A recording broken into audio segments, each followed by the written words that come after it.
we're going to do, I'm going to tell everybody what we're going to do first. We're going that way. We're going to that disgusting statue. Stands. We're going to stand there and look at it and do whatever we need to do to it. Okay? But we're not going to go and do any crazy things. We're just going to go and march down there. We don't have fireworks. We don't have that. No, we don't have that. All right.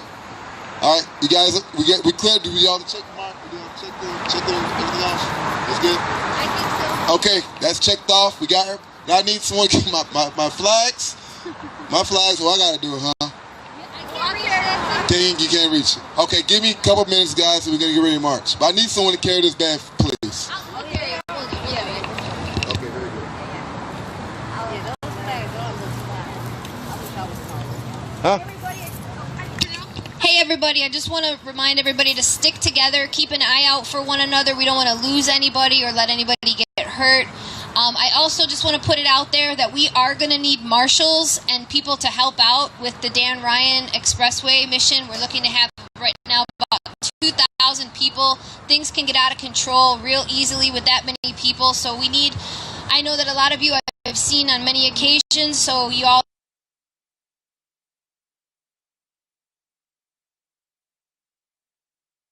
the type of person that we are looking for to have marshals help us out with that event. So that's pretty much it. Thank you guys, and let's have some fun. It may listen. You don't know. What's that? It may listen. Maybe.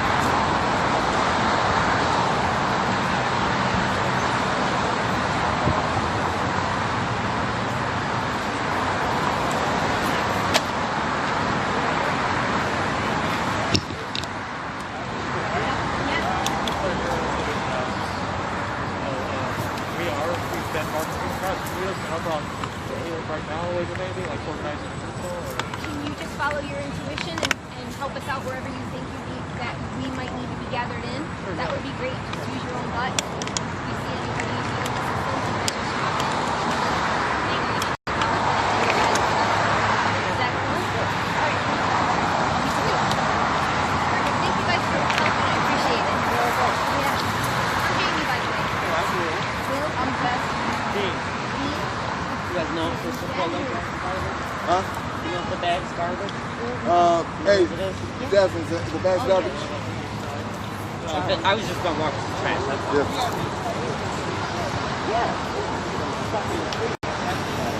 Yeah, no, I was just checking. If it is, I'm going to throw it away. Thank you.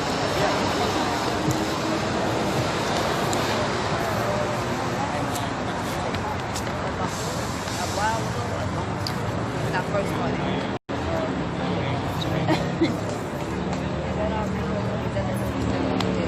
What? Seriously, of all these substances. I don't get it. They're boring. They don't need all of them. I'm sick of it. Now I feel like they vegan, you know?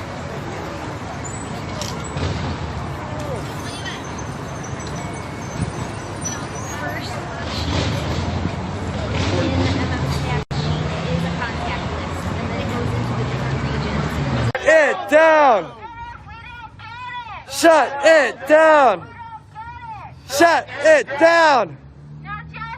No peace! No peace! No peace! Police! No peace! No peace! No peace! Police!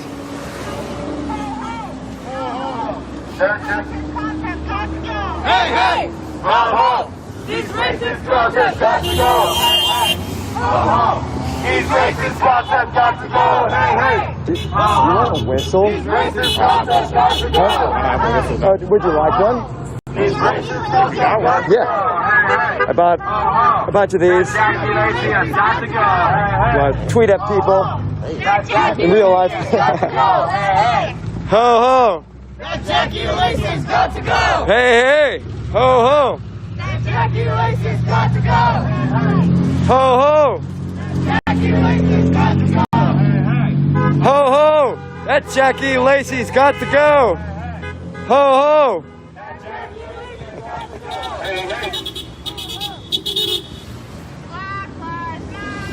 Black Lives Matter! Thank you. Black Lives Matter! Black Lives Matter! Killer cops! Killer cops! Killer cops! Killer cops! Killer cops! Killer cops! Killer cops! Life is a right! Life is a right! Life is a right! Life is a right!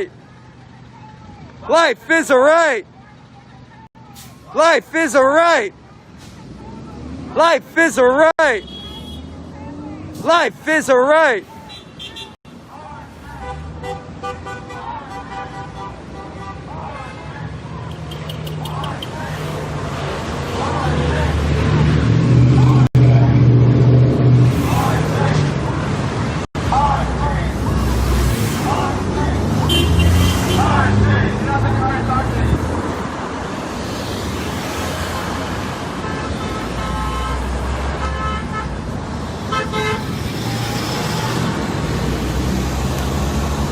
Prosecuting killer cops is a good step, but it's not justice.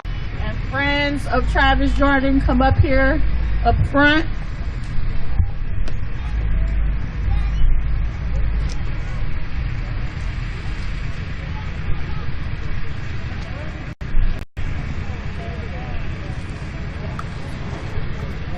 Come on, y'all, welcome on.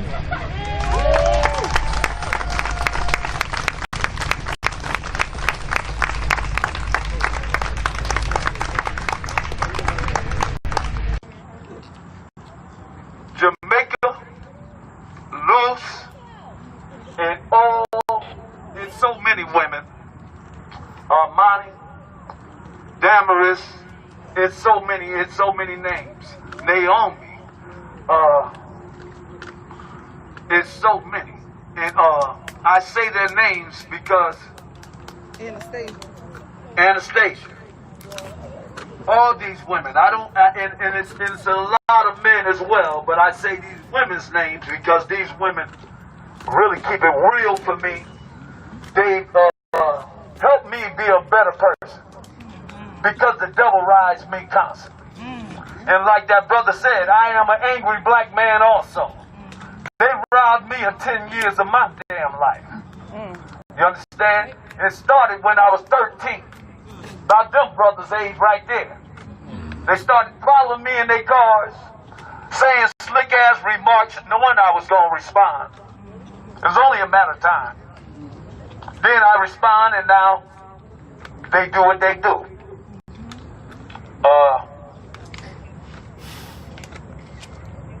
In spite of them trying to steal my life from me, I'm blessed. I live to see 11,000 people march in this city for black people.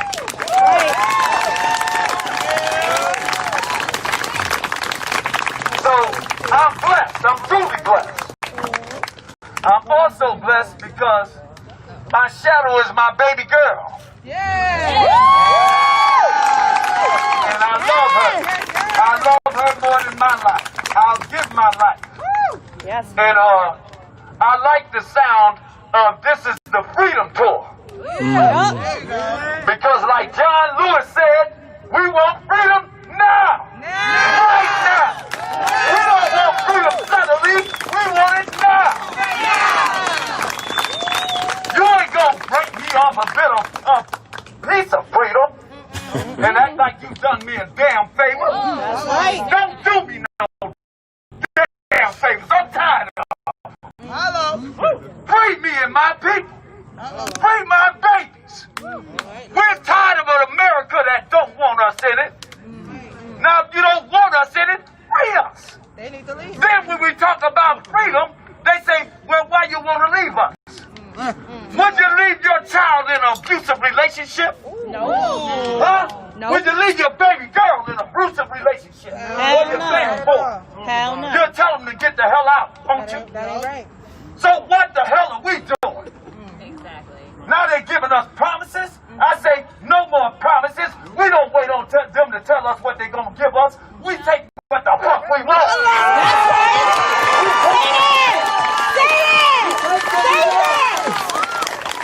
By any means necessary. Any means necessary. But we supposed to allow them to kill our babies? Leave our women? Hell no. If we do, then we are not the men that was created for. We are not men. We might as well lay the hell down. Thank you.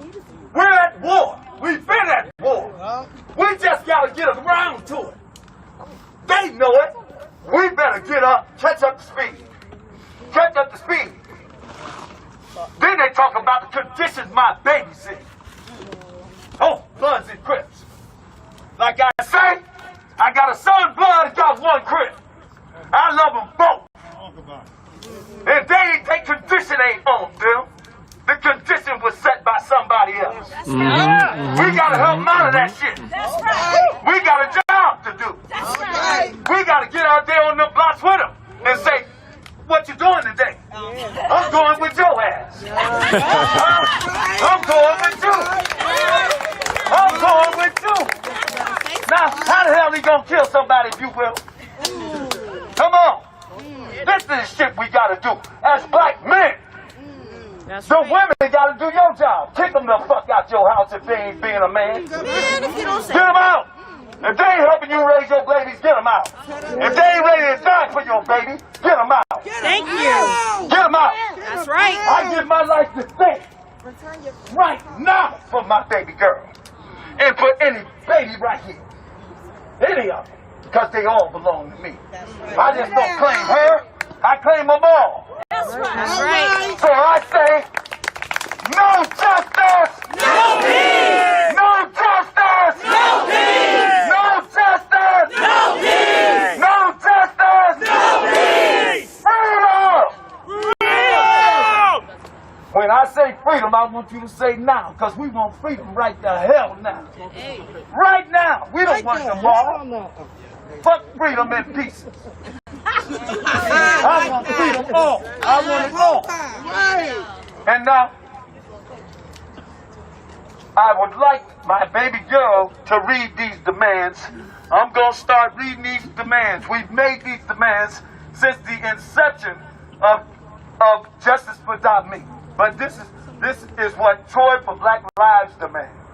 Since the formation of Justice for Me in 2017, now known as Troy for Black Lives, we have called for measurable commitment to police accountability and justice that protects citizens, visitors, and neighbors of Troy, New York. We demand cops stop killing us and our children. We demand a newly formed civilian review board with subpoena power and representation of no less than 60% of the people most impacted by violence and police violence, and at the intersection of black, indigenous people of color, and LGBTQ, young people, people with disabilities, and are formerly incarcerated.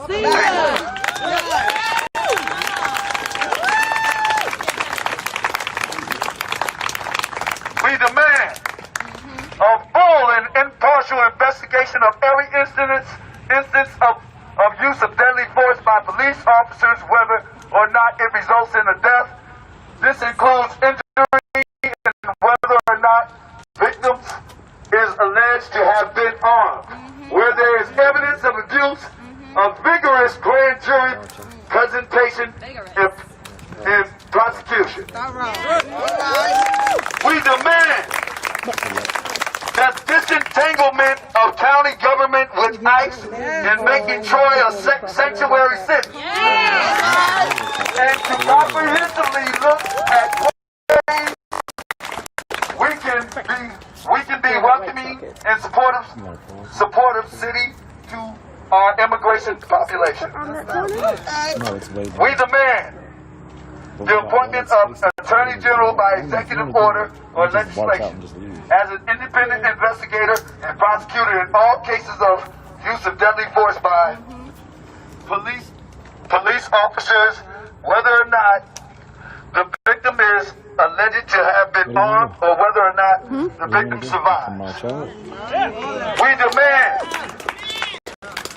the exploration and creation of diversion programs away from criminal justice involvement and community-based treatment alternatives, especially for youth, the mentally ill, and in cases involving drugs or substance abuse and sex work with a view to reducing unnecessary incarceration, which disproportionately impacts economically exploited communities, and specifically Black, Indigenous, and people of color.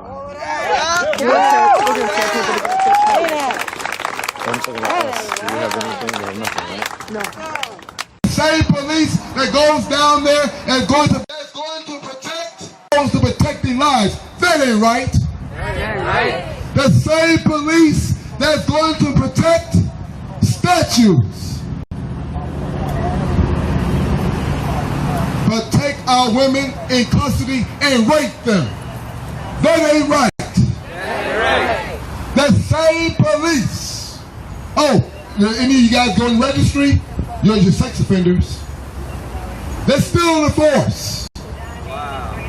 They're still in the force. How many women have been raped by the Chicago police? This is why we are demanding that they be defunded. This is silent approval.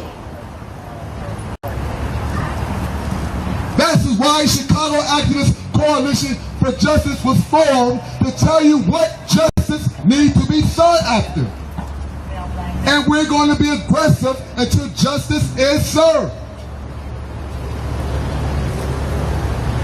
Was it justified for me to tell those people to beat you guys up? I didn't think so. I said, you know what? They deserve what they should do, but I'm a rabbi for the people. I lead by example. So we expect you guys to denounce John's statement of saying it's justified for shooting our protesters. Okay, we're going to march down here. We demand a relocation of funds from policing and incarceration to long-term safety strategies such as education, local restorative and or transformative justice services, processes, and employment programs. And the speedy advancement of decarceration efforts and the end of the criminalization of property. Of poverty. We demand that the rights of protesters be respected and protected, and that there be no abuse of powers. Violations of property should never be equated to the violation of human life. We demand that local and state officials ensure that there be no abuse of powers. We demand the appeal of the dismissal of the charges against Rensselaer County DA Joel Abelov, who covered up the police killing of Edson Bevany. We demand the filing of charges against Jared Eiler for his role in the shooting of my cousin, Dominic McDonald. We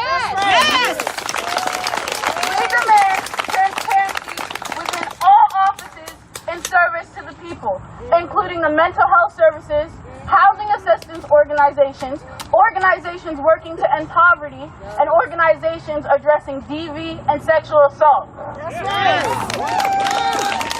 We demand no use of lethal force on protesters. The president is already sending troops to democratic cities to harm protesters. We are seeing this in Portland and now Chicago. These are all things that we demand. Us together. I represent Joy for Black Lives and the youth. And one thing about the youth is in kindergarten we learned that the police are supposed to protect us. But where are they? Because it's just more danger to the danger that we already have. You can't fight fire with fire. So where are the people to protect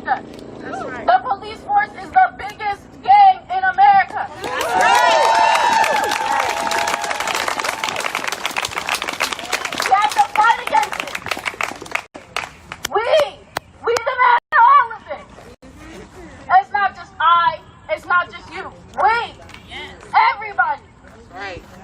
We demand everything that we deserve. We deserve it. It's not just a privilege. It's a necessity.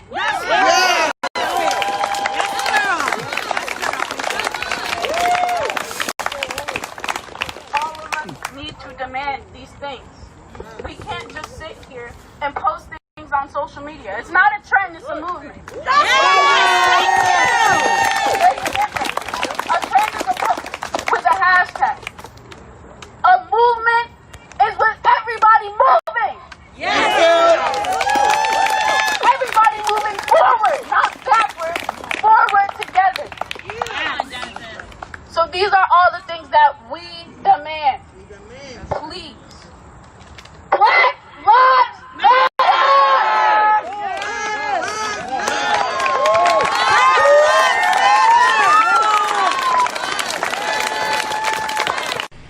Takkan dah lu sunat nu leno, oja coling ha cotu.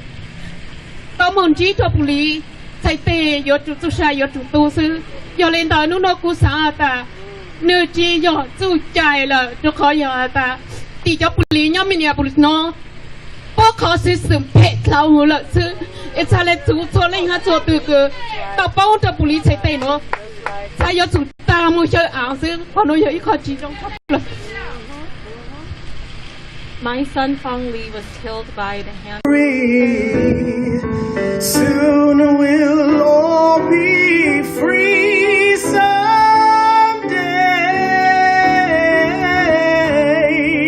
Oh, deep in my heart, I do believe that we shall overcome someday.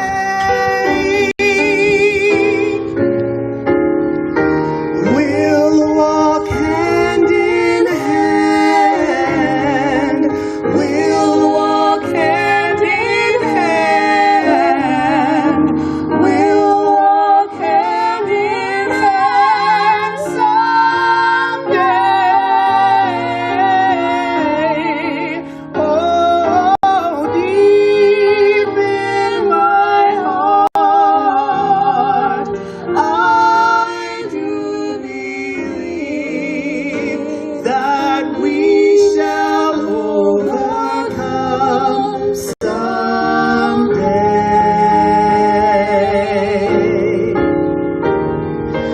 We shall overcome. We shall overcome. We shall overcome someday. Oh, deep in my heart, I do believe that we shall overcome someday. Oh, we shall overcome someday.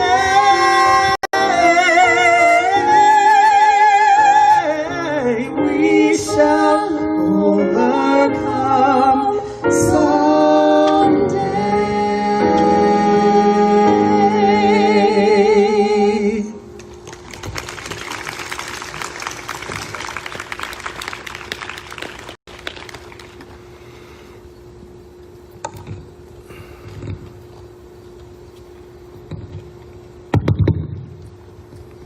Thank you, Mr. Warren and Emily Tyler, for that wonderful performance.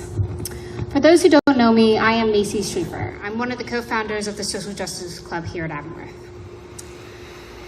I've faced many issues, not really issues, but like I've noticed many things over the years, and I've always been the quiet one. I've never been able to speak up and voice my opinions because I've been too shy or didn't want to face any backlash. And now, after joining the Social Justice Club, I'd like to say I'm proud of what I'm doing. I'm proud of what they're doing. because we get to create a platform for people to speak. I'd like to share some words from the late Representative John Lewis. He said, "If you see something that is not right, not just, you have the moral obligation to do something about it." Those words mean more now than ever before. We've seen millions of people, regardless of race, age, gender, all standing up for what they believe in. Today is a chance to reflect and discuss the issues that have impacted our country the past few weeks. And now, I'd like to introduce Alexa Nelson and Leona Simmons to talk about their experiences in the community.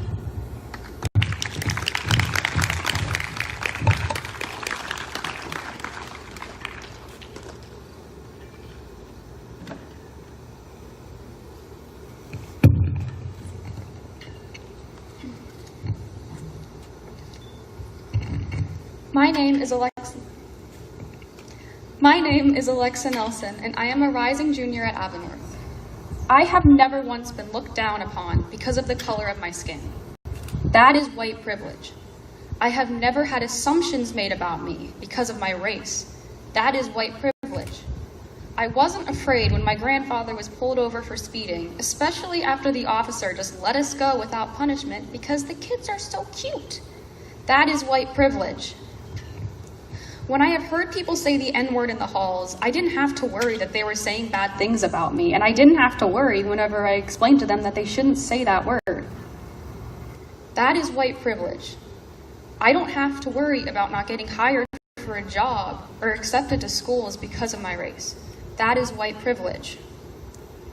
The people who say that white privilege doesn't exist have also never had to experience these things. How can a reason?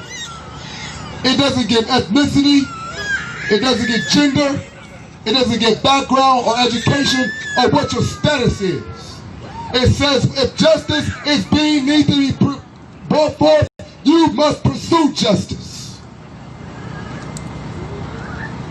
And it's injustice for Israel to not bring forth a comprehensive resolution to a two-state solution to allow coexistence in the region. So I stand with you, my brothers and sisters.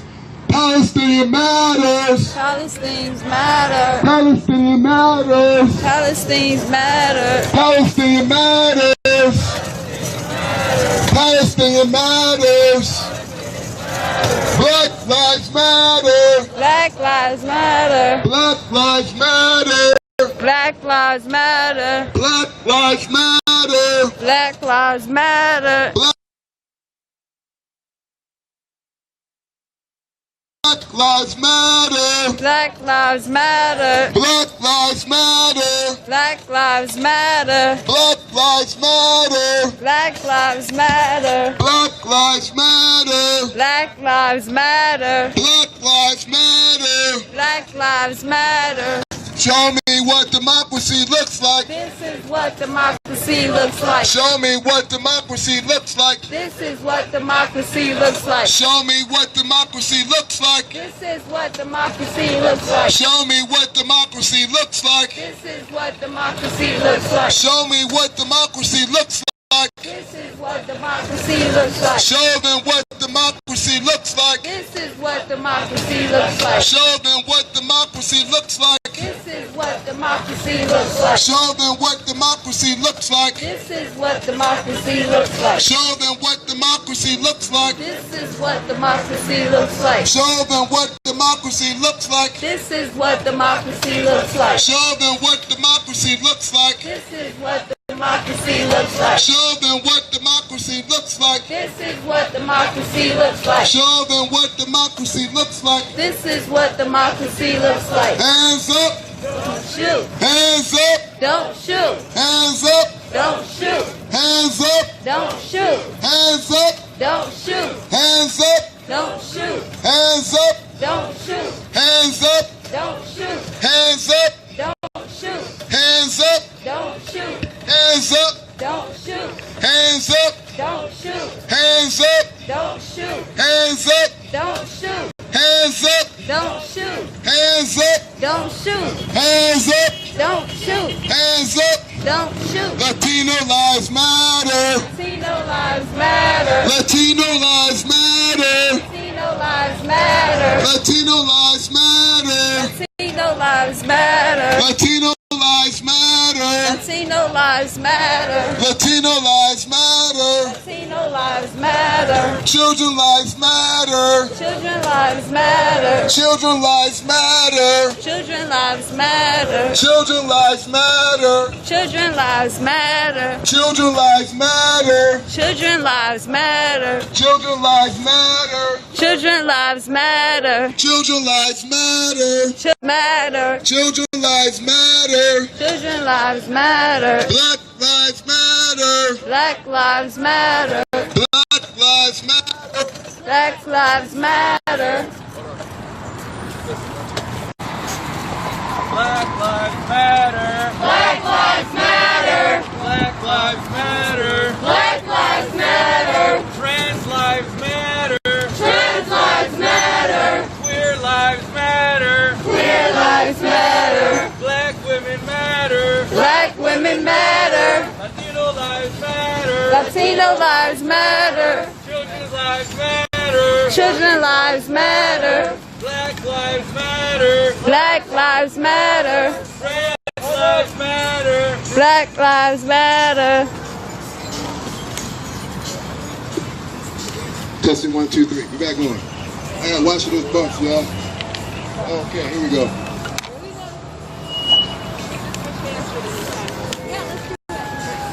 Black lives matter. Black lives matter. Black lives matter.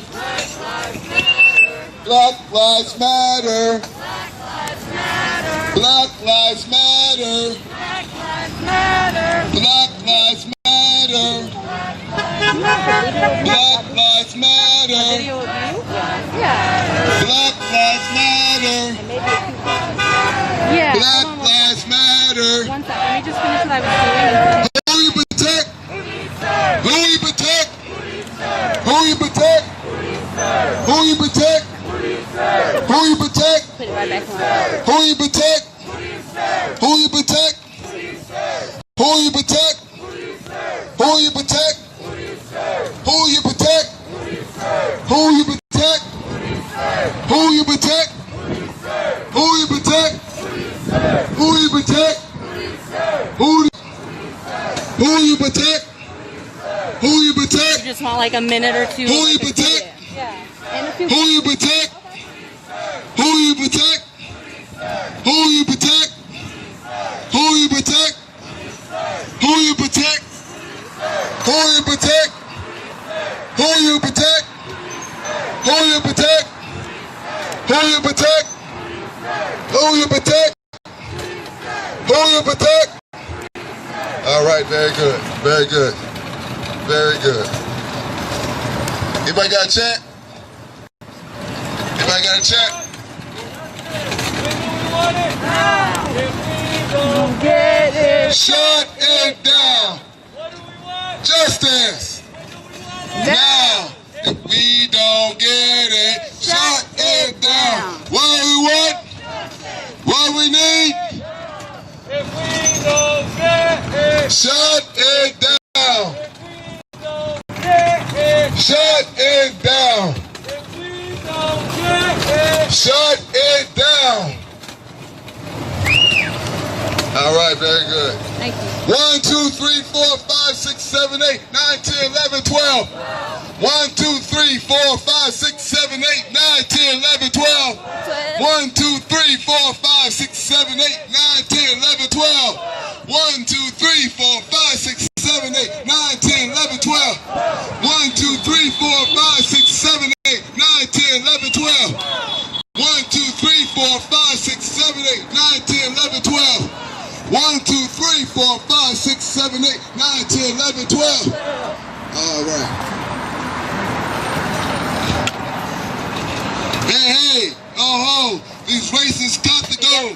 Hey, hey, ho, ho, these racists got to go. Hey, hey, ho, ho, hey, ho, ho, these racist cops, they got to go. Hey, hey, ho, ho, these racist cops, they got to go. Hey, hey, ho, ho. These racist cops, they got to go. Hey, hey, oh, oh. These racist cops, they got to go. Hey, hey. Oh, oh. These racist cops, they got to go. Hey, hey. Oh, oh. These racist cops, they got to go. Hey, hey. Oh, oh. These racist cops, they got to go. Hey, hey. Oh, oh. These racist cops, they got to go. Hey, hey. Oh, oh. These racist cops, they got to go. Hey, hey. Oh, oh.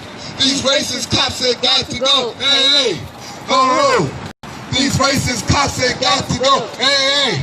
Oh, oh. These racist cops, they got to go. Hey, hey. Oh, oh. These racist cops, they got to go. Hey, hey. Oh, oh. These racist cops, they got to go. Hey, hey. Oh, oh. These racist cops, they got to go. There you go. Got to go. Got to go. Find a real job. Get a real job. Get a real job. Get a real job. Get a real job. Get a real job. Get a real job. Get a real job. Get a real job. Get a real job. Get a real job. There you go. Their job is to murder us.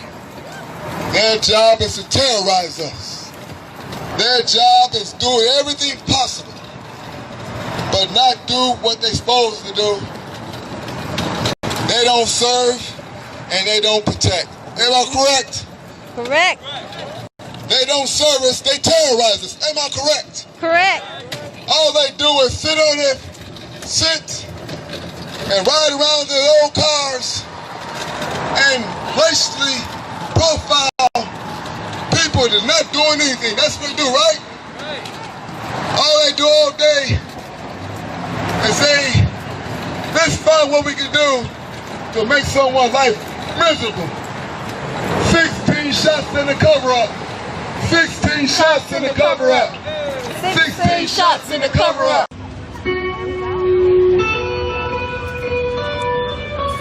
Bunch of questions.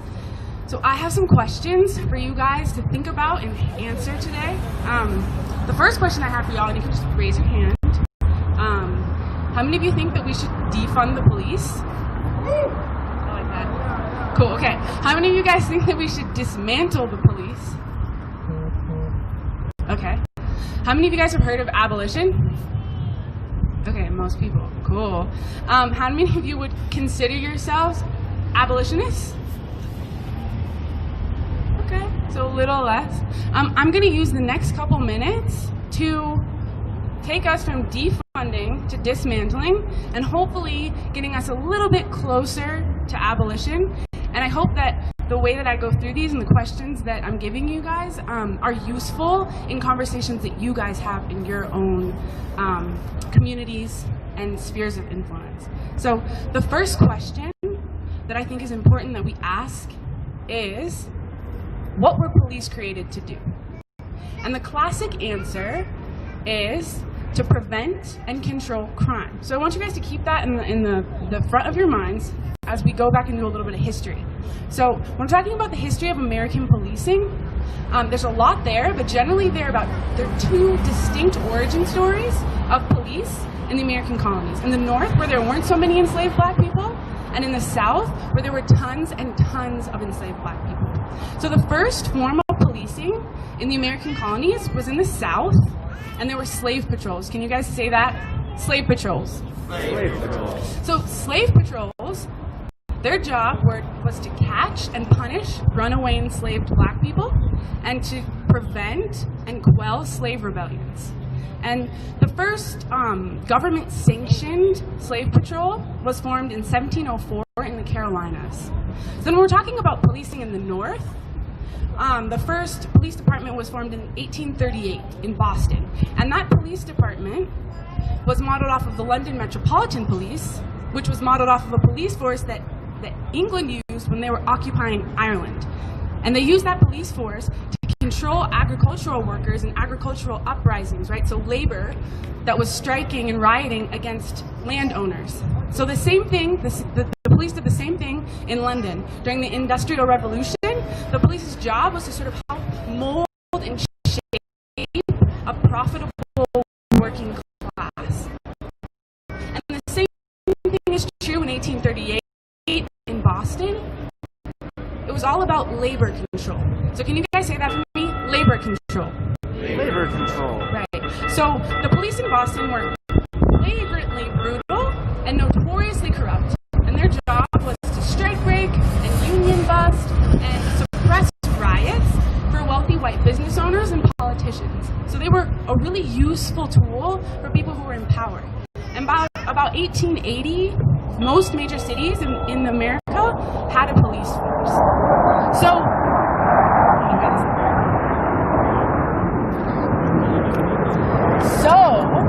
what were police created to do? Suppress, oppress, and control Black, brown, working class, and poor people. That's the core function of police, and it always has been the core function of police. So I do want to talk about crime, though, right? Because that's an important part of this conversation. And another question that I want us to think about is what causes crime? And the classic answer is bad people commit crimes, right? Criminals cause crime. But let's be honest, everyone here knows, cares about, loves someone who has committed a crime. We've all committed crimes. I jaywalk every day. We probably all jaywalked to get here, right? I smoked and sold weed before it was legal, right? How many of you guys have smoked weed before? Raise your hand. Right, okay. So weed is a great example of how things are criminalized and decriminalized based on political agendas, economic trends, and other things, right? Houselessness, homelessness is criminalized.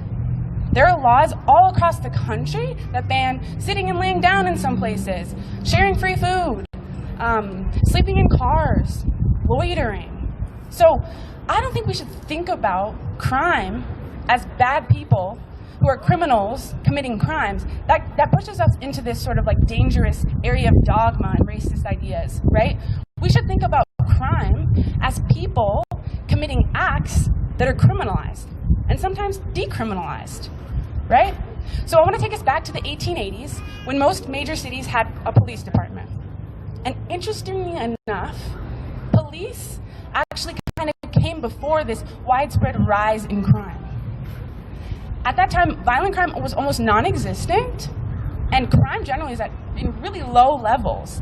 And ironically, police kind of caused this rise in crime because they were committing crimes, right? They were brutal, they were ballot box stuffing, and they were doing corrupted stuff, but also because they were enforcing new laws that criminalized a whole bunch of things like public drunkenness and gambling and loitering, right?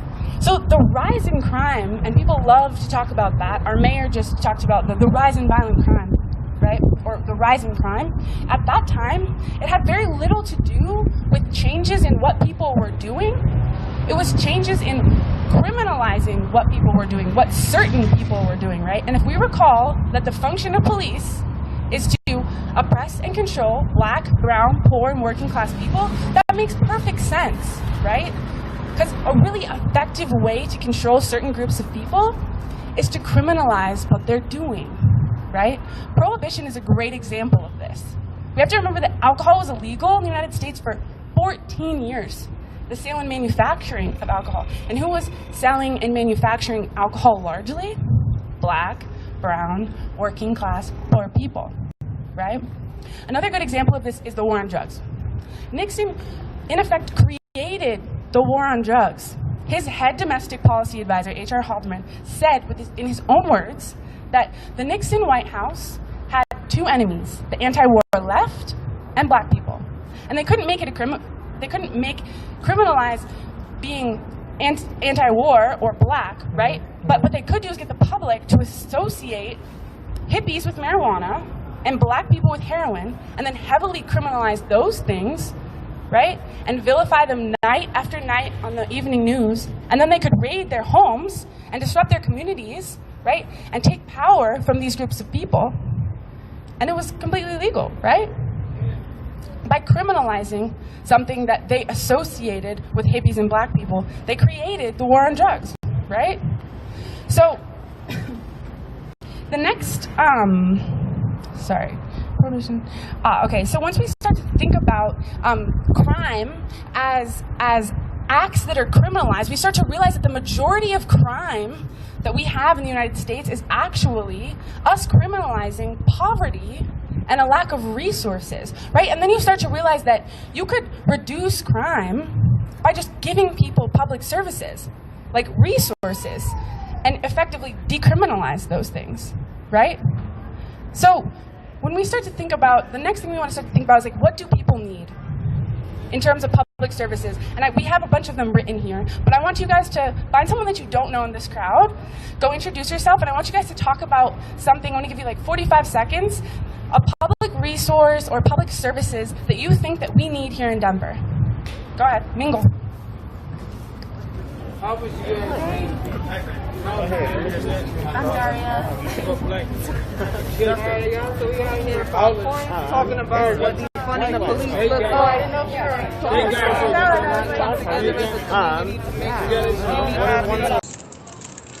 The buddy system, whether you medical, whether you on the bodega, you are a target. Period. So when you leave from here, we want you guys to leave in groups. The buddy system, we don't want nobody straggling by themselves because they are grabbing people up like they are in Oregon, and they're making people disappear. Okay? So we want to make sure that we stay family together. I want each and every one of you, and I'm not playing.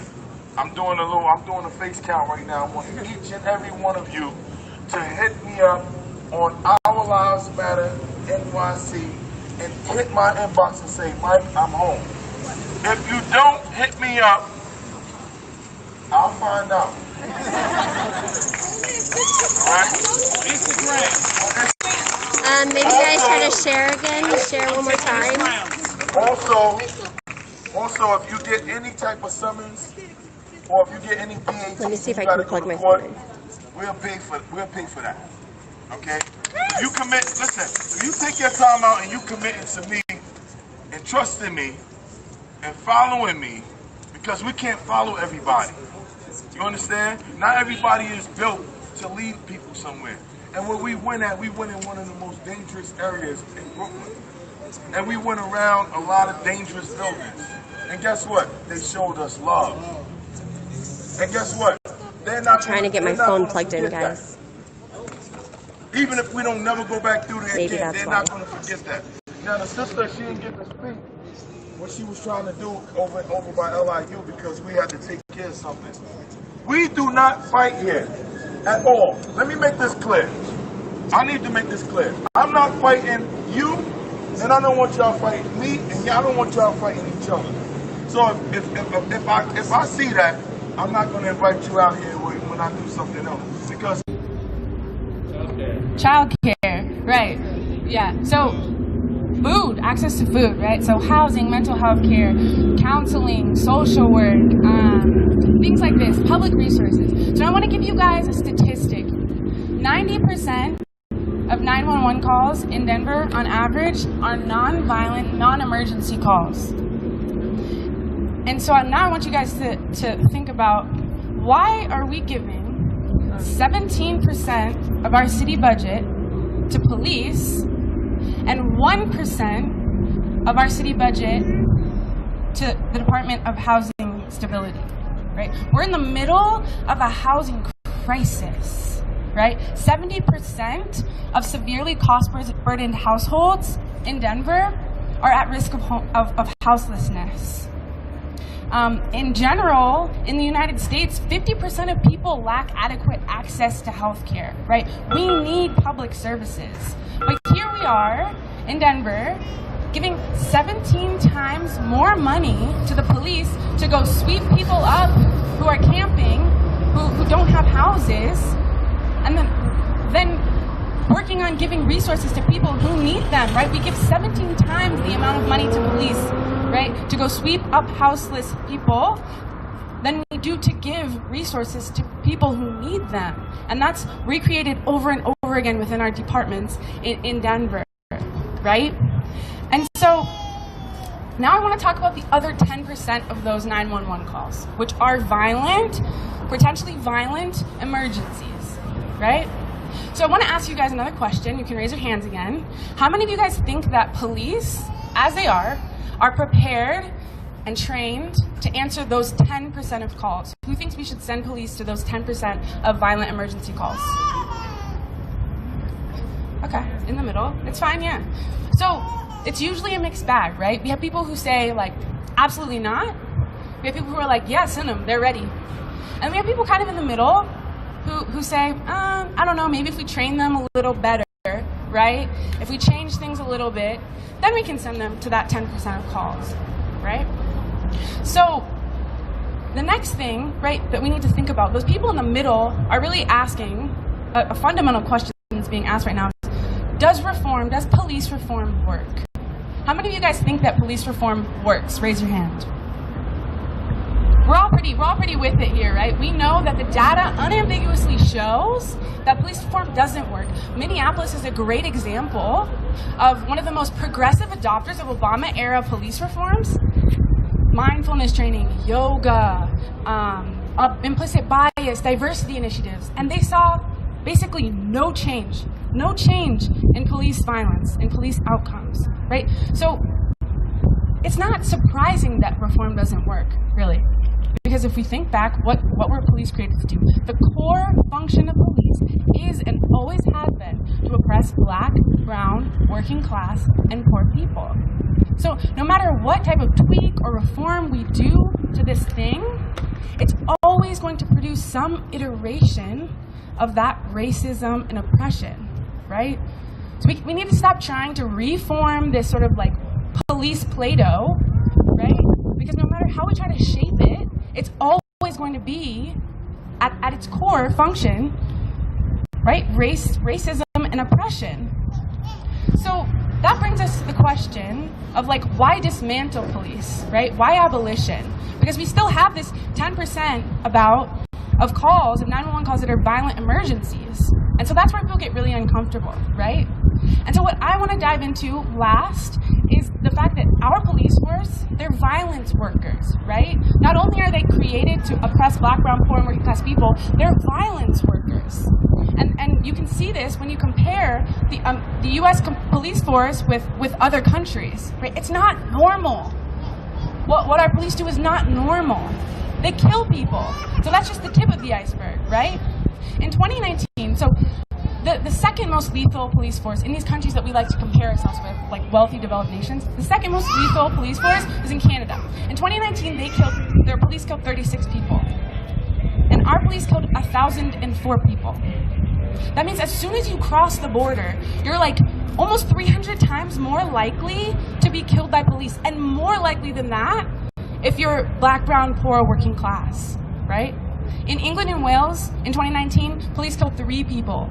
In Iceland and Norway, police didn't kill anyone. And this isn't a one-year trend. This is like year after year after year. We have the most lethal police force of these wealthy, developed nations that we like to compare ourselves to, right? So we have to shake ourselves of that, oh, this is normal that our police kill people and brutalize people. It's not. Our police force is stuck in like the 1830s, right? So we do need people who are going to address that 10% of calls, but we don't need people whose core functions, whose institutional imperatives are violence, oppression, and racism, right? So what does it look like when you have people respond to those calls? You have people who are well-trained human beings, right, whose core mission and core function is equitability and safety of people, right? So the last thing I want to address is abolition. Some of you guys are like, about abolition, because like it is a little bit intimidating, like a little bit confusing, right? And it's not a surprise. We sort of grow up in this culture of violence and oppression. Like, it's the water that we swim in a lot of ways. So it's really hard for us to, like, first of all, imagine anything other than that, but especially to imagine other things that can work, right? But, and the main question that you usually get as an abolitionist is like, well, what, are you just going to get rid of everything, right? So what do we have then? You're just getting rid of it?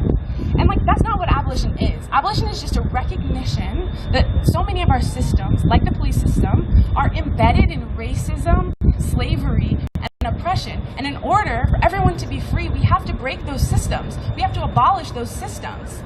Abolition is just the deconstruction, the defunding, the dismantling of violent, oppressive systems that punish people, and the construction of systems of care, accountability, and support in their place. And Ruth Wilson Gilmore says it the best, right? Abolition is not about absence, it's about presence. It's about building life-affirming institutions. And so, if you're about defunding the police, if you're about dismantling the police, you're pretty close to an abolitionist perspective, right? You're not that far away from it. It doesn't have to be scary or intimidating.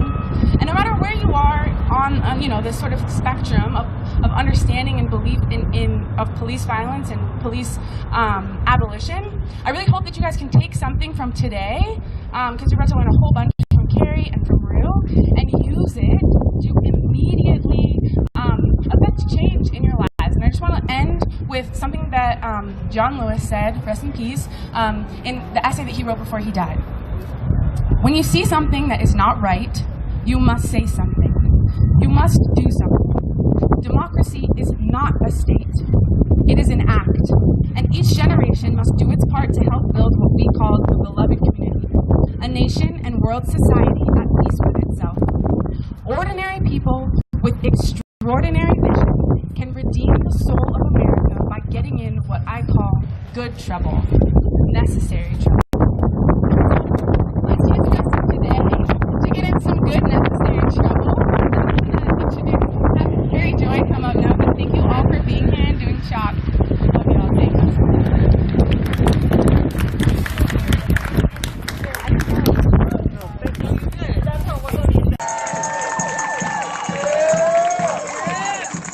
Hey, yo, from the time this shit began, and me and my team led marches, we relied on these bikes. These bikes that came to our aid and saved a lot of motherfucking lives. You do not realize it.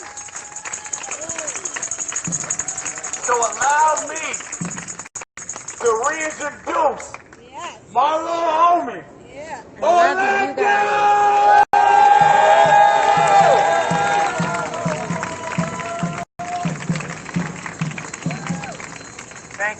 Thank you. Today was a really good day for me. This morning we had a protest at 10 a.m. We were in the city and we were with Eric Gardner's mom. We were with Sean Bell's widow. We want Breonna Taylor living, and if she can't be living, we have to explore why those people killed her. You can't just say they're evil, you can't just say they're crazy, you can't just say, where were these cops during the cloning down? We have to look at what took a human being that was once a baby and got them to the point where they're shooting a black person. And a lot of it does fall on the media that demonizes our skin. So the media will stop by here real quick, or the media, if there was looting, they'd be there for a while, and they'd be getting a lot of footage. So we have to explore all those different things. So yes, of course, it's the police, but the media continues the cycle. The media will tell you that a child was shot and killed on 4th of July, but they won't tell you that child's name, anything about that child. So you have to look at all those things, how they desensitize us to death, even just from the aspect of Corona. But when you add it up to Black lives, it's easy to say 60 were shot yesterday. It's easy to say whatever number were shot yesterday, but then they just become numbers and statistics. It's important we don't do that, whether it's Black lives, brown lives, Muslim lives, or whatever it may be, because the Muslims have been dying since 2001 at an alarming rate. So of course, yes, it's Black Lives Matter, but Black lives is anyone they can make into a statistic, headline, or anything, and they continue to do so. So that's all I ask of you guys. I'm really just an independent journalist here covering this, so I'm just here, but do you guys be good.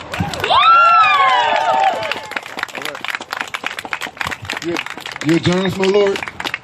You're a journalist? Alright, I get paid $0. I do it for me as well. Okay, alright, please give his name. My brother spoke some good truth there. So this is what we're going to do. We're going to cross this street here and go down Michigan Avenue. Okay? They was asking where we're going to go. Well, fall into place. Nobody has to, you know, think of one family member as better than the next. They're all affected. They're all affected. They all need that exposure.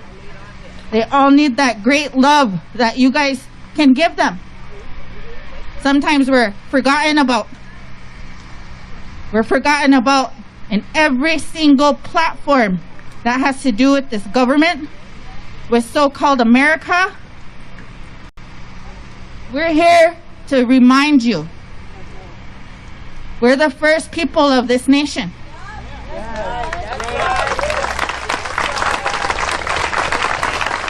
Minnesota is stolen land from my people, the Dakota people. There's a concentration camp of Fort Snelling over that way where they put our people. I'm a descendant of the exiled. She's a descendant of the exiled. These are descendants of the exiled.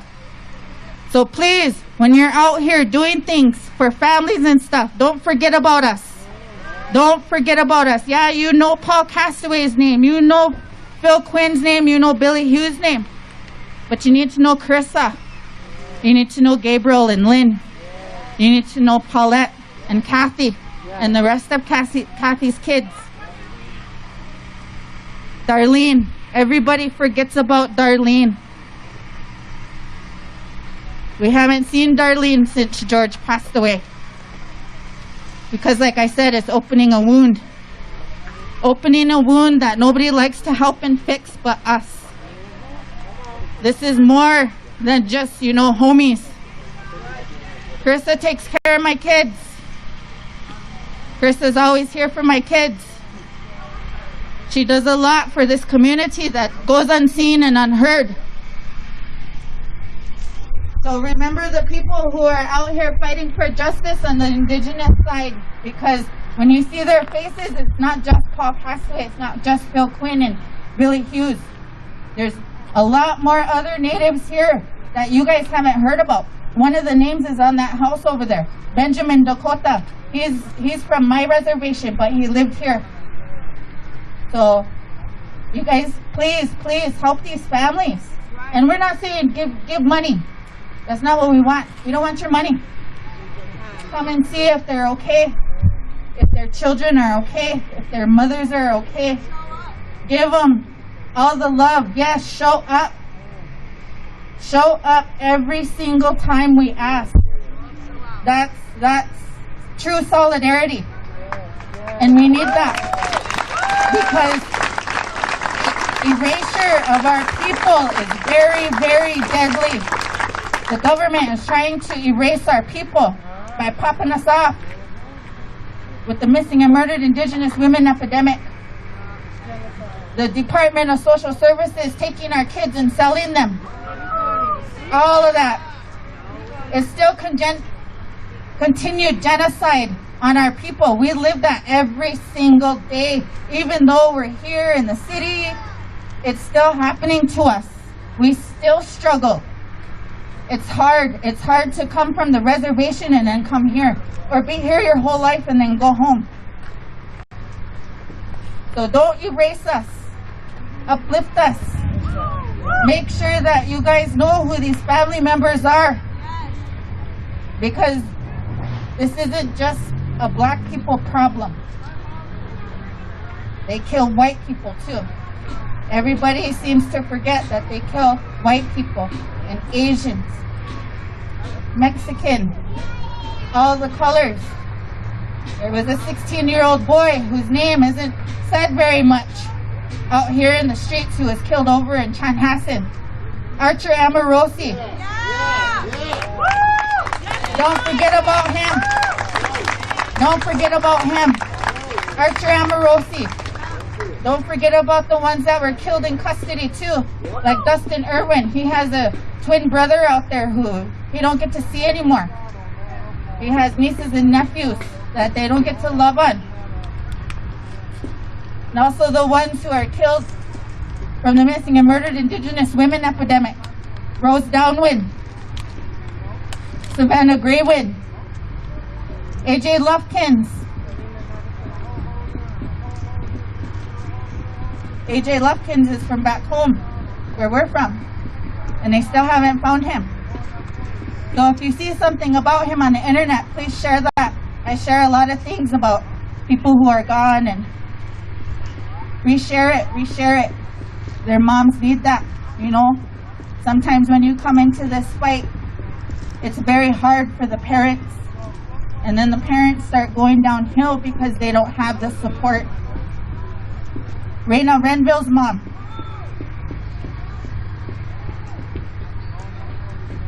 They all need that love. They need your support. They had to go and sit down for a while. If anybody wants to reach out and put some money on some people's books, maybe write a letter, send a card, reach out to us and we can help you do that. It's kind of hard when it's just us all the time, and there's so much to do, so much to do. But we're not gonna stop.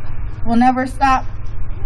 As long as genocide is happening to our people, we're gonna be here. Thank you guys for coming. We love you, Taryn. We love you, Flo. Thank you guys. On that note, I want to end with a chant that I just recently made. It has to do with, you know, getting our people some justice. So I'm going to say it once, and then I want everybody to follow with me. It goes, we're sick and tired. They need to be fired. We're sick and tired. They need to be fired. We're sick and tired. They need to be fired. We're sick and tired. They need to be fired. When I say Travis, you say Jordan. Travis. Jordan. Travis. Jordan. Travis. Jordan. Travis. Jordan. Travis. Jordan. We can talk about this later, okay? We have a public comment later. I promise you. I promise you. What about now? What about now? What does that mean for us? What does that mean for us? Okay. All right. I got you. So, with that being said, we are trying to ultimately amend the city charter so we can actually make defunding the police a reality. Let me break down what all of that means, all right? So I'm going to start it off right here. How many of you know the budgets that DPD has or had in 2020? Like what they were allocated in 2020? How many people know? Anomalies for youth to challenge and bring change. And we shall continue to rise. Everyone, stand together, revolutionize. I want to do a little chat with you. No peace. Say it loud. No justice. No peace. No justice. No peace. No service. It needs to be shut down. Yes, right. You know, when it comes down to, you know, God is our witness. Back in the ancient days, when you commit a murder, you got to go up to justice and be served. Just as well as they kill and they murder, they should stand in front of the court and have their time come for justice. My name is Marilyn Hill. My son was killed over 23 years ago. 23 years ago, back then, I could not find justice. Because, you know, back then you didn't have like cameras. You didn't have, you know, they silence witnesses. You know, they'll go to your door and they will like threaten you and make sure that you wouldn't talk. But that day, that night, my son was living with my mom and dad in an apartment building on the east side in Westminster. My son was coming out of a building. No, let me turn this around. My son was going upstairs. I come to find out an officer was entering into the back door. This officer shot my son in the back. He shot my son in the back, he turned around, shot him in the stomach, and shot him in the legs. My son was shot 3 times. In the midst of shooting my son, my father heard the shots, opened the door, and the police pointed the gun at him and told him to go back inside. My aunt saw the shooting, and my son, when he hit the ground, he heard him say to the officer, "You didn't have to do that. Why?" That's the last thing that came out of his mouth. Now, I have a hole in my heart today, and I stand with these women because all these years, I was sort of silenced. I suffered pain. I withdraw. I was angry. 5 years within that making, I couldn't get nobody to help me. They threatened my lawyers. They threatened my private investigator. Next thing you know, my private investigator disappeared. My friends, within 2 or 3 years, for some apparent reason, I couldn't find them. So I had no one to support me. I felt like my family got silenced. So it was very hard for me to try to do anything. So I walked around with anger. Every police officer that I looked at, I had to fight with them. Every time I asked an officer something, they were sending me and taking me down to the jail for disorderly conduct, spraying mace in my face so I couldn't read their badges. I have police reports where they put me in jail, locked me up, and then I end up getting out for what reason? No, I didn't get charged. But I'm here today to fight. After 23 years of seeing what the police is doing, it's time to stop this. This is too much. This is calamity. This is unjust. They're wrong. They are weak at this. You know, when the Lord sees this here, he knows it's unjustified. Why would they sit there and have their backups and try to defeat the purpose knowing they're wrong? God is our witness. We have to walk with our heads up and stand strong. We need to believe and hold strong. We can't let these officers make us weak when we look at them and hold our head down. We need to come straight in their face and ask them very questions. What do you see in us as you see in me? In fact, watching me, I am watching you. While you think you're taking a picture, I'm taking a picture of you. I am not afraid of them because I already know what their intentions are. And just like this precinct right here is trying to destroy our loved ones, it's all over. Every day something's happened to somebody. That's why we need to stick together. It's not a matter of what color. They're just cops. They're evil and they're crooked. And you know what? Even though we're standing strong, we got God on our side. That's right. Because while we're fighting, he got our war angel standing with us.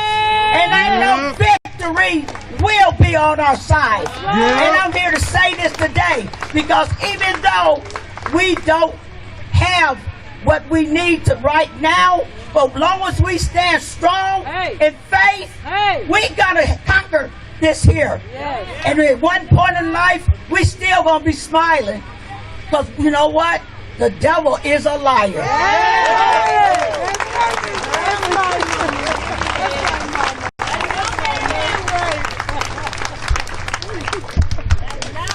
Hi guys, my name is Mia Montgomery.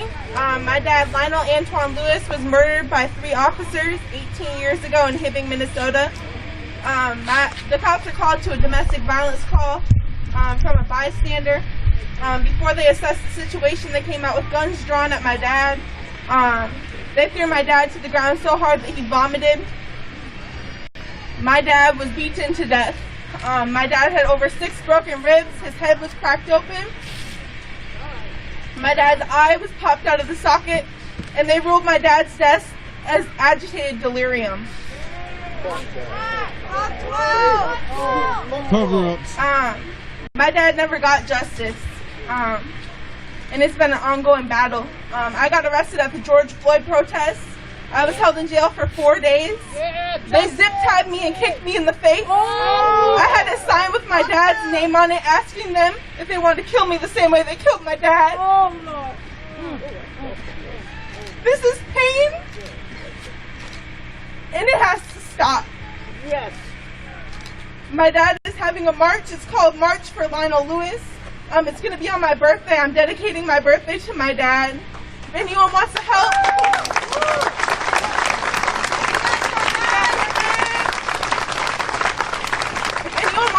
with anything, please come up to me. I have jobs. If anyone wants to help my family. Thank you.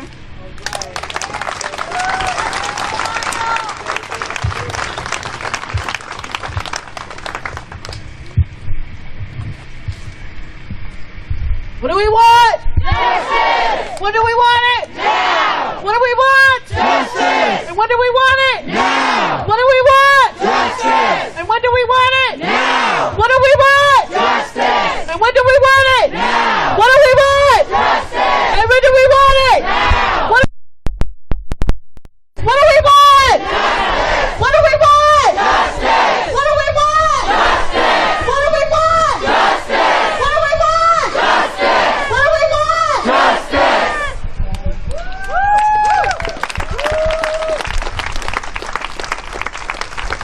So I'd like to bring up Monique Colastardi with Black Lives Matter. This sister is not new to the movement. She moves, and when she moves, we move just like that.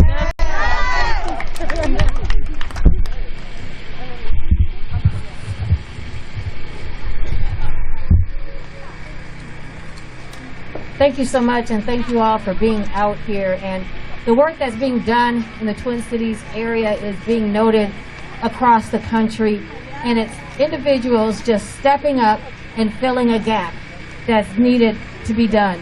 And it comes when we have protests and people just show up with water. It comes when people just decide they want to take an action in their community. It comes when family members reach out to other family members to lift them up. It comes when people just reach out to strangers, even through Messenger on Facebook. Hey, are you related to this person? And share a story. We live in a community that is so loving and so caring and so powerful that we don't mind standing up and saying, fuck the police. That we don't mind having a protest right in front of the 4th precinct. That we didn't mind having an occupation here. That we don't mind shutting down freeways and trains. That we don't mind getting arrested. That we don't mind getting maced. We don't mind having the flashbangs thrown at us. Because we're out here for one thing, and that's for justice. So this is a community where we put in work. And I'm a family member. I am, yes, the aunt of Marcus Golden. But I'm also an activist. And I'm a person who believes in filling in the gap, and that's what everyone out here can do. If you see a need, take that step and become active and get activated. So it's amazing that you are here, that there's so much more work to be done. Our sister right here, she needs some help. We're going to help. We got you, sister. And I've seen the event. It's already on the Black Lives Matter pages. So we're supporting, and we're here for that. There's a need. We have marshals. Our marshals have been training and training. I know I've been in the movement for 5.5 years. Yes. We have, hey, they're good. I'm a marshal. I'm going to say, I'm going to brag on them. We're damn good. Our backup car, where people know how to move and shut it down. See, we don't need the police to shut anything down for us. We shut it down ourselves. So when people want to criticize something about, oh, defund the police, but you needed them to shut. No, we don't need the police to do shit for us. Let's be very clear about that. So we move independently of the police. We don't need them shutting down streets. We don't need them knocking on our doors. We don't need them shooting and killing our loved ones. We don't need them lying to the media. And we don't need the media repeating their lies. So we are here. We are standing up to tell our truth. We are standing up for what is right, and we are waking people up. And God rest and bless George Floyd, who came at a time when the whole world was silent because of COVID. God bless his soul, because it has given us another opportunity to do what we have been practicing and what we have been working on so long, and be able to execute with precision what we need to do to get justice. And we saw these streets on fire. We saw the precinct burn. And that precinct burning was beautiful, right?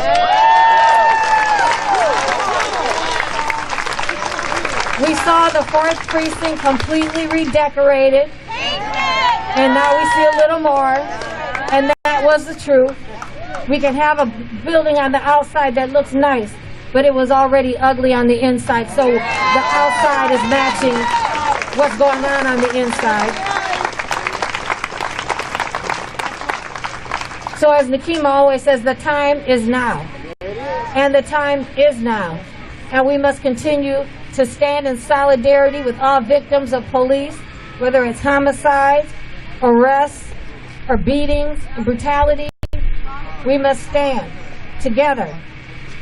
And I know I have personally made a call for all the charges to be dropped against protesters arrested during the George Floyd uprising, and also for all charges to be dropped against AIM for taking down that Christopher Columbus statue. So Governor Walz, I've made that to you directly, and I want to know what you're going to do. Because this is not just about one person, but because Travis Jordan lived. We are all here. And while we lift up Travis Jordan, it's an opportunity where he from the grave is lifting us up. And it's given cause for other people to come out and speak. Some families, maybe for even the first time. So we grow with every loss. And our family grows of activists. The family of stolen lives continues to grow. And the solidarity work that we do for those who are black, white, and every color in between continues to grow. And we continue to learn the names of more people and going back as we see finding those people whose loved ones were killed before the Black Lives Matter movement started, before people really believe how dirty these police are and how dogged they are when they execute our loved ones and lie on them. So there are people that we still need to reach out and find, and there's some people we have to respect that they don't want to talk about it. They just want to move on, and we have to respect that. And I have asked families, okay, I had a family say, she's like, you know, I'm not a fighter like that, but I appreciate you keeping his name in the street.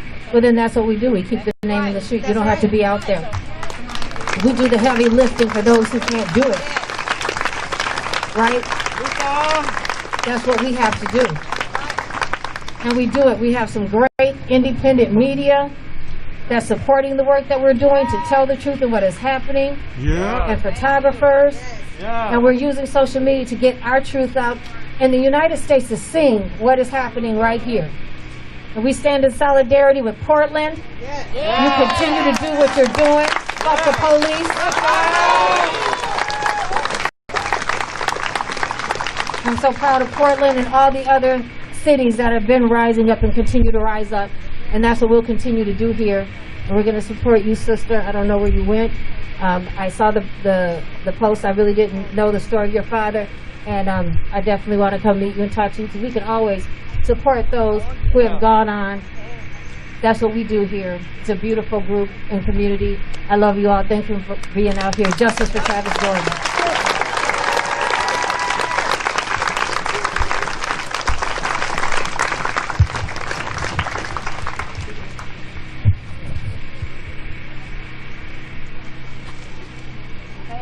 Gonna move it along. I got Miss Samaya Aiden, who's gonna speak about her brother Isaac. Not forget about Miss Samaya. She's been fighting too. Like you all heard, my name is Samaya Aiden. I just turned 22. I live in Los Angeles, California. Political science and criminal justice double major, but I had to drop everything and come back to Minnesota on July 3rd, 2019, when my brother Isaac Aiden was murdered by Eagan and Bloomington officers in Eagan, Minnesota on July 2nd, 2019. Since then, I've been fighting. I've been protesting alongside all of these other family members. My brother was a 23-year-old college student at the University of Minnesota studying IT and infrastructure. He was a business owner. He owned his own home care business called Aidenex Home Care. He was also a banker, a universal banker at Spire Credit Union in Roseville. But none of that mattered because at the end of the day, he was black and he was murdered by officers.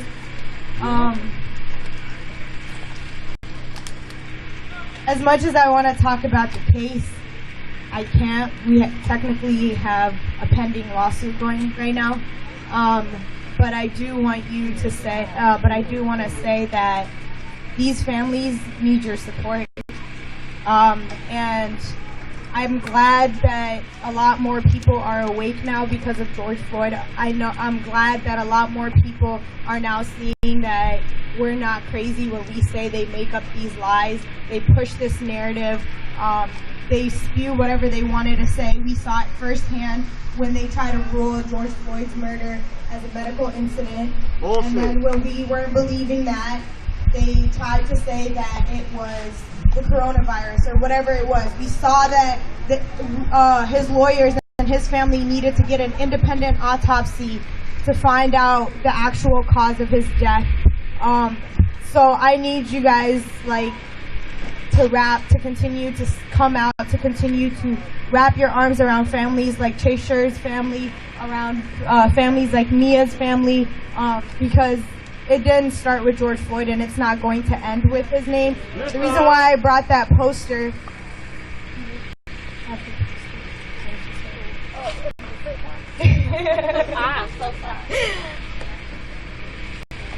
on the back of this poster is 429 names that have been murdered by police here in the state of Minnesota.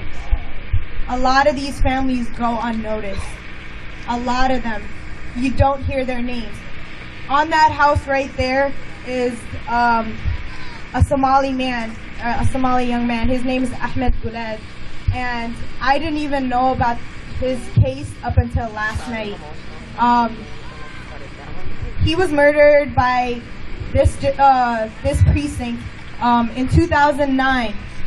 And he didn't get to see justice because his dad was overseas in Kenya sick. It went to the Supreme Court and his case got thrown out because his father couldn't be there because he was sick. Fucking. Why don't we know his name? Why didn't we stand for him? Why didn't we stand for Chasher's family? Why didn't we stand for Travis Jordan? Why weren't we there for Marcus Golden? And I'm guilty of this too, because I could have done more. And I'm here to tell you today that you can do more. And I know the Native families that were up here said that they were humble, but I've gotten to know them really well. It was one of them that, I'm not going to say who, but it was one of them that when they saw an officer follow me around with pepper spray, they kicked his pepper spray and ran. That's right.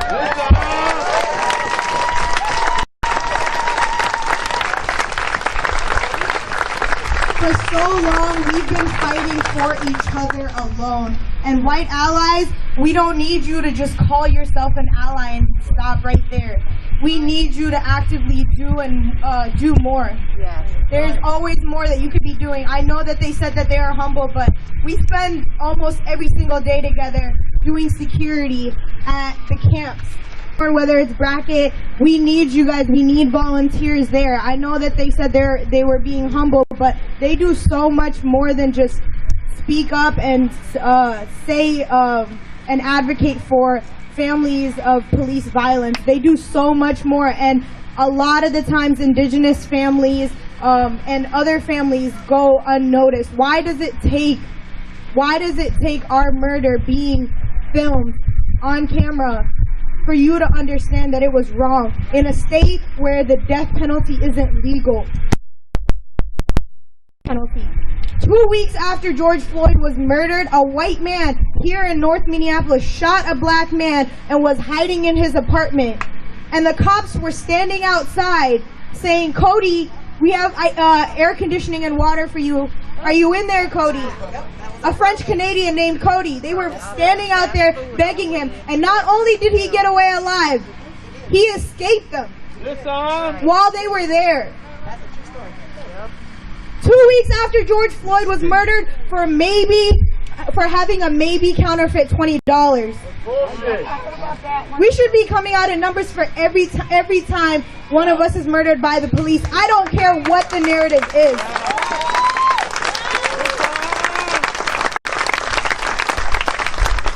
I don't care what the narrative is.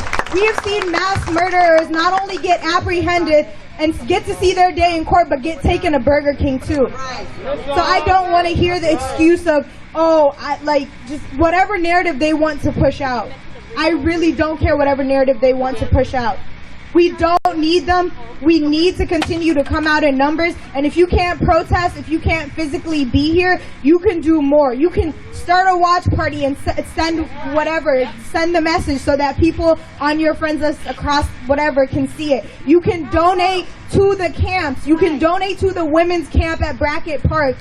We are actively needing more supplies. We need to protect these women. You can volunteer your time and efforts into doing security to protect these indigenous women if you really care about them.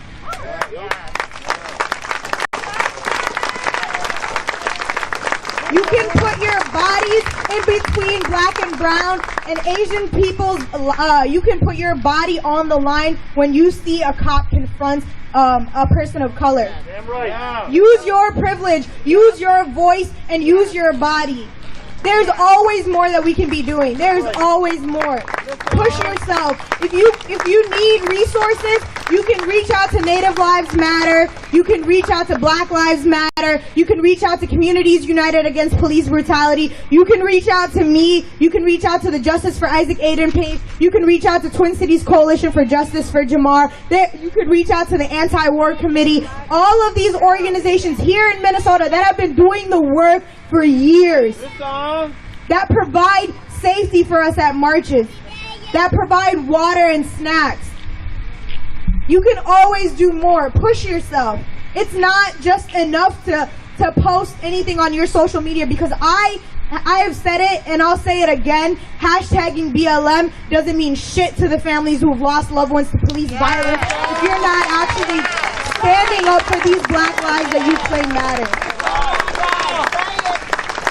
I don't want to take up too much time. I know this event is for Travis Jordan, but I do want to mention that today is Eid for all my Muslim family and friends and people that are out here. Thank you. And I also want to give a huge shout out to my friend Huda, who has done security, who does so much and does not get enough recognition. It is also her birthday. It is also her birthday, and she's celebrating her birthday and Eid out here. And I just want to say that this year, this past Ramadan was the first Ramadan I didn't get to have my brother with me.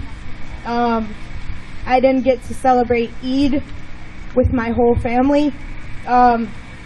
Even this morning, Eid prayer is not the same. Eid celebrations is not the same. And this Eid al-Adha, is to celebrate Abraham's willingness to sacrifice his only son. The first, we only have two celebrations in Islam. The first one is to celebrate the end of Ramadan. The second one is this one, which is to celebrate Abraham's willingness to sacrifice his only son for God. And so I don't want to get too preachy, but even just me being here to sacrifice time with my family after just losing one should tell you how dedicated and how passionate a lot of us are to be here, because it means more to be out here fighting and supporting other families instead of trying to celebrate and pretend like everything is fine on a holiday when it really isn't. So please do more. So I'll just conclude with saying, please do more. Challenge yourself. Come out here. There are resources. We are not getting paid to come up here and speak to you. We're constantly re-traumatizing ourselves, telling our stories, just so you can get a glimpse of what we really go through, just for you to get a glimpse of our reality. And it shouldn't take that. it shouldn't. And so, but we are here. We are a resource for you to utilize. Please reach out to us if you need anything. Please reach out to the Native families or myself if you want to get involved at the camps and what you can do for Indigenous lives as well as stolen lives. Thank you.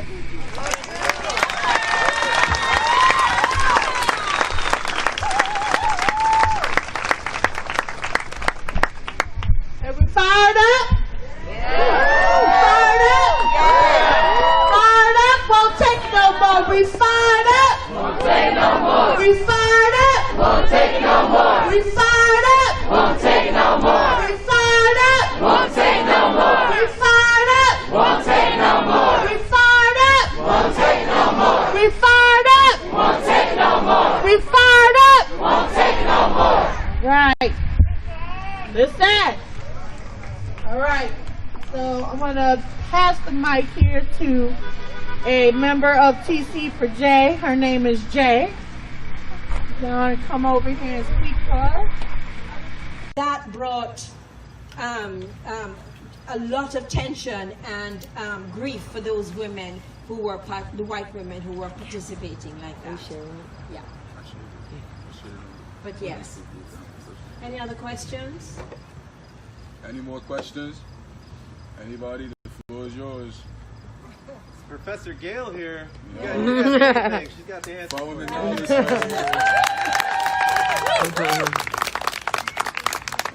You sure? Here we go. Hi. For our current issue at hand, what should the women of today be doing to help our cause? Just exactly what we're doing.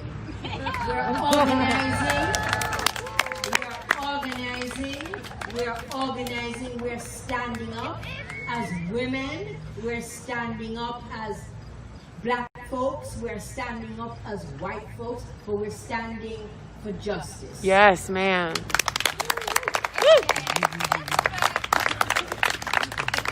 Nobody leave. We got a special premiere.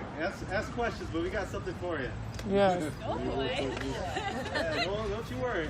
Don't be afraid to ask questions. Going once. Going twice. Get those hands in the air. Everybody? All right, give it up. Make some noise. Yeah, thank you. Make some noise. That was amazing. Is that okay? Yes, of course. Amazing? Yes. I think it's really important. This is so. We were going to show the 13th. But it is getting a little late. I mean, who wants to stay for the movie for the next hour and 2 hours? It's a little late. So we're gonna cut it short, but we are talking about rescheduling for this movie. All of our kids. It's traumatic to not have the mental and public health resources that we need right now in the city. It's traumatic to not invest inclusively in equitable housing policies and equitable economic development policies. And it's affecting our kids. If we think it's just about paying teachers more money, we haven't been in the classroom. Teachers didn't get into the classroom because of money. They got into this to try and make an impact. But when we don't recognize that Oklahoma has the highest ACE scores, meaning the highest adverse childhood experience scores, and we're not putting resources to combat that, we're not really dealing with the problem. See, what I'm talking about is not slogans. I'm not talking about just talking about stuff. I'm talking about doing something about it. That's what my mama told me. See, my mom, she was at the top of her game. She was a senior accountant at the Williams Company. And then she got multiple sclerosis. She stopped having the ability to walk. She had to retire. She's in a bed. Her husband dies, her caregiver. She's lost everything. And yet all she's telling me from her bed is, you gotta be solutions oriented at all times. You gotta never stop having hope. You gotta always be trying to figure out how to make something else better. You gotta be thinking about what you do have, not what you don't. That's the mindset that I grew up in. That's why I'm here. Not because I want to create division, but because I want to lean in and create real unity and real peace. But in order to create that, we got to tell the truth. How you gonna look at a man struggling and tell him he not struggling? How you gonna put your knee on a man's neck and tell him that he can breathe if he talking? Huh? How you gonna tell a community that they ought to recover, but you won't give them reparations for killing their people and destroying their property? How are you gonna tell a people that they're included when you've been standing on their land and not honoring their cultures and not honoring their traditions? See, we've been living an illusion for too long. And so that is what I want to do as mayor. Not come in and ride in on a pretty white horse. Not tell you that everything is going to be okay if we do nothing. But to say that I have the passion and I have the courage to stand with Tulsans if we're willing to actually do better than we've done. If we're willing to actually help our neighbor. If we're willing to actually combat injustices with truth. That's what I'm willing to do. And so if you're willing, I'm willing. I know what Tulsa can be, but we have work to do. Y'all understand? Yes, sir. We have work to do. And so what I've been saying, at first I started saying no justice, no peace, right? No justice, no peace. But I've shifted now. Now I need y'all to look internally. Because I'm not a messiah. Neither was Barack Obama. Neither is Pastor Turner. Neither is Rosa. Neither is Nancy. Right? No one person is going to do this for you. Neither is Mario Johnson. Quit looking around. That's what Ella Baker was talking about when she said strong people don't need strong leaders. Until all of us decide that we're going to step up and say something, nothing is going to change. And so now what I need y'all to repeat before I give the mic back is, if it is to be, it's up to me. If it is to be, it's up to me. If it is to be, it's up to me. If it is to be, it's up to me. I want y'all to vote on August 25th. Every day before then, I want you to keep marching. I want you to keep talking. I want you to keep demanding.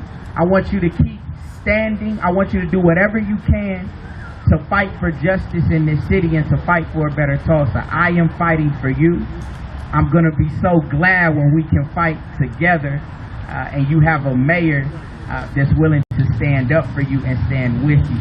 I thank you all so much. My name is Greg Robinson. I'm running for mayor of Tulsa.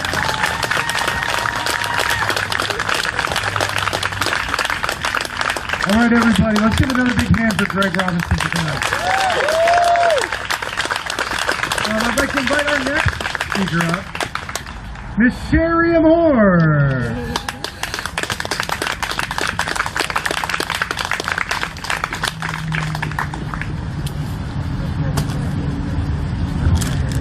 Good evening, Tulsa. I bring you greetings from Oklahoma City. Hello, beloveds. I first want to say that I rock with Greg Robinson. If I lived in Tulsa, I would be voting for my brother Greg Robinson. And because I am not here, what I do is I go online and I make calls for my brother Greg Robinson. And so when you want social change, we need you to make actual change in your actions.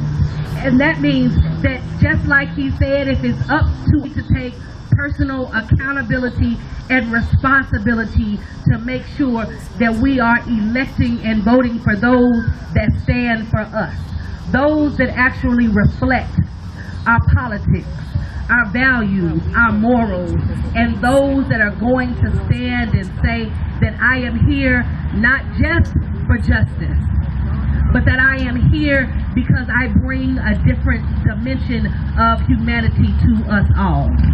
So I rock with Greg Robinson. Mayor Robinson is what I will be calling him, hopefully even after the 25th of August. I believe that he is going to be successful.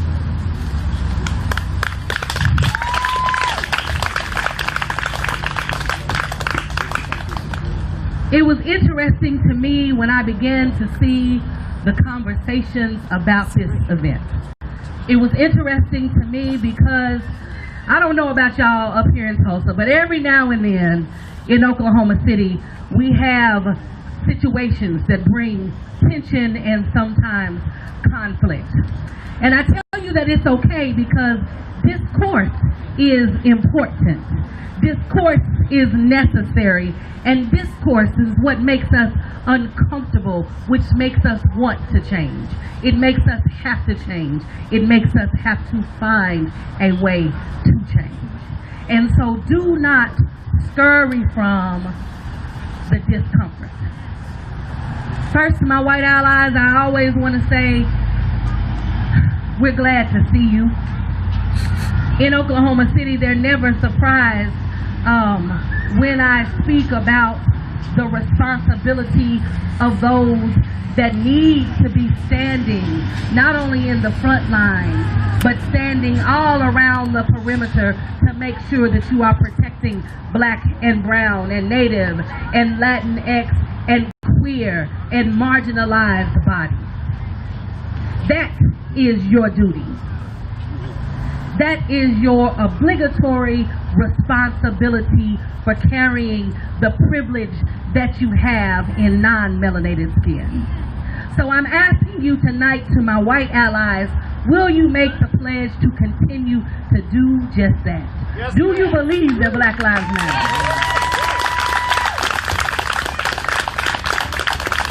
Do you understand the absurdity that it is when our Native and Indigenous folk have to get a permit to stand to protest on land that is there?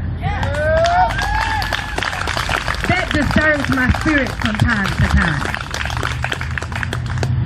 Just a few weeks ago in Oklahoma City, many of my indigenous family traveled down, and we had basically a sit-in and a teach-in against a statue that was literally built that promotes the land run.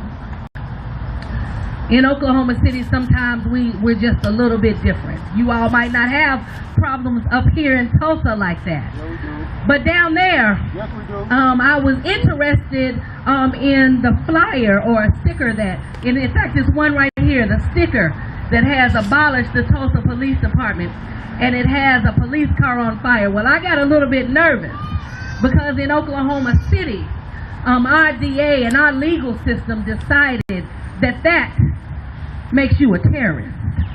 And so they charged 17-year-olds and 18 and 19 and young 20-year-olds with terrorism. And in Oklahoma, especially Oklahoma City, we know something about terrorism. And we know that in Tulsa, you know about terrorism because 2 of the worst domestic acts of terrorism happened in Oklahoma City and right here in Black Wall Street in the Greenwood community. That is terrorism. When you become and you bring genocide to an entire community simply because they have the audacity to succeed.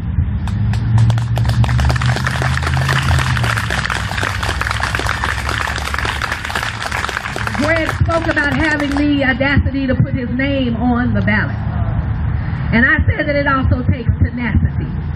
But he has the triple force because he also is a strategist. And when you combine those 3, that is when you begin to see change. When Black people rise, we all rise. Did you know that? Yes. I said when Black people rise, we all rise.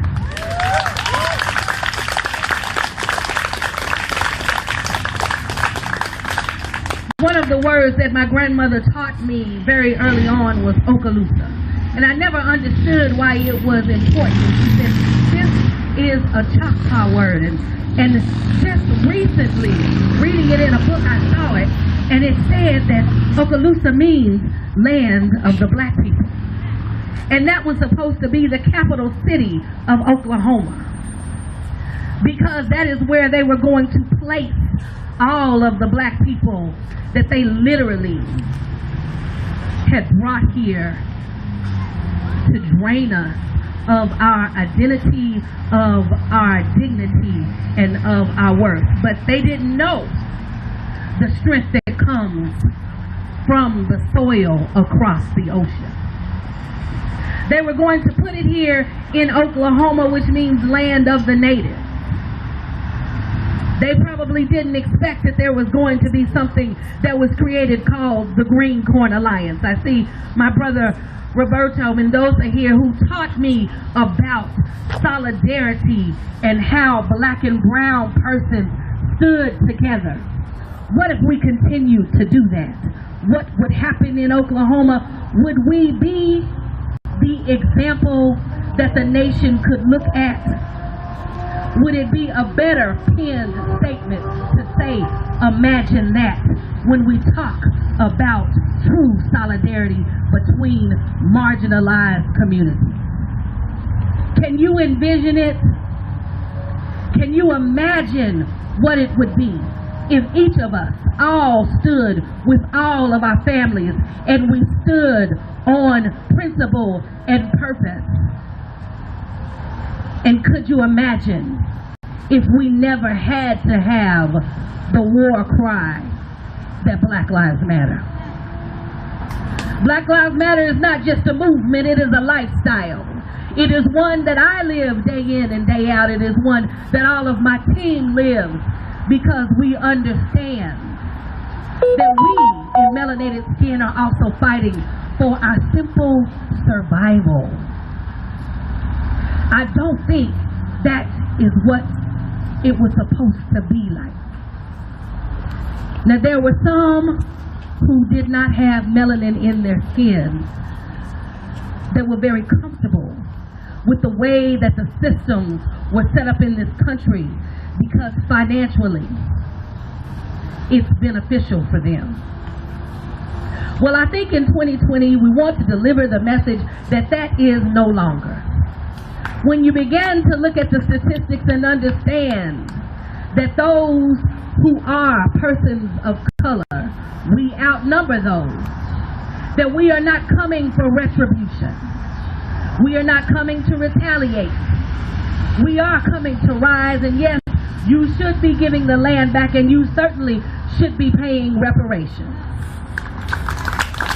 But that is the absolute least that you could do.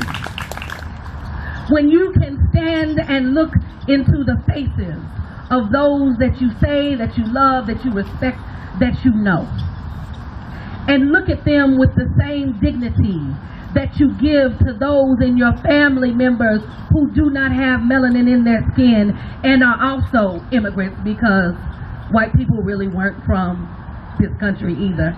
We know that. We have to speak truth. We have to accept truth. And we have to dismantle the systems and dispel the fallacies that we have been taught. So understand your history. Understand that each person that stands in solidarity with you, that shows up in moments like this, that that is your neighbor, that that is your family, and that those are the ones that are saying they are dedicated to continuing to uplifting and amplifying the messages of marginalized folks. Now, me as a black person, I have the audacity to say that I'm not just fighting for equality, I am asking for equity, because surely my people deserve it.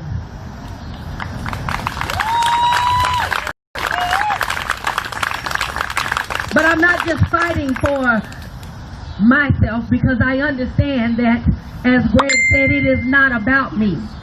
Leadership is not about showing your talents and your skills. It is the ability to be able to stand with those in spite of all of your flaws. And I know that I have them. Leadership is a constant blessing, but it is a constant call to ourselves to be able to appropriately serve. So I offer myself as a servant in the fight of equality, as a servant in the fight of equity, and as a servant in the fight of community. Anybody interested in being real community? Do you want to commune with one another?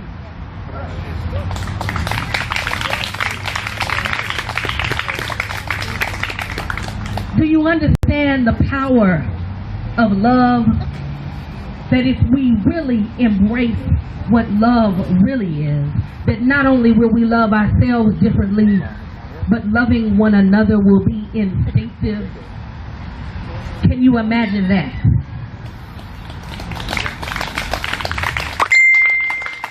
And can you imagine the status quo being the love of humanity instead of trying to figure out how to dismantle systems that come to destroy just that?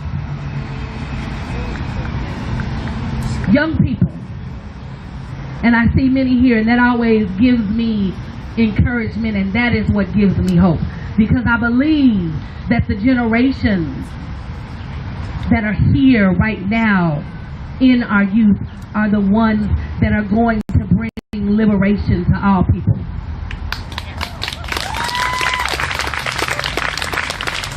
Come here, Jalen. I'm also a mama. This is not my biological child, but she's one of my bonus children, and she is also one of the members of the Black Lives Matter Oklahoma Youth League.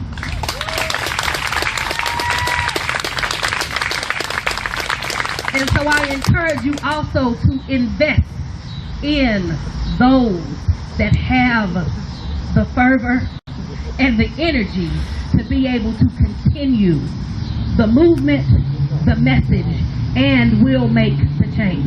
Do you believe that the young people are the ones that are going to bring liberation to all of us? Yes. We are, sister. Some of us are a little bit weary.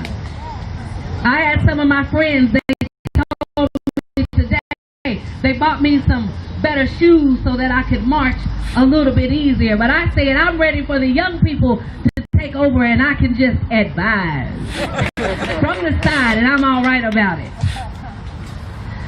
But I love the fact that I see fearlessness and hope, passion and power in the faces, in the beautiful faces of young people. In the beautiful faces like this young person right here. In the beautiful faces like that young person right there. And so, to those of us that are closer to Social Security than we want to admit, but also realize that Social Security is not social, nor does it provide security. So we really need to invest in the young people, because they're the ones that are going to have to make the changes for us. I give you this commission to continue to empower the young people around you, to begin to listen, because their messages are fierce, their messages are relevant. And many of our younger ones, we have not had the opportunity to tarnish or mess them up. And so their perspective is not jaded, and they get it so right. Believe in your young people. Be prepared to follow your young people. And be prepared to protect them. In my day, when I grew up, one of the songs that we talked about was Nuck If You Buck. Now, all of you all may not know it, but it meant you will not come for me, and you certainly will not come for mine. And so that is one of the things that I stand on a daily basis, to do not mess with children, my family, my friends. And I speak that saying that all of those communities that I just spoke of, I include each one of you all in that, because you are standing with me today. It is us today. We are a family. We understand community. We understand solidarity. And so I close with one of my favorite sayings and the mantra that I try to live on a daily basis. And it says, if you have come here to help me, you are wasting your time. But if you have come here because your liberation is bound in mind, then please let us get to work. Will you work with me, beloved?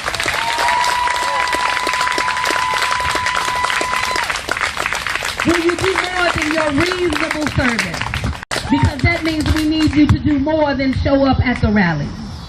It means that we need you to have conversations with your family. We need you to have conversations in your workplaces. We need you to be the change agents in your community. And we need you to make the calls. And for God's sake, we all need you to vote. Will you do that? I bring you blessings, gratitude, solidarity, and community from the Black Lives Matter Oklahoma City chapter. Hashtag we got us, we are us, we are one.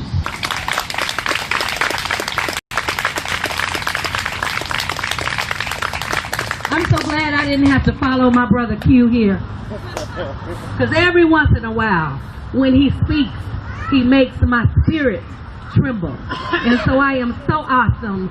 I was so elated to see him the last time I got to speak before him too, and I was glad about it. Let's go, Q! Peace, y'all. My name is Quresh Ali Ramsana. You can call me Q.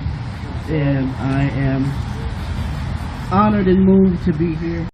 I'm going to be brief because there's some walking and some marching and some chanting and some chanting down Babylon that needs to happen here shortly.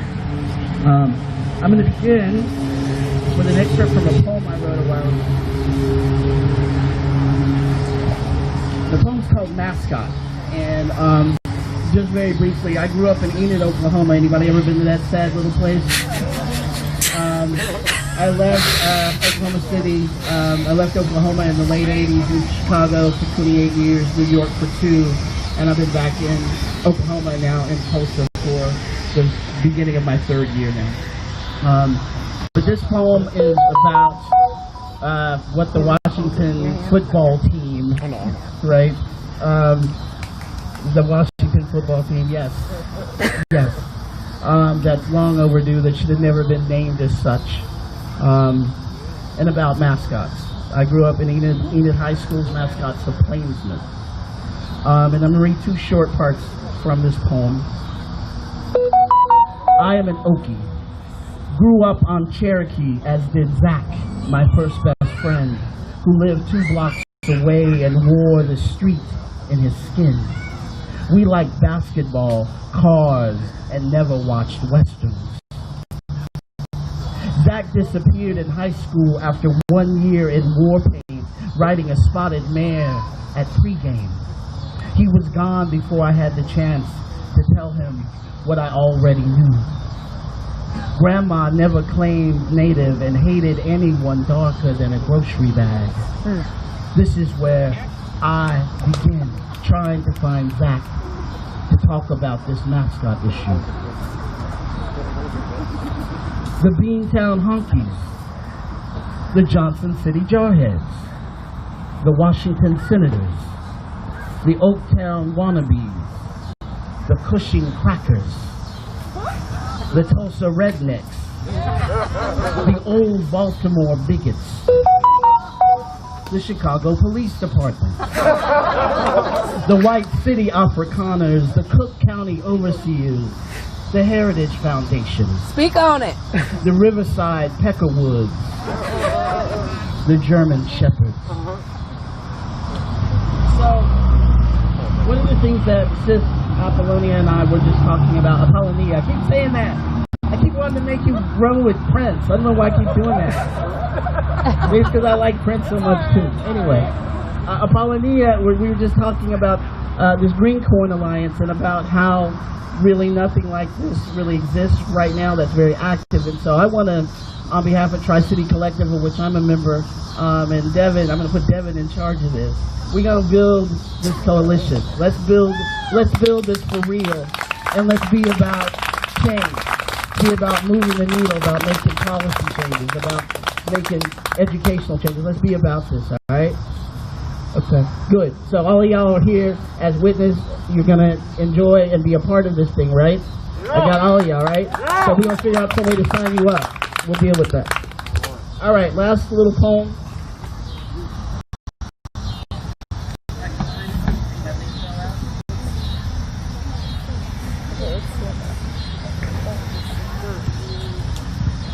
So if you are white man, masterpieces from your scraps, our supreme black mother from the grasses of Africa, she holds the key to us all. And if we ascertain that, every fiber of your foundation will fall. It is time now to open your eyes. 2020, no coincidence that this year, every month we're going through something different. Something that exposes more and more that white men were the only ones in mind when initially creating this system. It's not broken. It's functioning just how you meant it. But that don't mean it doesn't mean fixing. Unity and love in numbers is power. We have to use what we got. Because in the words of the paramount Miss Asada Shakur, ain't no power like the power of people, because the power of people don't stop. Say it with me. Ain't no power like the power of people, because the power of people don't stop. I can't hear you. Ain't no power like the power of people, because the power of people don't stop. One more time. Ain't no power like the power of people, because the power of people don't stop. And that's all I got. Thank you.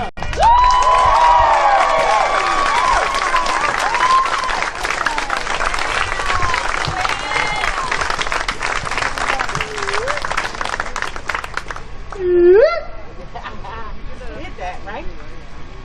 So, we're going to wrap it up, y'all.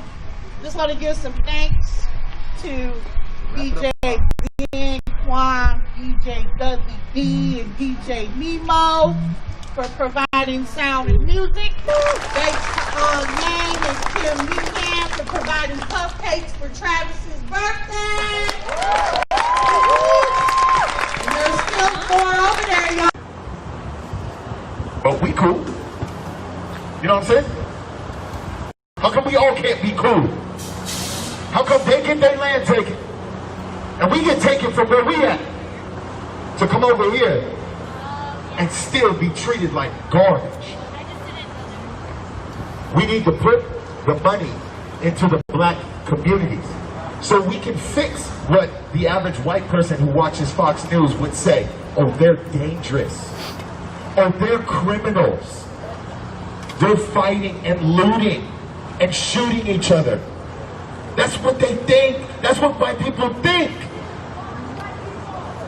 Not necessarily, because I know some cool white people, but that's what they think. They think that we're wild and tyrant people.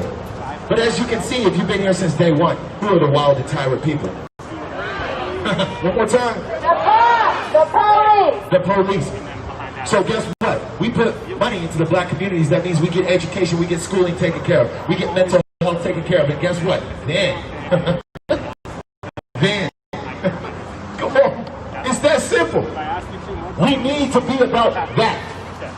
Defund SBD how much? 50% at least. And where should that money go? To black communities. Where should that money go? To black communities. Come on. I said enough. Man, that was good. Yes. All right. That one thing I was saying, I said earlier, but I'm a third-generation black woman from the city. My great-grandfather, my great-grandmother came up during the 50s, during the Great Migration, because of white supremacy. I literally would hear my grandfather talk about stories about how, you know, you gotta be good to old master or a mister because you didn't know if you was gonna come unmissing. Come on. And when my family came here, they were told to go to the Central District, known as the Colored District, due to redlining from Seattle. They went years, they paid more on their taxes, their property taxes. They could not get any type of funding until Garfield. If you go past Garfield right now, it's beautiful, right? Back when my mom was going there, back when my older aunts and uncles were going there, they didn't give a fuck about us. They didn't put any type of money into it. But guess what? I went off to college, came back, and Amazon took over. Now, it is fashionable and cool to live in the Central District. When we literally growing up, there was no white people that would come south of Madison. True story. So the reason why I fight here every single day, the reason why I go into Como News or just having conversations with people is because we need to build up Black and Indigenous equity. We definitely need to build that up. Because studies have shown that when you put money into services for people, they don't feel that they need to go and steal, they feel like they don't need to rob or take anybody's life. It's that simple. It's that plain and simple. When they have a fighting chance, people can do better and they can have better, right? But the thing is, they don't want to talk about that. They love to talk about how Black people are poor, we're not educated. They love to talk about how violent we are. But they don't talk about what did we get, like where do we get to that point, you know? They don't talk about when back in the 80s, when cocaine and crack was flipped into our communities. It affected my family personally. And now the opioid crisis, now I just feel sad for white people in Ohio when they didn't give a fuck about the Black people that are right here in Seattle. Come on. They failed us. They took people's children away from them. They took people's children away from them. They failed them, and they are still fighting to just get back to the basic minimum. So when we're out here and you're saying reach my Black communities, that means giving those families, giving those communities a fighting chance to just survive and to live. That's what I'm saying, though. Because when we're out here, when I say Black life and Indigenous life matter, their life simply matters, but the quality of their life is very important. When they have housing, when they have education, you know, when they have adequate health care, they can do better. So that's all I gotta say the most to me, is because I'm a product from that. And I was actually, you know, fortunate enough to be in the first AP classes that were at Rainier Beach. They didn't have AP classes before I came here. They didn't think Black kids were that smart. I sat in front of our Democrats here, you know, like in the Senate and the House Representatives, talking about the changing of the lives of Rainier Beach. And going up there and like, yeah, I want to go to college. And they're like, wow. They're just so amazed. Because they think so little of us. And that's why it's important that when we get that money from the SPD, that it truly goes to benefit the communities that are suffering the most. And gentrification has caused them to suffer the most. Alright, so when we say defund SPD? Defund SPD, how much? Defund SPD, how much? Where should that money go? Say, where should that money go? Number 3, who should we free? Number 3, who should we free? Don't forget number 4. Don't forget number 4. What about number 5? What about number 5? Whose lives matter? Black lives matter. Whose lives matter? Black lives matter. Whose lives matter? Black lives matter. Give it up for yourselves. Let's keep the Look, you're going to restart the march, and we're headed back down on Pine. We're at Pine and Bellevue right now. Just about downtown.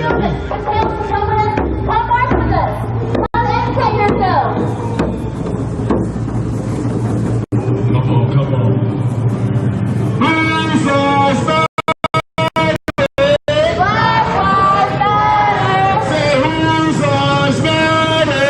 people out there, laying on the concrete. Harbor Light, Mary Jo, every single oppression out here, y'all. We're going to have to get our asses out here and help our family. Somebody's uncle down there, I pass him every day, laying on that mattress. It's done rained on it. He done urinated on it. Harbor Lights is open all day. Why they got to lay out there on the sidewalk till they opened up the bed? There's somebody's uncle out there. There's somebody's auntie out there. Child protected, taking our babies and stuff for THC. Get them some help if that's what you need to do. We got mothers out here on meth, heroin, crack, walking around with their babies. It's disproportionate against mothers out here that's by themselves. It don't matter if we're black, because we triply oppressed. Everybody know we triply oppressed out here. We got Native Americans mothers out here, white mothers out here.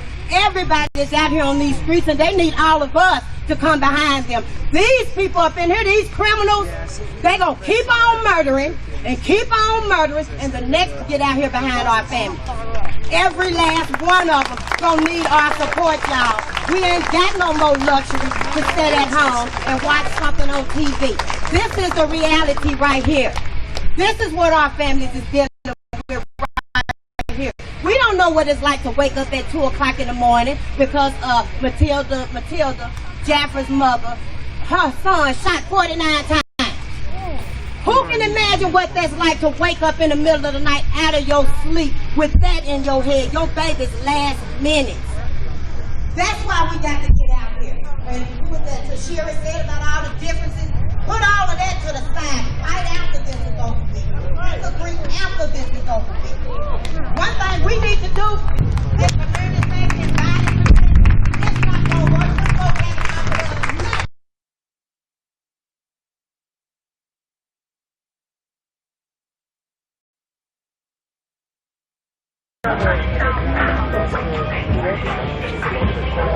What gives me hope, because I believe that the generations that are here right mascarillas de fuck la migra, chinga la migra y abolish ICE, esos dineros nos ayudan a seguir ayudando a las familias para sus costos legales. Gracias por traer nuestras playeras.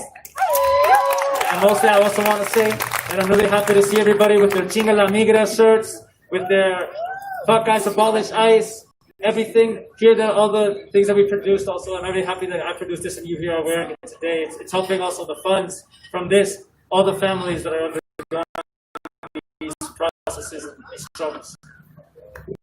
Pero también esperen otros productos el día 8 de agosto en la iglesia First Unitaria, donde estoy acogida a Santuario. Vamos a tener un mini market.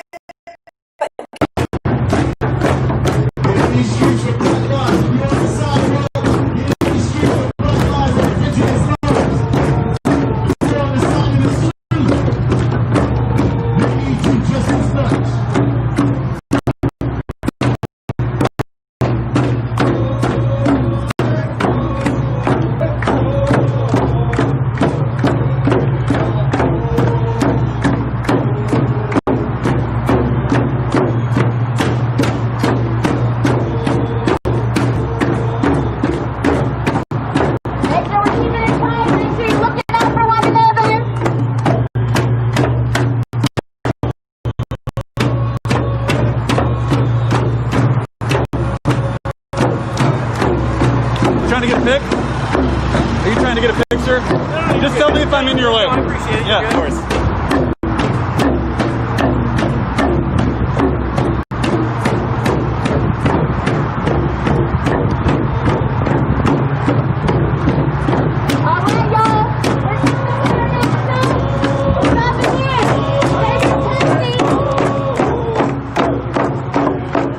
We are downtown. Here we go.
in the intersection of Boren and Pine right now.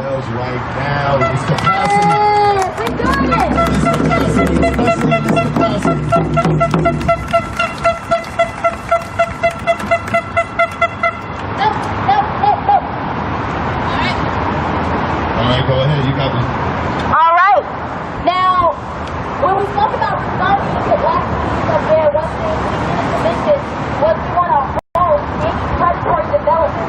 This means that we cannot have our these communities get these high-priced townhomes, these high-priced apartments, all of that. We cannot have that.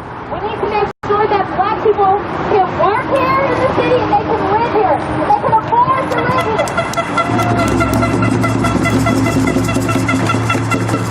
Hey, thanks for watching, Jude. Because if you don't know, Seattle is not cheap. It's not cheap at all. But the people that are able to benefit from the life of the city, they don't look like me, and they should, and that's not fair.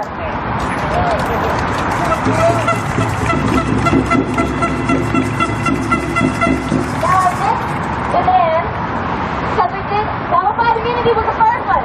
We're going to be going over demands so that they know why it is that we're blocking their name from the city hall. We want qualified immunity removed nationwide, period. The second demand we have is we want refunding the black and brown community. And that goes for housing, education, and healthcare. And now our third one was the predatory development. We want to revoke all predatory development. All right?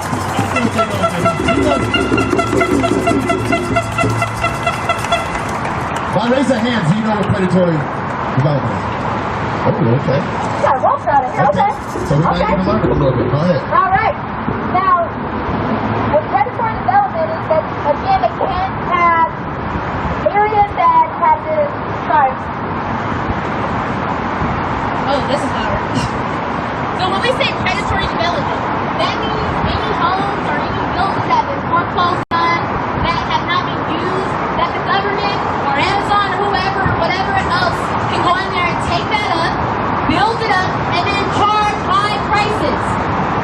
We cannot have that happen. Now our fourth demand is we want to create a multiracial citizen oversight board when it comes to any police officers that are charged with crimes of injuries or killing black and brown people. A lot of people do not know that when we have a police that's charged, it's reviewed by a police officer. How can a police officer really understand our hurt and pain of our loved ones dying, and they can just let their partners go free? Because you know what? They say blue lives matter, but it's not a blue life, it's a blue fucking shirt. And it's not a blue life, it is a blue fucking shirt. We want a multiracial oversight board to look over any injuries that we suffer from the police, any deaths that we suffer, anything. We need to make sure our people are the people that are overseeing, sure that those actual officers are prosecuted to the fullest extent of the law. We can no longer let police officers be reviewed by another police officer. That is what internal affairs is. It's fucking police officers. We cannot let them be over the charge or the case of our people, because they will literally protect the blue shirt. They will protect the badge at the end of the day. And we need to make sure that they no longer do that. So that is our fourth demand. All right. All right.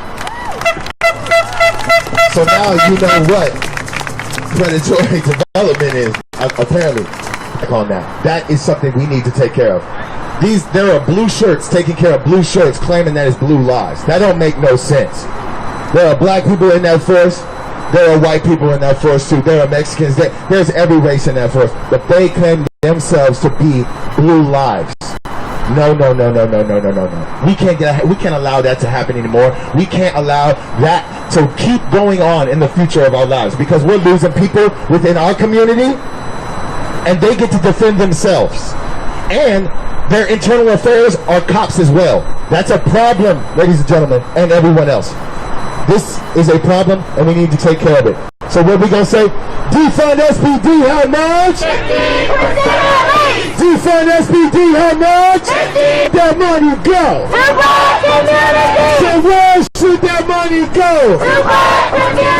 And number 3, who do we free? Number 3, who do we free? Don't forget number 4. Don't forget number 4. And what do we want for number 5? What do we want for number 5? Whose lives matter? Say that louder! Say that louder! 'Cause whose lives matter? Alright, let's roll out to the next spot. Let's do it, baby. When the drums are playing, we put our hands together and we walk in solidarity. Can we do that? Put our hands together and we walk in solidarity. Can we do that? Que nos sepan escuchar, que nos ayuden a... What are you here for? What are you here for?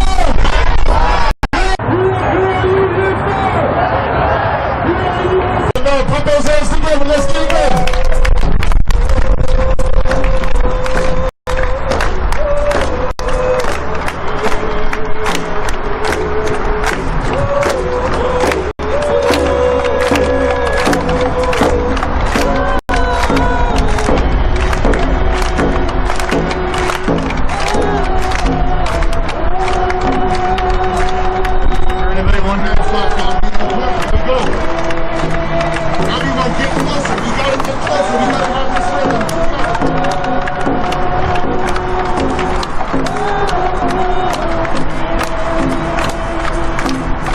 Anybody wondering where we're at? We're now in downtown Seattle, on Pine, just past Gordon. We started on Capitol Hill at Seattle Central College, going on March probably for about 30 minutes.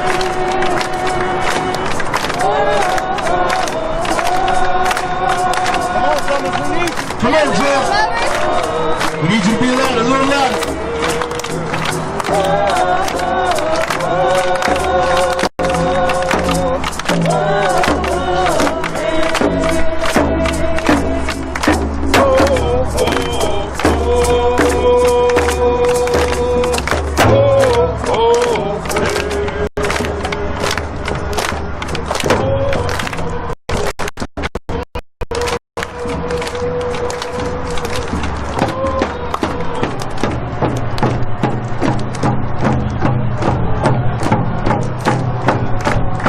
Yes, sir.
In this world now that Black Lives Matter and Black Indigenous Lives Matter.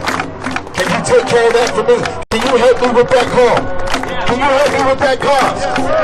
Can you keep your rhythm with your hand claps with this amazing drum line? Can you do that for me? Can you hold them accountable like they want to hold you accountable? But let's do it.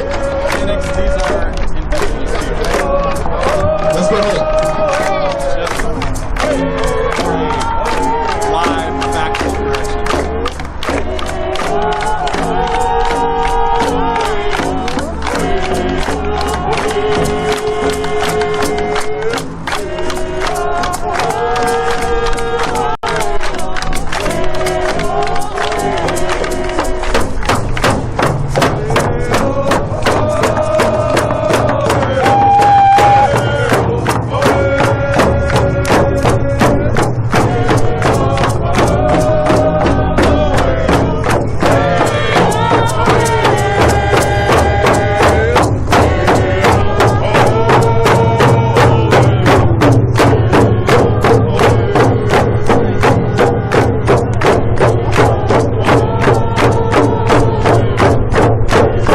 Move forward. Come on, let's move forward.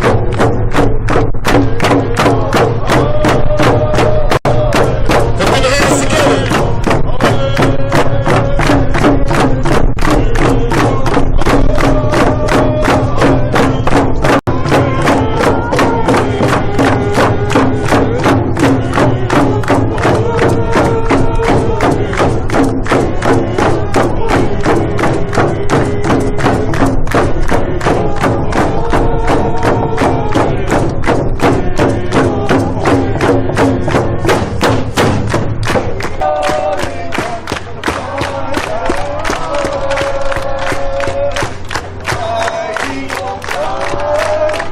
There we go. Feel it in your heart, guys. Think about the lives we have lost.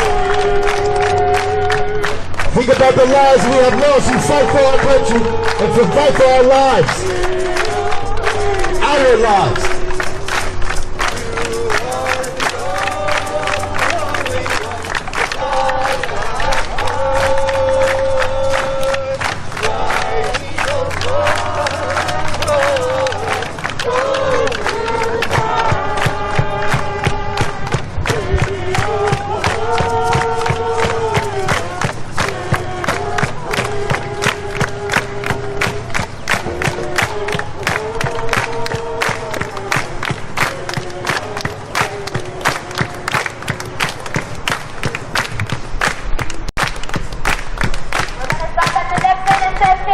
So we can go over marching in, so we can let them know why we are here.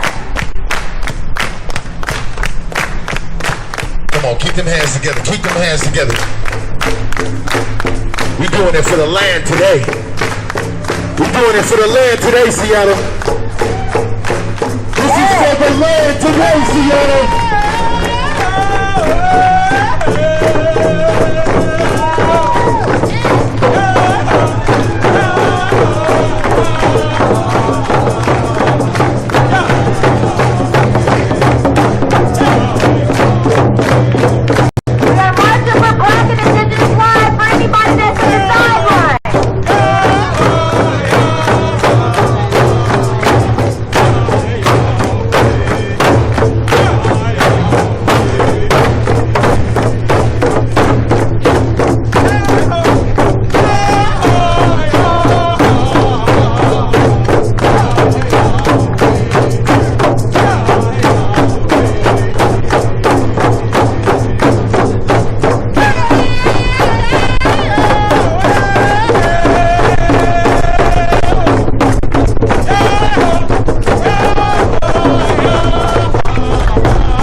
wondering, we're on 8th and Pine right now in downtown Seattle. This started again on Capitol Hill, over by Seattle Central.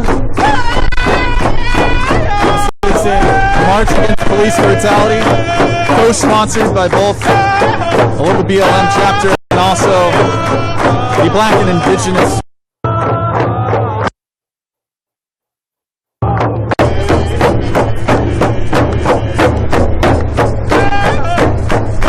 So far, I have not seen any police except perhaps the one back there. You might see the lights, the yellow lights. I don't know if that's police or not.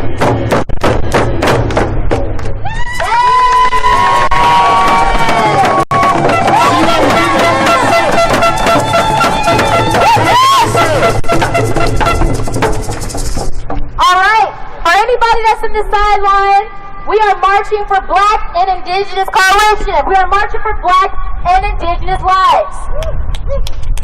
Go ahead, clap for it. Let's give it up for the people right here, maybe on the 4th, 5th floor, on the 7th floor. All the way up. All the way up. All the way up. All the way up. I think it's great that we do maybe out of your homes and in the streets. Y'all want to scream out of your homes and in the streets? I think we should do that. Out of your homes! Out of your homes! Out of your homes! Out of your homes! Out of your homes! Out of your homes! Out of your homes!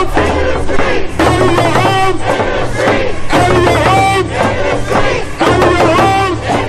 Cause whose lives matter? So whose lives matter? So whose lives matter? So whose lives matter? Let's go, let's go. Give it up for yourself, Seattle. Give it up for the people who come out of your house. Who come out of your house with their pictures. Even though they shouldn't be down here, but it's all good. All right, now one of our other demands, because we have 14 of them. That's nuts. All right. Now, our other demand is we need better training and certification for our officers. Oh, yeah. I used to work at Nordstrom. These officers couldn't de-escalate a Nordstrom customer. And that's just on period. We need to make sure that we are having adequate training for people and that are serving and protecting us. And one of the other things that goes to is we need to make sure that they have de-escalation and civilian safety annual. We need to make sure that they have medical response training. They need to have a mental health one-on-one training. We say annual, but I say it should be every 6 months. Come on.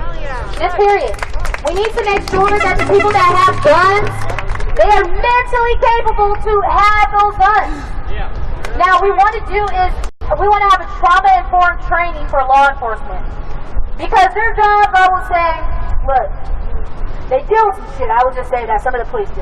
They're going to like kill black and brown people, but they do. And they need to have some type of trauma training for everything that they're going to. Even for these past, few months since I've been marching since May 30th, I have almost attacked people because I've been so angry because of the trauma and stuff. I have encountered from being tear gas, from being mace and pepper spray by Seattle Police Department. They need to have that trauma training to make sure that they are better equipped to make sure that when they go into situations that they can mentally go ahead and take care of that. Now, one of our other demands on there, we want to make sure there's a mandatory health evaluation every 6 months. Mental health is wealth. Seriously. Like, clap for that mental health. So if you're wondering, hey, what's going on? They've been stopping about every other intersection and then listing off their actual demands. I know that's a question a lot of people who've been watching these protests out there have been, what are their actual demands? She's telling me. We shouldn't take care of ourselves. You shouldn't go see a therapist. I mean, my black mom would be like, oh, that's that TV shit. That's what she would say. And it's not right. If you break a bone, you would go to the doctor, right? Yeah. And your brain is your most important vital organ. And you need to make sure that seriously. So we need to make sure that our public servants, because that's what they are public servants, that they are mentally capable to perform that job. Because any sane, compassionate person, after having a knee in the neck for, 20, 30 seconds would have taken off. Come on. George had one on his for 8 minutes and 46 seconds while he cried out for his mom and told him over 20 times he could not breathe. telling me that those officers, something is wrong with them. They are supposed to help protect and serve.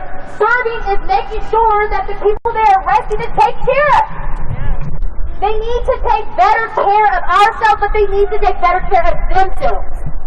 And when we're asking for that money to be defunded from SPD, a portion that needs to go into making sure we have some type of police reform that is actually going to promote change, everlasting change. I'm going to try to set this down and get a drink of water, y'all. I haven't had a drink in about an hour and a half. Need one, so bear with me. Did anybody know that our SPD officers, they actually Seth needs his water. To wear their body cams. You know they get a 2% raise every time they wear it? Out of our money, they get a 2% raise every time they wear a body cam. Come on. Why are we giving people body cams when they should just have it? Just to make sure that they are documenting everything that is going on when they are coming in contact with the public. That's very important. So when you're out here, we talk about ending qualified immunity. We talk about refunding the black and brown communities. We talk about a halt of predatory development. And the next one is we need to have better certification and training for officers. All right, yes. Thank you, Alicia. Thank you, Alicia. I hate to do that in the middle of it, but I was dying. More information, some education about Breonna Taylor's murder and kind of how the situation went down, because I just watched the coverage of the story. How many of you know the story and what kind of happened to Breonna Taylor? Raise your hand. I'll tell you after this, all right? When we start marching, Okay. I'll tell you where we're So at. that's enough to me to be short and sweet. Do you know that one officer, God, I forgot his goddamn last name, but one officer, one of the 3 officers that still have not been arrested, he was standing outside when her boyfriend decided to get up and see what the hell was going on and why they were breaking and entering into the house. So when they got in there, her boyfriend Kenny, I think his name is, he comes out and he shoots at the floor. He doesn't shoot at anybody to kill them. He shoots at the floor. At the floor. Which means he has more proper training than the cops did. Period. So with that being said, you don't want to know what this cop did because it's going to piss you off. The cop goes to a closed window with curtains covering the window and unloads 10 shots straight into the house. You know where 2 of the bullets went? Into the walls of the neighbor's house who have kids. Is that okay? No! Is that okay? No! Is that ever okay? No! 2 bullet holes in the house of the neighboring house, which kids are living in. These cops need excessive training if they're going to hold those guns. Because to be honest, I say fuck it, abolish them all. Yeah. Because to be honest, fuck defunding the police 50%. Get them motherfuckers out of there. Get them motherfuckers out of there. Because you know what? I know some people who can take care of my people way better than the blue lives that matter.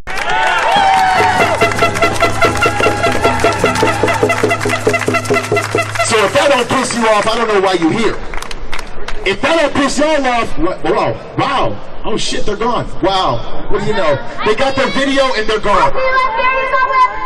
I see you up there. You can put a shirt on and come down. Come on, put a shirt on, come down. There is a guy shirtless up Oh, there. you went up there? Second to top left. Exactly. I still see you come put a shirt on. So like I said, guys, that's crazy. Because those 2 bullets could have been your house. Those 2 bullets could have had your kids, or that house could have had your kids in them. And this man closes his eyes and literally shoots through the window that has a curtain. There was no body in sight for him. He just unloaded his weapon. He needs mental health training. He actually needs to be in jail right now. Yes. Not walking the streets. Yes. And for future cops, they need that mental training, and they need this certification, and they need that attention to detail. Or we need to get them the fuck out of here. You feel me? You feel me? Defund SPD, how much? 15% Defund SPD, how much? 15% at least. And where should that money go? To black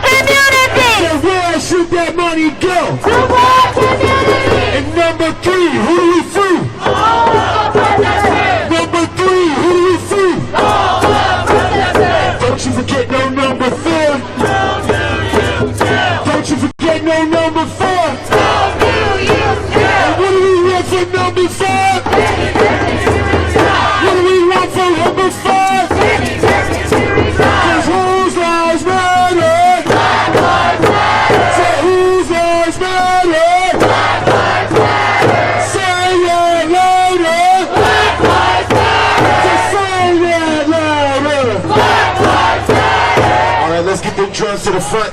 Let's get the drums to the front. We got the line right here. I want everybody behind to keep it tight. We got a few more stops today. You should be pissed off by the education and information I just gave you. No cop, no man in this world deserves to shoot through a window with a curtain on and have 2 of them bullets going to the house where somebody got kids in. That ain't okay. And we're going to make sure we get justice for that. So no justice, no peace. No justice, no peace. Take it to the streets, fuck the police, no justice, no peace. Take it to the streets, fuck the police, no justice, no peace. Take it to the streets, fuck the police, no justice, no peace. Take it to the streets, fuck the police, no justice, no peace. Take it to the streets, fuck the police, no justice, no peace. Take it to the streets, fuck the police, no justice, no peace. Take it to the streets, fuck the police. All right. Give it up for yourself, Seattle. Give it up for yourself, Seattle. Really quickly before we start marching again, somebody was asking where we're at. We're in downtown Seattle now. We are on Pine and 8th, so kind of a couple of blocks into downtown. And this started on Capitol Hill, up at Seattle Central College. Okay. Hold on. Everybody to the right. Everybody to the left. To the left so we can get the cars through. Hand signals, hand signals.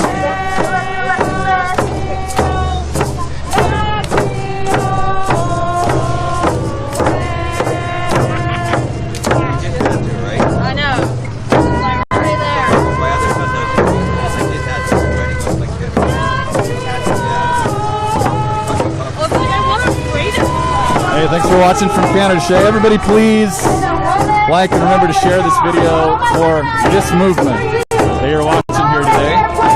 Give it some hearts, give it some likes, give it some shares. Really appreciate it. Thanks so much.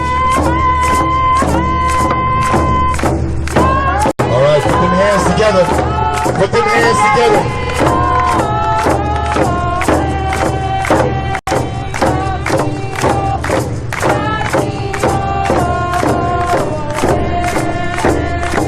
Let's go forward.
Make sure your people good in the crowd. Check on your left and right. Give the person next to you a smile, a high five, something. We out here for black and indigenous lives. Everybody here is here for the same reason.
talking about that song. That was a Women's Honor song, Women's Warrior song.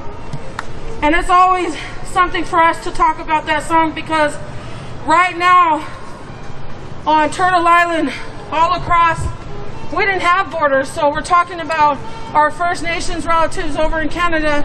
We're talking about our sisters to the south.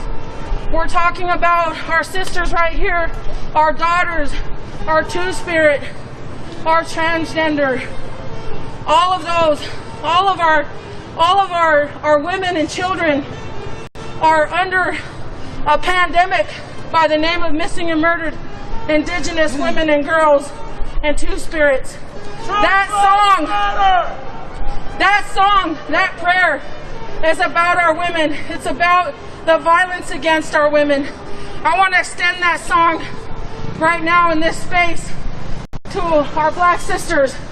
I want to say that in my heart, that when we sang that, for me, I was singing for all of your women, all of your grandmas, all of your ancestors, all of your future generations, your granddaughters and their granddaughters. You know, the violence against Indigenous women is something that when we stand here today, and as these young ones have been talking, they've been talking about injustice. And I was walking along and I was thinking about the injustice of jurisdictions, the injustice that this government uses to not step up and protect Indigenous women and people. Every day, yes, every day, yes. That the same system that you guys are talking about, many people seem to think in some kind of romantic way that Indigenous people, that we got all kinds of money, that our tribes, they just provide us with all these lavishing homes, and that we got casinos. But that could be furthest from the truth. That is the farthest from the truth. That we are, yes, we are spiritual people.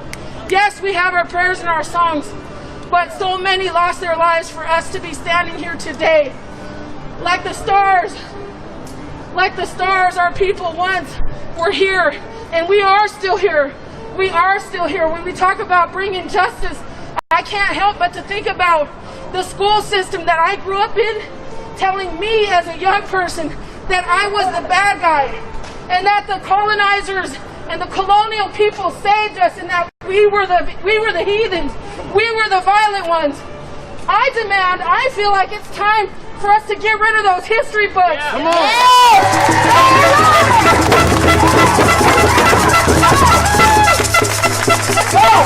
Let's stop telling his story, the colonizer's story, and tell the truth of our ancestors. Tell the truth of the genocide, the dark truth of this country and its government. Let's talk about them being traffickers. Let's talk about them being human traffickers. Yes, human traffickers. Yes, yes. Let's talk about that. Let's call them out. This government is made off of trafficking Indigenous women, murdering and raping and sterilizing Indigenous women and black women alike. Yes, yes, yes. And I just want to say that while we talk about this, we can't forget about our Mother Earth. When we say we want justice, where are we going to be in 30 years from now? Come on. Yes. Do you think that in 30 years from now that we're going to be out here, the wars are going to be over water? They're going to be over water. Water is life. Yes. Water is life. Yes. We cannot live without water. We cannot live without the land. We cannot live without the sky. We cannot live, like my brother always says over here in Paul Chilton, without those trees. We cannot live without the ones that live in the water. We cannot live without that. So when we talk about a radical movement and awakening, a spiritual awakening, the work we have to do is within ourselves as well. We have to look at ourselves, and we have to look at the land around us. And we have to start acknowledging the tribes and the original peoples to all the territories, the First Nations people, the first peoples of every continent, Indigenous people from here to Africa. And I say that because far too often Our people are murdered over the resources. Our people are still being murdered over the resources. That we have environmental issues, environmental injustice happening today and always, from Flint, Michigan to Texas, to South Dakota, North Dakota, to our Navajo Nation. Yes. We have people that can't go to their faucets and drink water, that can't go to their faucets and bathe. It is a necessity to them. To them, it's something that they don't even get. So we had to think about these things. When we're talking about justice, remember our Mother Earth. Without her, we don't even exist. And without woman, yes, you don't exist. Yes. You don't exist. Yes.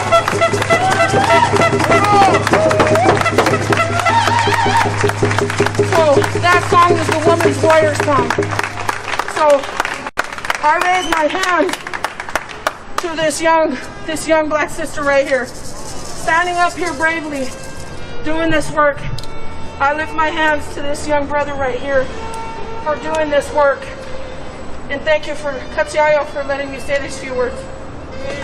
Yes, thank you. Man, I mean, she took everything out of my mouth. It was so good. Best part about it is that wasn't even in the... So, we're going to take it, we're going to stop at 4th and Pine. So let's keep it there because we have more education to give to people. We want to make sure that our drummers are in front, just as a sign of respect. And make sure we're staying close and tight. Staying close and tight shows our unification. All right. Shows that we unify. So come to the center. We got some cars from our car brigade about to go around. Ready to go back. Through. Just keep them safe. So we want to wait for them to go through. Well, while they go through, one thing she did say is she talked about what they do to indigenous women. There's a lot of women here I see here, and there's a lot of non-black women I see here. Their science of gynecology came from enslaved women. Yes. They gave us no type of anesthesia. They ripped us to shreds. They treated us like cattle. On to the next. Yes.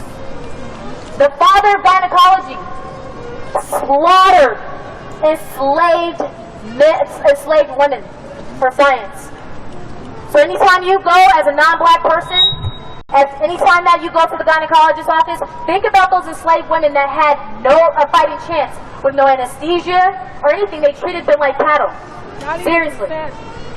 Not even consent. Not consent or anything. They had nothing.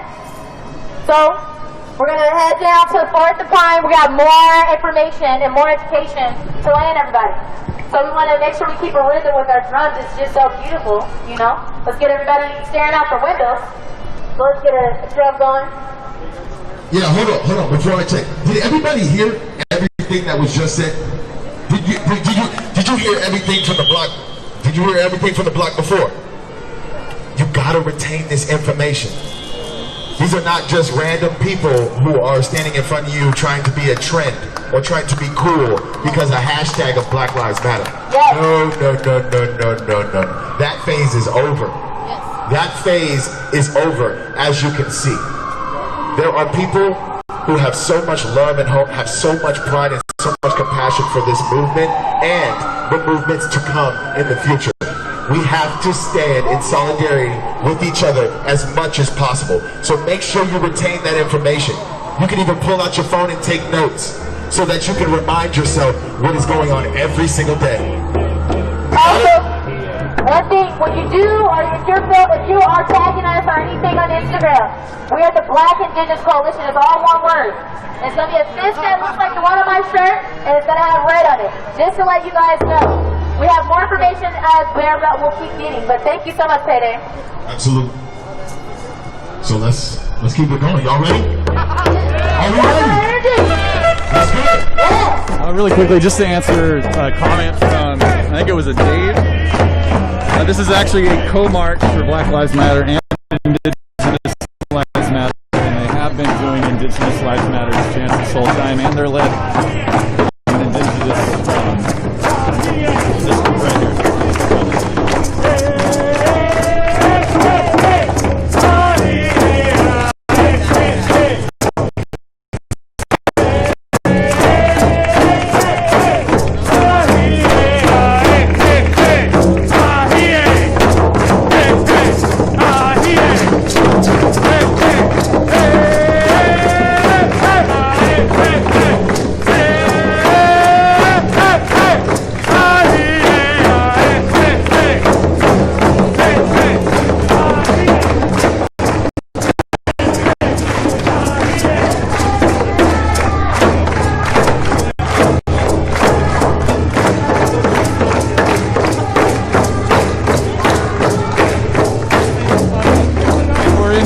Seattle, downtown. We just passed 7th and Pine. They told us we're going to walk about 3 more blocks, and then we'll stop again. This movement has been going on for 400 plus years, 600%. Get involved in the movement.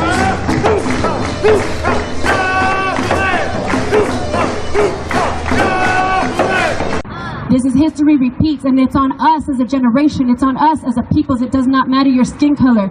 You either want to see history become just, you want to see today become just, or you don't. You decide which stand you take. You decide which side of this you stand on, right? So my name is Jessica Calderon. I am your MC tonight. So thank you for coming out and chilling with us. And let's see here. So this next group is from South Central. They make music about the hood, for the hood. So I want y'all to put your hands together for Year of the Crow.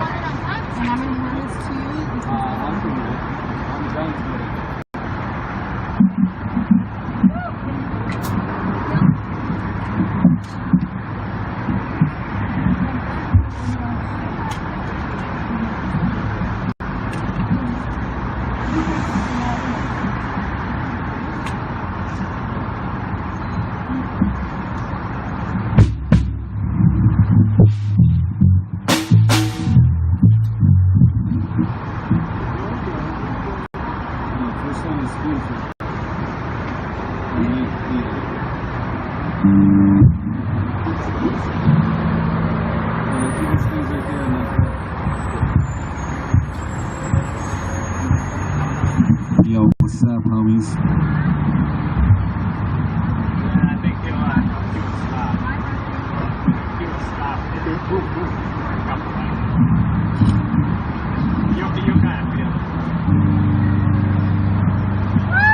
Yeah, I'm much taller than this, and I can't unscrew this baby.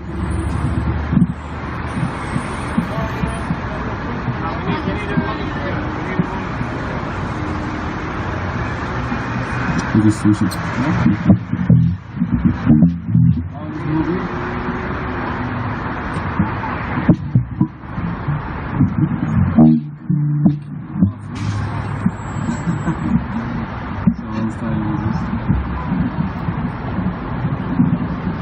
Yo, what's up, homies? You know, I just want to thank my boy Eric right here, playing on bass with us tonight. Me and Eric, we've jammed before. We've never like played a set before. I asked him like 3 hours ago if he could do the set. So we're just gonna jam, you know, just feel it out.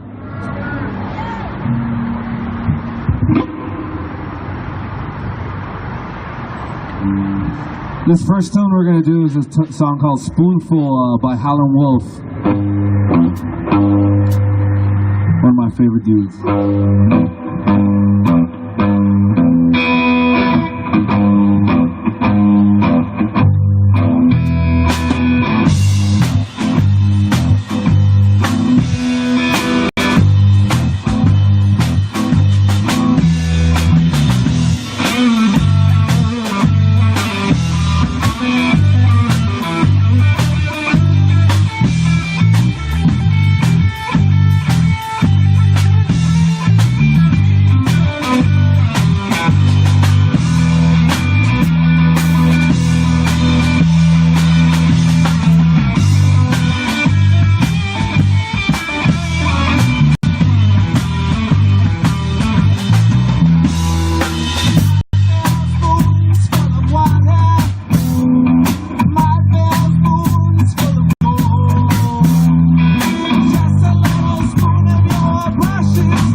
You said it first! Don't. I didn't say it first! It's all good. It's all good. We're okay. I didn't It's call okay. you It's okay. fucking bitch! You said it first! You're a fucking bitch!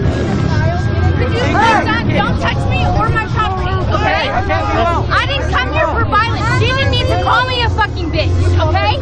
I didn't tell her. Entrapment is when they have a police vehicle that's not marked, that is stenciled in what gray black later Seattle Police Department, they have no signs or anything. I'll speak on this personally. It was after I had, or it was that Friday, and I was walking. That was as soon as the FBI got into him, and I was walking back to my location of place of sleep, and I was walking with a friend, or I was walking by myself actually, and I was just in the crowd, and an unidentified officer, well actually, these two officers were identified because they recognized us because we're always out here protesting and whatnot. And then I also saw a cop, or I don't even know if it was a cop car, just an unmarked car, and they knew, they pointed, they said, hey, you know that guy. These people are literally in the streets snatching people up in New York and Portland. Yes. You know what's great about us? You ain't snatching us up. You ain't snatching us up in Seattle because the world literally is watching. So give a hand for yourself on that. Yes. And the last thing excuse me. Damn, I lost train of thought. Hold on. Ooh, damn. Well, I'm sorry. I'll bring it up on the next one, but we gotta move. We gotta march. We gotta march this way. So we're gonna do hand signals, or we can actually reestablish the front line. Can we turn like this? So we need this left side to just wrap around. So grab your drummers up here. Grab the drummers in the front. Drummers to the front. So we're gonna leave this.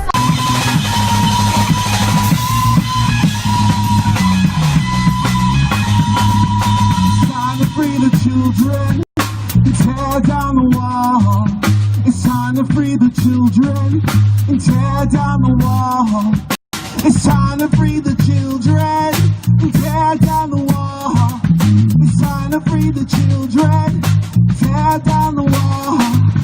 There can be no justice on stolen land. There can be no justice on stolen land. There can be no justice on stolen land. There can be no justice on stolen land.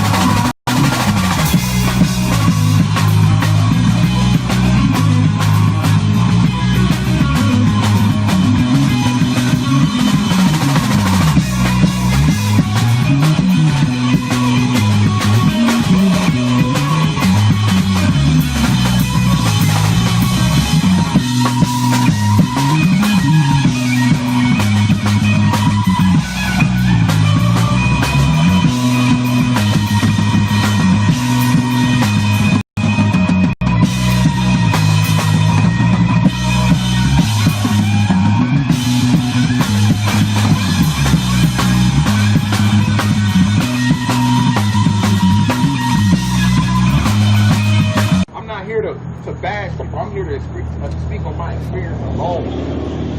I didn't write no speech. I told him I was ready to talk. I said a quick prayer. I said, God, whatever comes to me, I hope you let me shine a little light on somebody. I hope I touch somebody. And that's what my purpose is, and that's why I'm here today. So like I was saying, I live my life on them 4 principles. Manhood, scholarship, perseverance, and my last one is uplift. Uplift each other. Lift each other as you climb. I'm going to say that again. Uplift means lift each other as you climb. There's no such thing as me trying to be better than the next man. I should be trying to help him get to the same level I'm on. Yeah.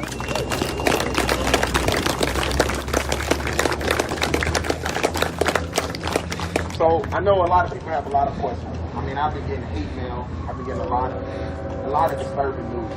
And I can't say much because, you know, they want me to stay back a little bit. I got a quick tongue. I grew up with 4 sisters, so you know how I go. It was war every day. But to sit back and watch people stand up for me, that had to be in the most emotional it's a feeling, it's overwhelming feeling that I haven't had in my life. I see people all being chosen. Great guy, he does this. And I never did anything for no accolades. I just did it because that's what you're supposed to do.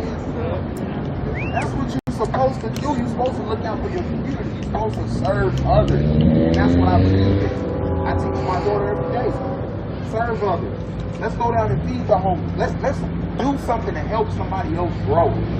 So I want you guys to continue this one. It has been 5 of us out here, and I feel awesome. Every day is a new day above the ground, and I thank God Almighty for it.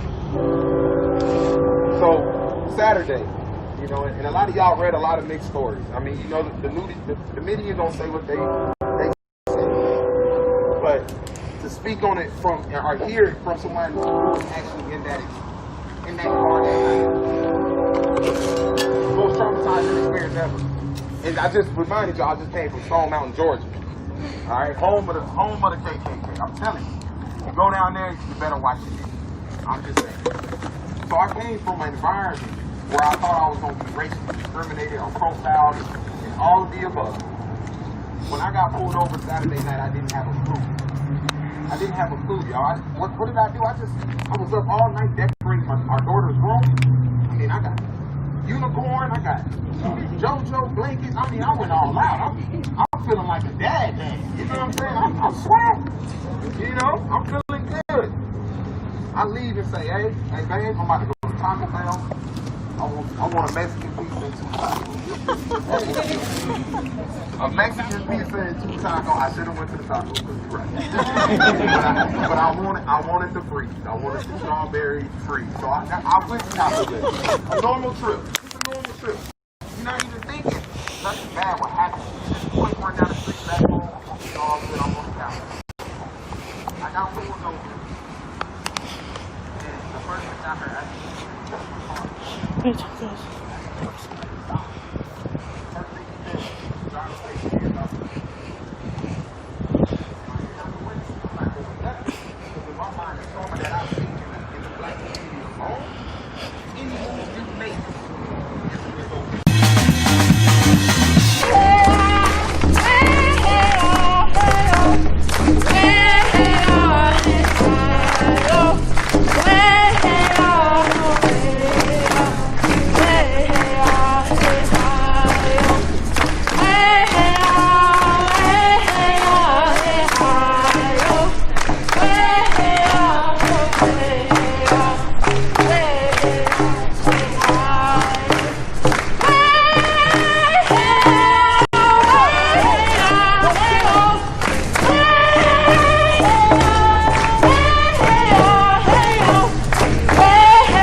Just a quick note on, I know we're fairly new here on this page.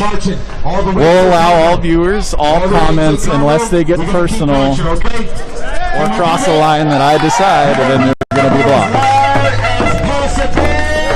Blocked, I think, 6 people. Don't mind differing opinions. Don't mind everybody watching this. Don't mind the comments. As long as we don't get personal, you will be blocked.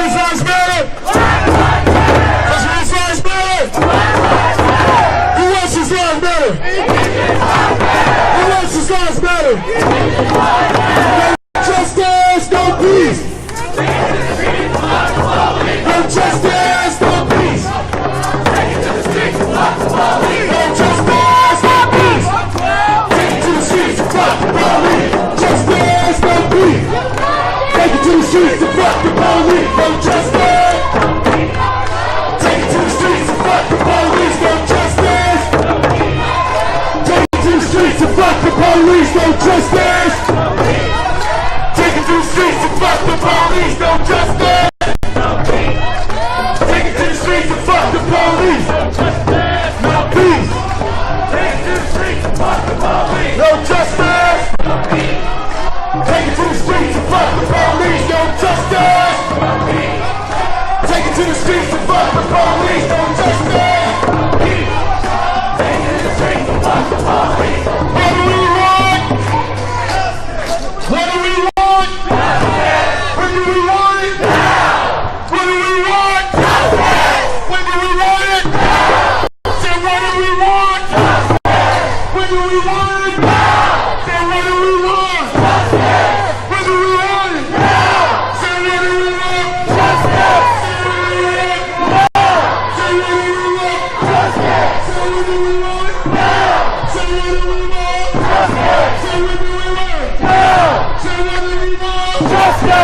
What do we want? Now! Say what do we want? Justice! And when do we want it? Now! Say what do we want? Justice! And when do we want it? Now! No justice, no peace!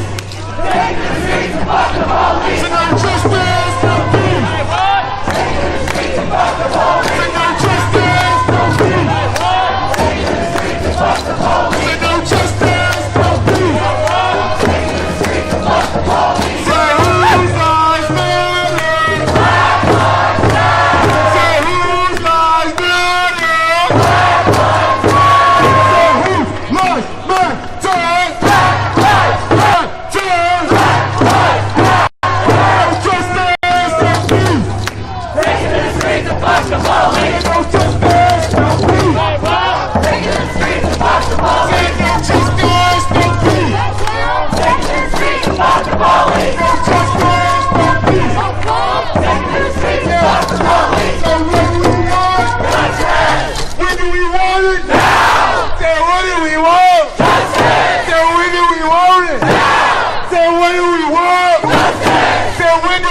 justice, no peace!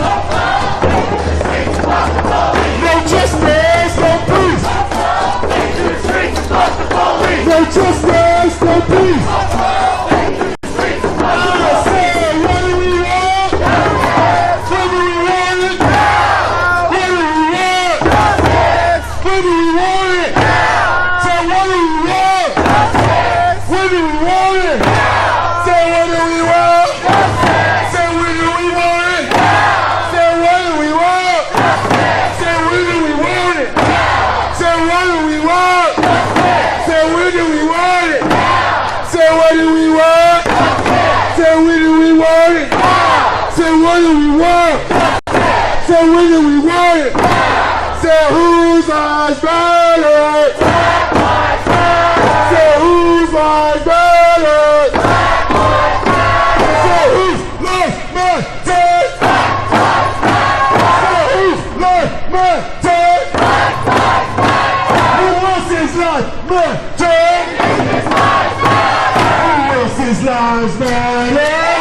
passed, all these luxury apartments that we have passed, they need to know why we are here.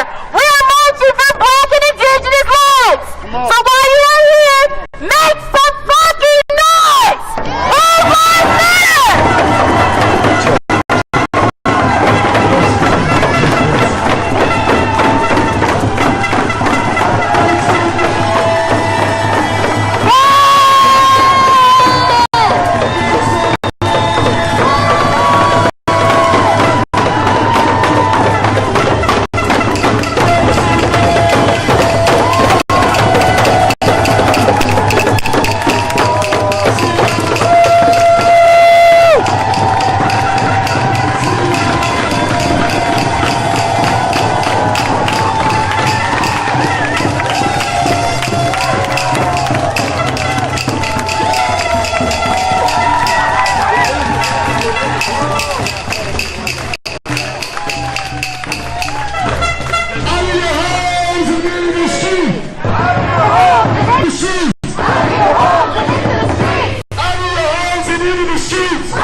Idea where we're at? That's Space Needle.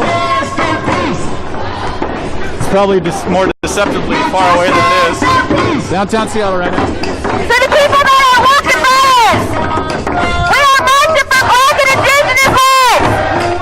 Show your solidarity for Black and Indigenous people by marching with us.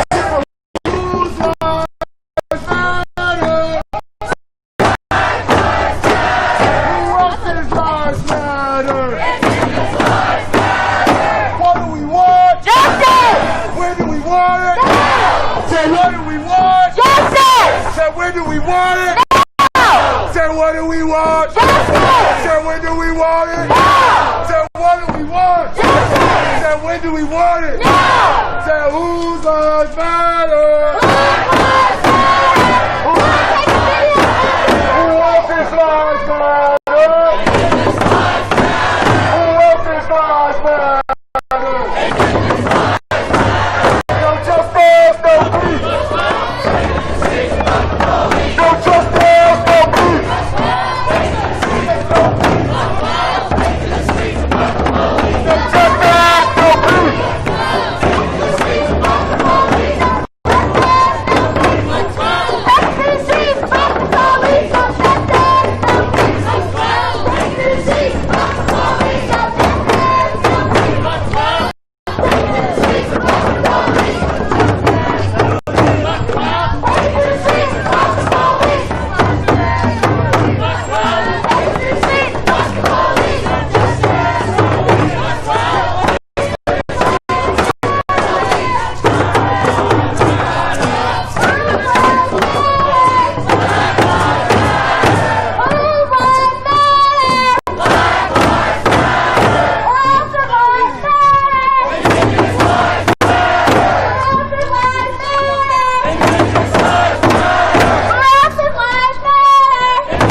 I don't know about y'all, but that's how you motherfucking rally. That's how you motherfucking rally. That's how you're supposed to act.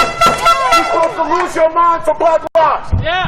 You're supposed to lose your mind for black lives when you're in these streets. Something's gonna come over you. Something's gonna come through your body. And you will get anything for this. Listen, there are people in this world, there are people right next to you who will get their damn life to shut up their back for another black person, for another indigenous person. They would do anything in their power to make sure that person survives. They would do anything in their power to make sure that person sees equity, to make sure that person sees equality, to make sure that person sees wealth. This is not a game, ladies and gentlemen. This is not a game. I am not screaming on this microphone for fun. I am not screaming on this microphone for cool points. I'm out here because this matters to me solely, deep in my heart, and I promise you every single day. Everybody should be proven why they out here.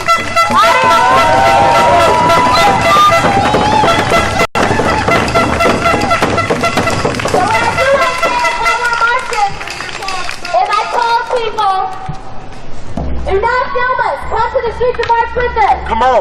I do that for y'all because y'all took time out of y'all day. So why should they get a free show? Thank you. We need solidarity and they need to be here with us. So we're passing another luxury building I used to deliver to when I delivered Domino's. Go ahead and come to the streets because you really show your solidarity by showing up. Yes. Showing up, not by posting on social, by showing up.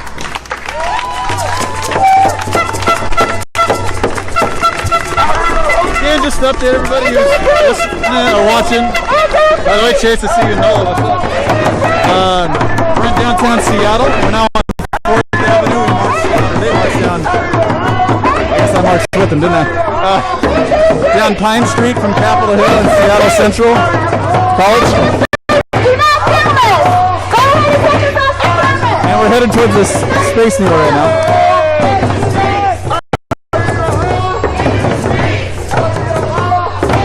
Please share the video if you're liking the coverage. Please like it. Please like our page, Front Line Access. If you're watching from a watch party, please like the page. Keeping your body floating and to keep the lava flowing, to keep your visions in flight and find that love is the only love of your life. Does it have the same impact? Yes, it does. It doesn't. It does too. That? And it does too. It does too. If America was not on the street right now, they wouldn't walk off the street. Did you go to the place on Oliver? What? Where they were peacefully protesting on the sidewalk, where they weren't dropping off the street? Hey, we did that too, man. I bet Did you you? were taking over this tonight. You wasn't there on Oliver. There was like 5 people there. I bet you were there. I just That was protest by peaceful. myself. What's the big deal? Okay, then. That's what I'm saying. Just stand on the sidewalk. I ain't got nothing to say. Let traffic work. Every time. He doesn't want to learn. He's going to move. Hey, I don't. Apparently, y'all don't want to learn either.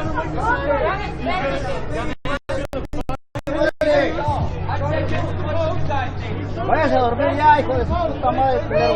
Pongo a dormir ahorita, culero, hijo de su puta madre. Don't wait for us. Don't wait. Hey. It's all up. It's all up. It's all up. Like you said, Pistons on them. Don't do it.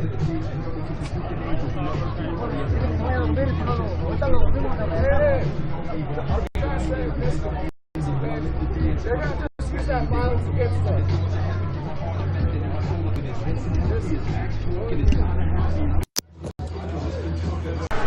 We're going to put a stop here so we can regroup. Let's all get together. It's not God damn, y'all beautiful. Thanks for watching, y'all. Remember, keep the comments not personal. We allow. There's no justice, No peace. Fuck these racist ass police. Fuck no justice, No peace. fuck these racist ass police. No justice, no peace. Fuck these racist ass police. No justice, no peace. Fuck these racist ass police. No justice, no peace. Fuck these racist ass.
Thanks a ton to the team. This team over here makes it happen, you know what I'm saying? Thank you guys. Seriously, thank yourselves. You know, like, everything builds from somewhere. This may feel like a small team right now, but we're so big, each one of us individually, you know? I believe in all of you. I believe in myself.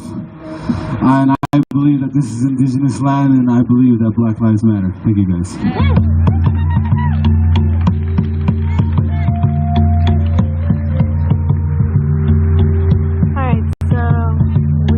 A Hispanic prisoner given a chance to be free as a conquistador finds himself in the so-called new world without Hispanic women, and among countless subjects already perceived as subhuman. He picks and chooses an indigenous woman, he rapes her, and has children.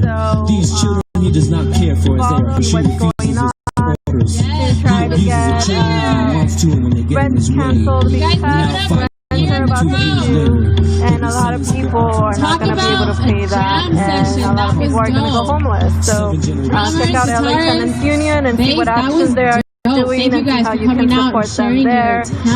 Follow BLM, LA specifically for LA. Throw this out there for those of you that are not on parole. BLM Long Beach are looking forward to voting.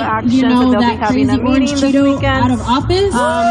So we need y'all now more than ever to show up, because as we all know, it has always been our elders who have stepped it up for us to be at those polls. Están los desaparecidos, digan ya la verdad. In November, ¿Dónde están los desaparecidos, digan ya la verdad? Boy, boy.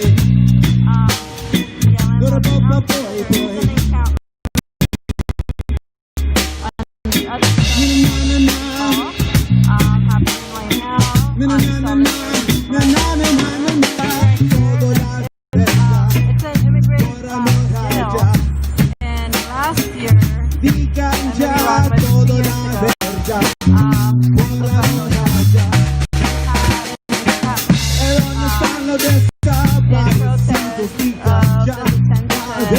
immigration detention. We were there for 6 months and they started taking children.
As something someone should cry over.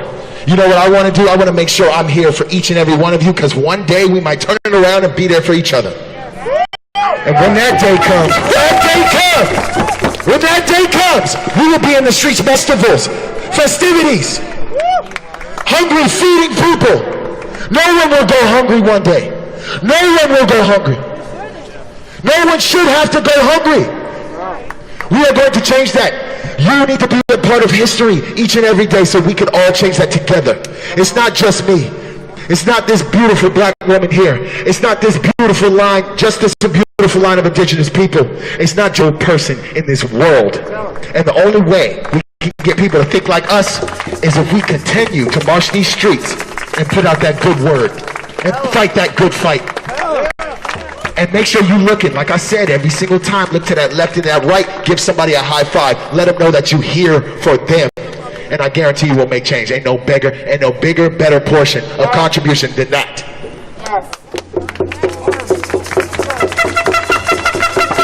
The thing I appreciate the most about Payday is I kept seeing him all the time, he marching, him preaching, him talking, and he just kept coming back. I know we're tired, we are tired, but as a black woman, I can't be tired. I have to keep coming out here and fighting every single day. We have to fight against social injustice. We have to fight against police brutality. We have to fight for equity for all people. For all, housing for all people. Come on. We have to acknowledge our indigenous brothers and sisters because we are in their homes. Come on. We are in their homes.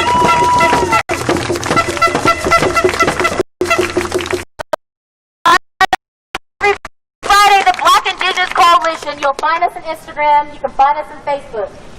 We will continue to come and march and just scream and shout until all of our demands are met.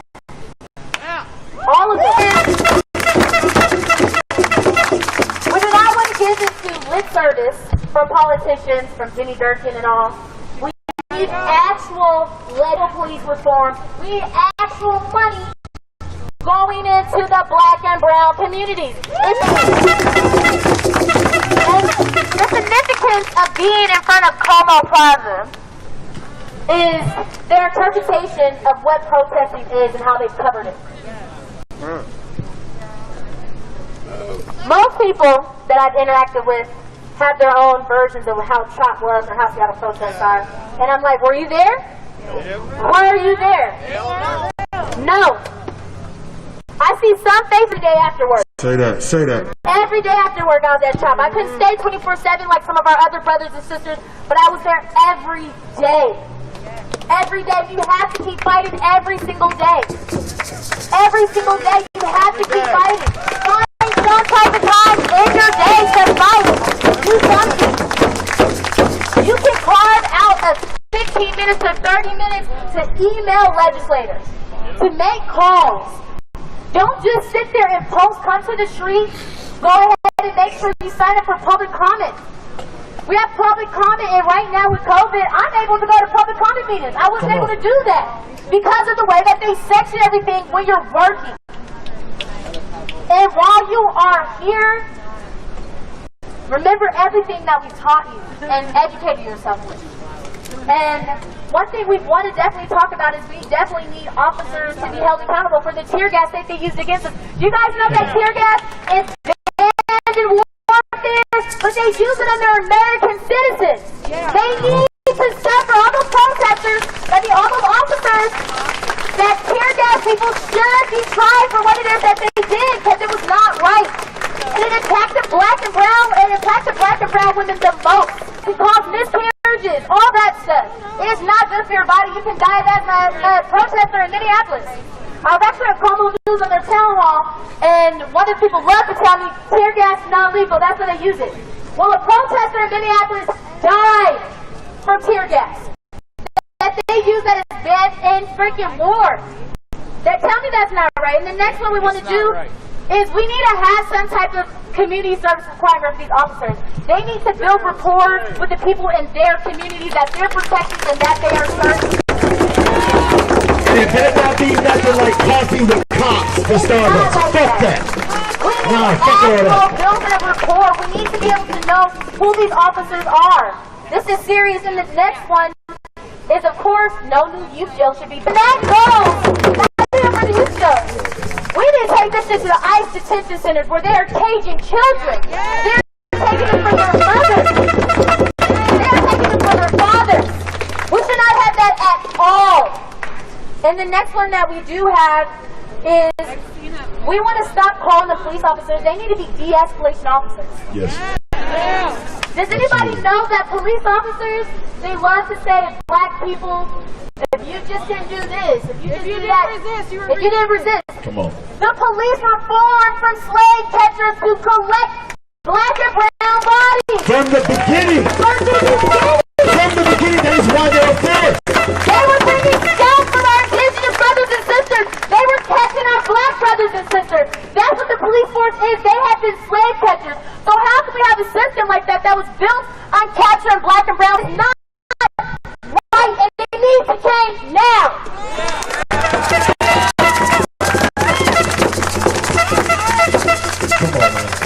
Now the last demand that we do have is because we've gone over them, and you can find them on our website, blackindigenouscoalition.com.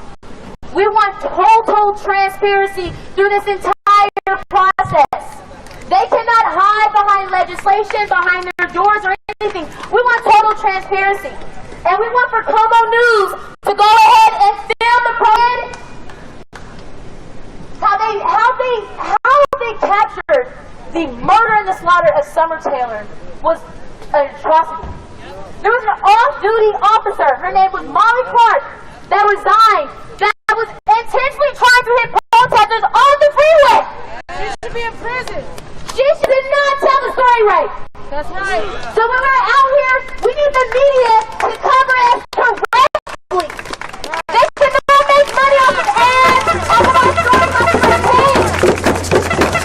The news makes money off of stories that they need to tell it the right way, because they are causing immense pain and trauma to the community.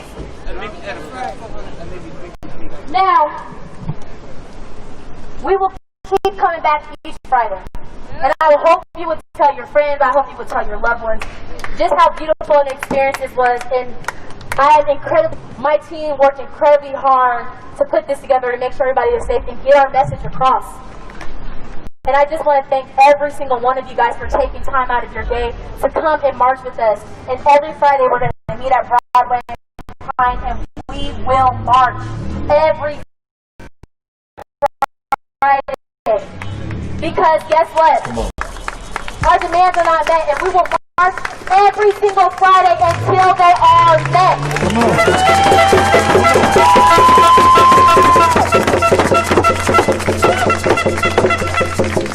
So I want everybody to get their phones out right now, please. Everybody take their phones out right now. I hope it's charged. First, what I want you to do is type in this coalition. Type that into your Indigenous Coalition. Coalition will pop up. And when you're done with that, raise your hand, please. Everybody watching this live stream too. Hold your hand up so we know that everybody is done doing that particular thing. They said everybody watching the live feed too.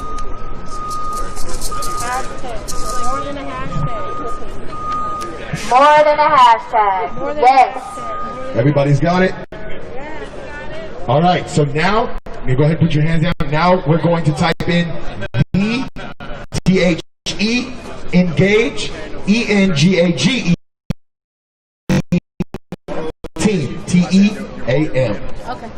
And then raise your hand when you're done following that particular organization. The engaged team. The engaged team. Keep your hands up so that we know everybody has taken care of that, follow that organization. Please follow these organizations, and hey, Alabama. They will give you information around the city. Awesome. I have one more fact, and I will finish what I am here for. I want to let you know that in the last 20 years, in Puyallup, Washington, not one cop has been killed on force. In the last 20 years, in Seattle, Washington, I think 2 cops. 20 years. In the last 20 years, 2. But they, in the last 150 days, have taken 2 of ours, and that's facts. That's facts, guys. These cops are not dying in these streets like we are. Yes. Did you hear what I said? 20 years. 2 cops. And in Puyallup, none. There's so many more facts, but I don't want to make you that mad. I would like you to do research as well. But when you hear these facts, you got to hear me. They say we're the threat. They say that we're the ones who are the problem, guys. Do you understand that? But look at us right now. Look at us. We ain't caused no problems. We ain't caused no problems. We just want to be heard, right? Say, we want to be heard. I want to be heard. Say, we want to be heard. I want to be heard. Say, we want to be heard. No justice, no peace. Take to the streets and bust the police. No justice, no peace. Take to the streets and bust the police. No justice, no peace. Take to the streets and bust the police. Take to the streets and bust the police. I love you. I love you so much. I love you so much. I will continue to love you. Each and every one of you are in my heart today, and you will be in my heart for the future. I will remember every single one of your faces. So if you do come up to me and I don't remember who you are, just say, Payday, you full of shit. I'm so appreciative of every single one of you. I'm appreciative of the Black Indigenous Coalition. I'm appreciative of the effort that you put in every single day. One more question. I need everybody to give me 5 ways that you can lives outside of March. Can we get hands? One more time. You said bring your friends. That's one. You said bring your friends. That's one. Can we get another one? Right here. Pay the fee and support black people. Pay the fee. Right here. Educate them. Educate them. The facts that you have heard today, educate them. Anybody possible. Anybody that gives you that side eye, like, oh my God, you guys are still marching. Oh, this is so great. No. Educate them. Sarah, what you got? Melt the Seattle freeze and actually treat people like they're fucking humans. Give it up for that. Yes, absolutely. That's fair. Where can we get 5 from? My medic right there.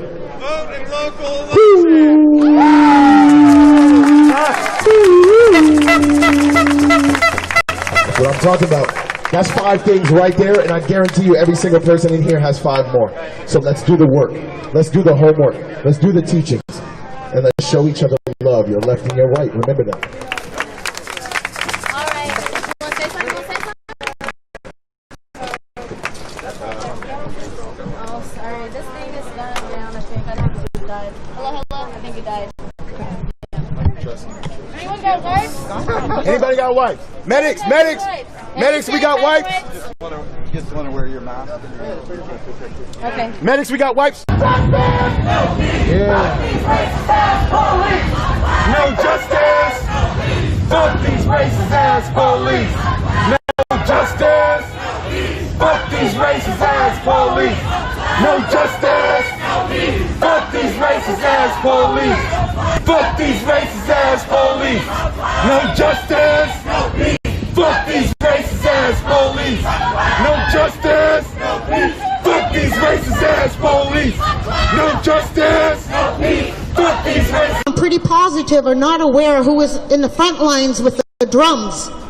We have 3 people right here that haven't even finished up their day since this morning. They were in Eastern Washington supporting the exploited farm workers. We have people that are here connected with the protectors of the Salish Sea. A young lady that is here for the missing and murdered Indigenous women and girls. Each one of us here have our very own focus. Each one of us here are very spiritual individuals.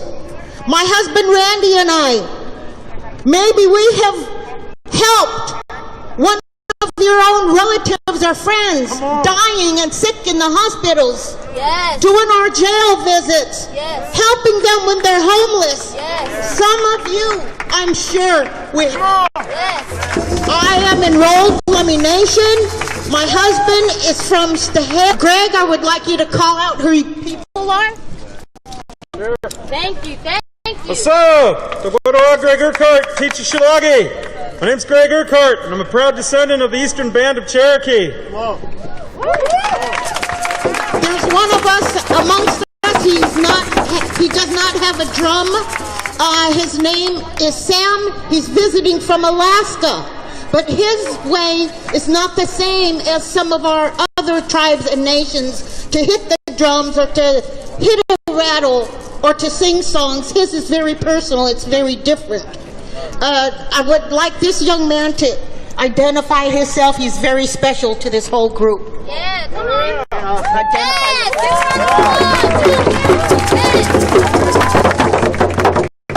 Hi everybody, my name is Chris Esponda. I'm a Mayan descent. Oh, yes! I am a DACA recipient, and we just came from Eastern Washington about 3 hours ago, an hour before this event started. We're gonna do a march for the farm workers. Yes. There was 50 farm workers that got sprayed with pesticides. They were still working in the field when the plane came. They've gone to the mayor, they've gone to the representatives, but as Hispanics, we're afraid because our undocumented status to stand up. We need the support of the Black Lives Matter, Brown Lives Matter, Indigenous people. Thank you so much.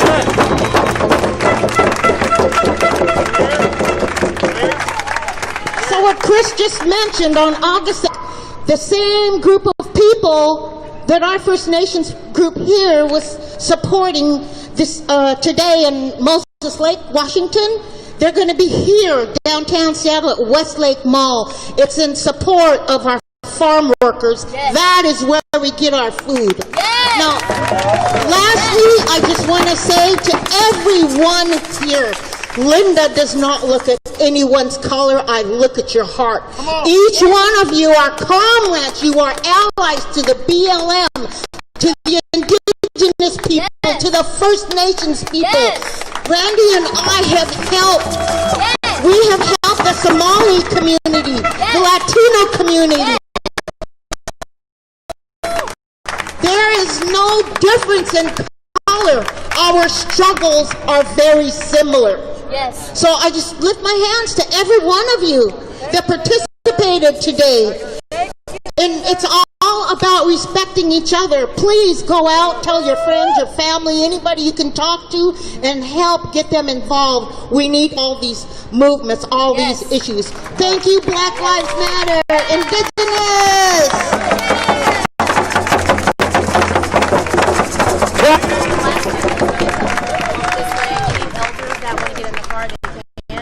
And then we're not stopping.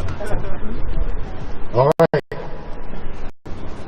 Now that we got that out, and if anybody needs to get into cars, we have our car brigade here. If you're not feeling that, getting back the legs to get back, you're more than welcome to get into one of these cars. But other than that, we continue on. Can we do that? Yes, sir. I said, can we do that? Sorry, my thing went down.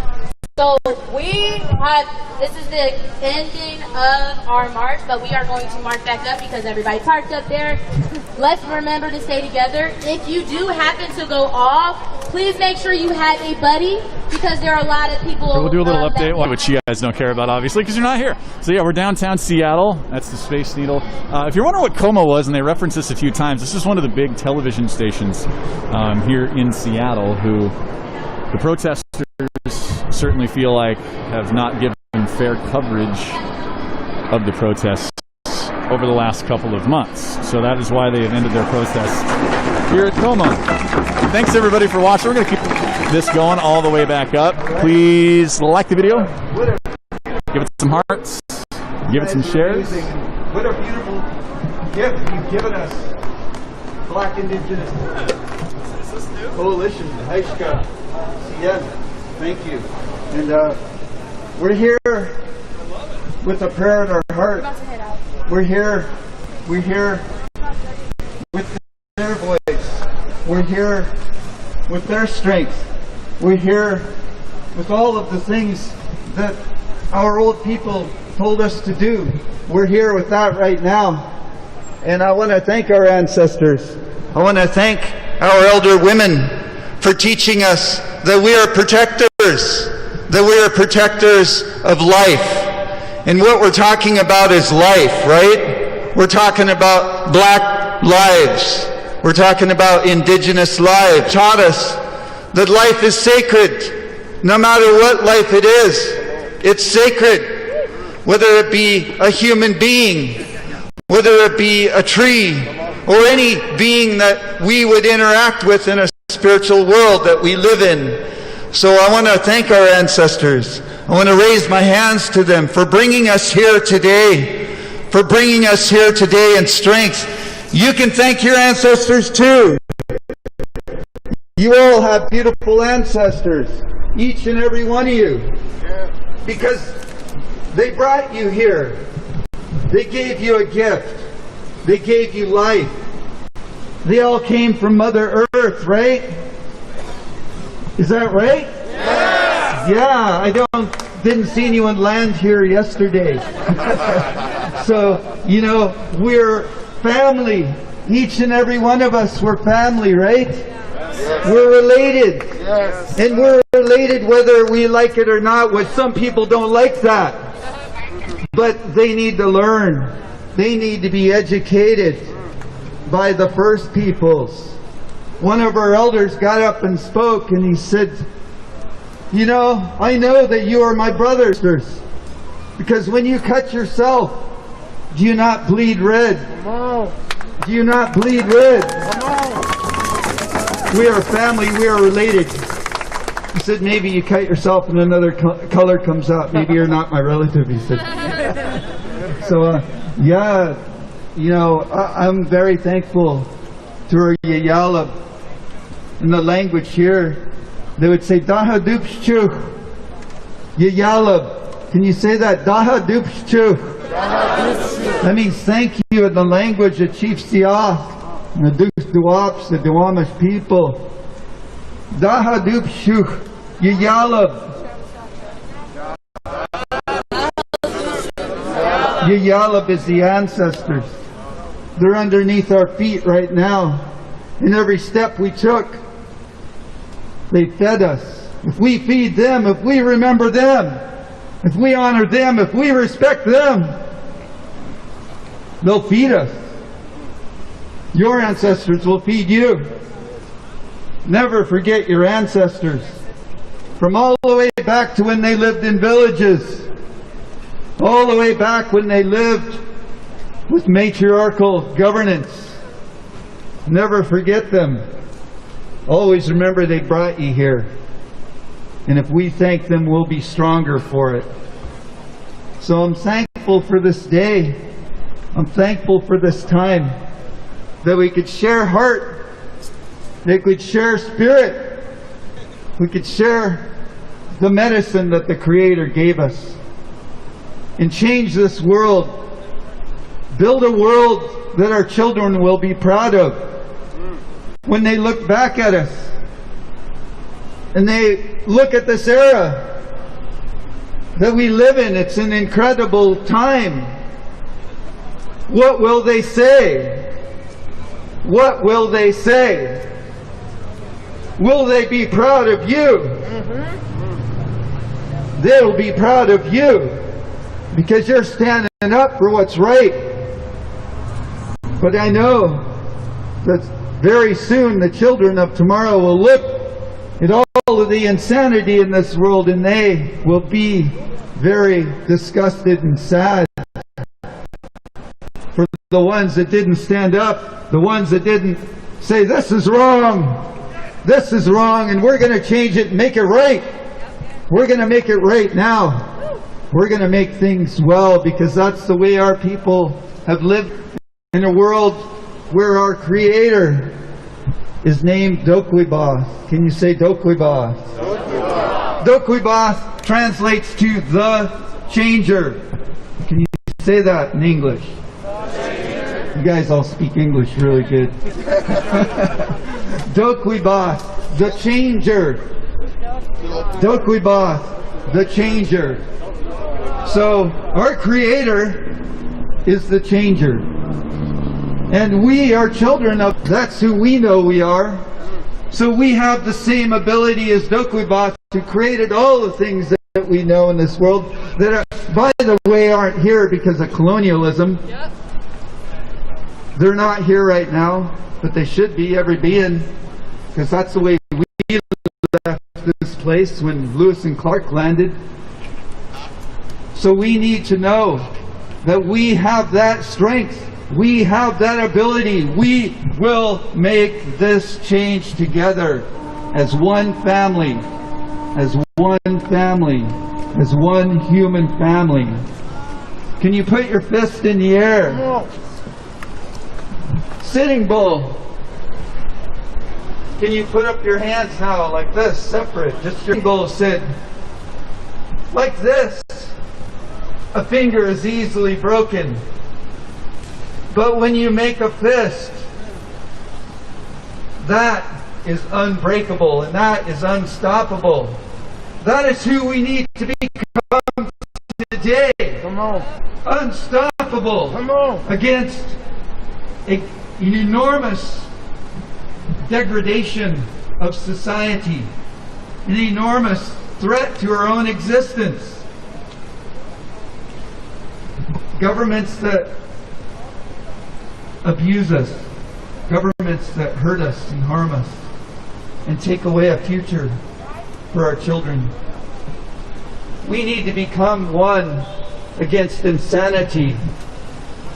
What's going on in this world with climate disaster?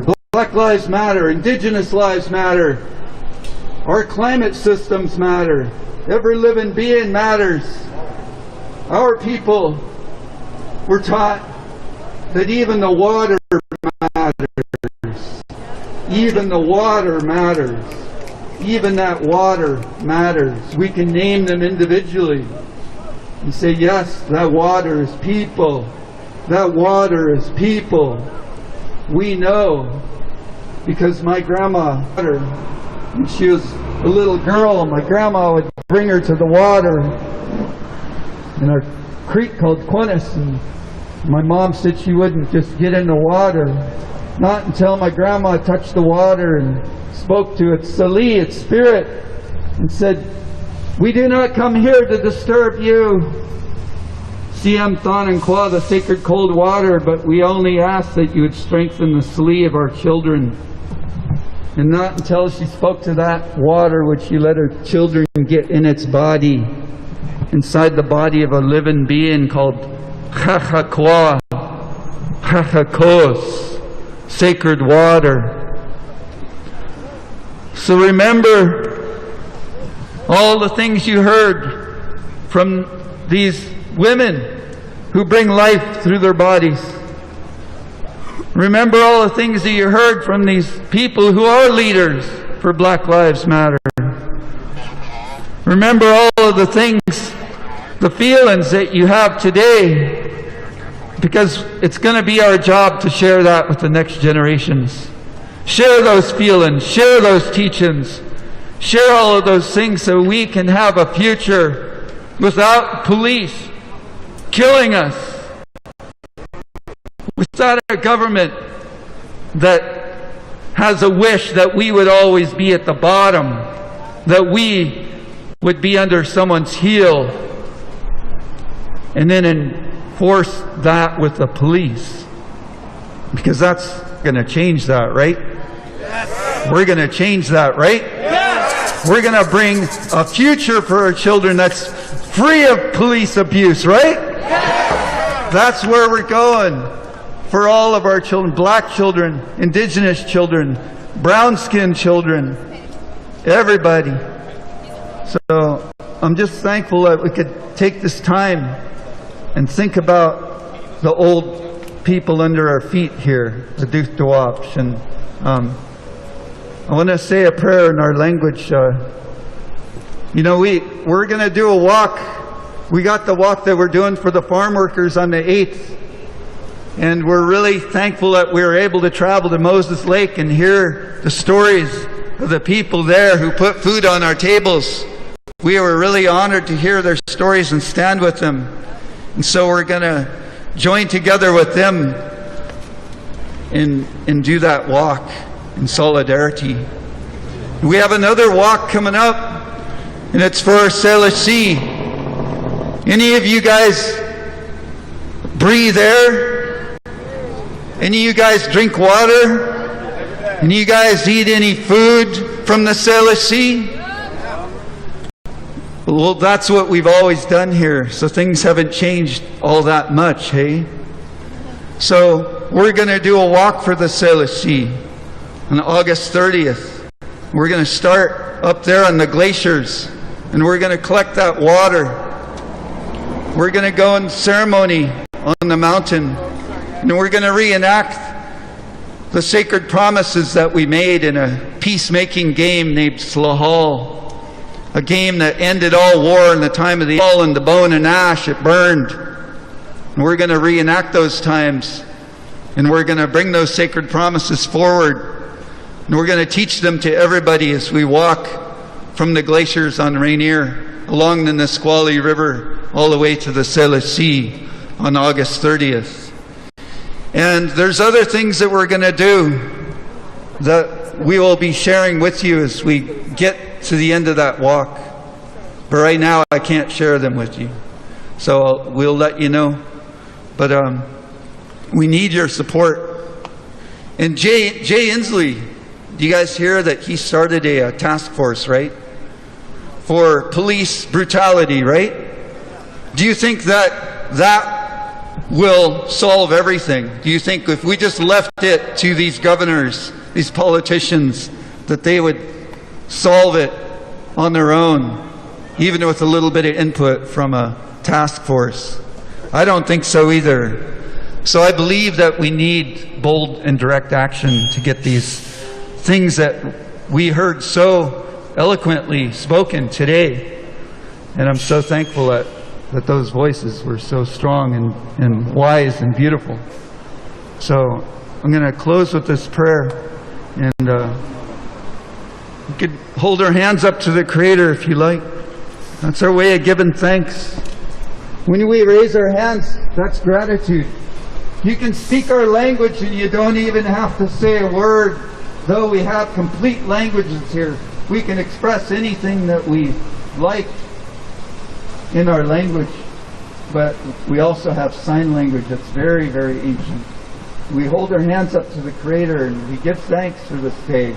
We give thanks for the air that we breathe and the water and the food and the community that we have here and the love that we share with each other and the spirit that we have shared on this day. So share in the language. Haista, Kakakels, Omasi, CM, Sitsalt CM. Late Nansanasti, we are Satia Ne Oxen Hakachiakwan, the Shaky, the Black Lives Matter, the Shaky, the Indigenous Lives Matter, OCM. Ne Oxen Hakachiakwan, the Salisat, I Quilna Athla Ira, Quilanitum Athla, OCM, Haiska. Humquam the Sali, the Sleet Kathi, the Salt Seatla, OCM. Genoite Quenchqueliquence, Athla, Yileatula, Yimoksain, Haiska. Slachin the Seathlin, Athla, Yimoksain, Slachin the Qua, Athla, Yimoksain, Slachin the Cecilis, Athla, Yimoksain, Haiska, Mamasi Hai. Haiskadai, Squachela, Tia Enuf, Hachachels, Itzitsat CM, Idokuibah, Daha Dukshu, Dokuibah, Daha Dukshu, Dokuibah, Daha Dukshu, Dokuibah, Daha Dukshu, Dokuibah. Little Masi Ska. Thank you for joining me in that prayer.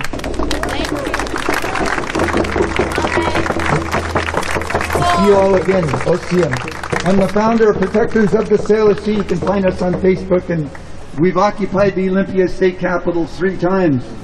We put our lives on the line against the government to say, stop killing us! Stop killing us! Stop killing us! Stop killing us with your insanity! So we need support. We're standing together as a human family for so many reasons. And I'm thankful for that.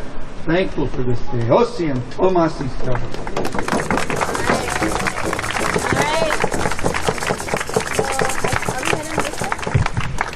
Can we go down this one or no? So you guys, we're finna head out. I'm looking for my security team.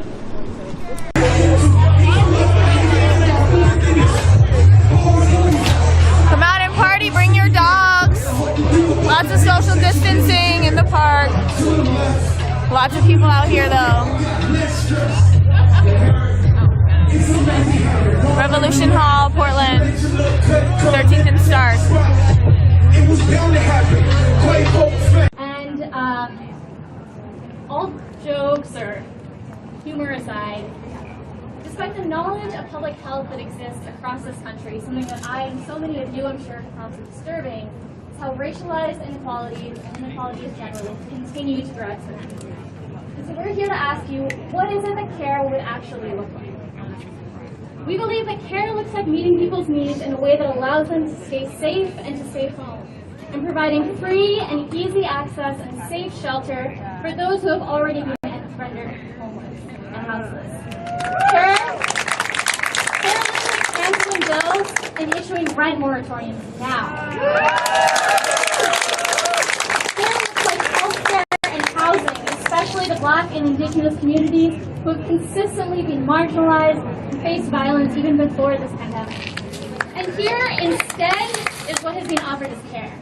Pandemic unemployment assistance and a paycheck protection program that has consistently failed to support Black and Indigenous communities and people in general. The PUA expired today, and we know that already a full 90% of BIPOC-owned businesses were unable to access PPP funds.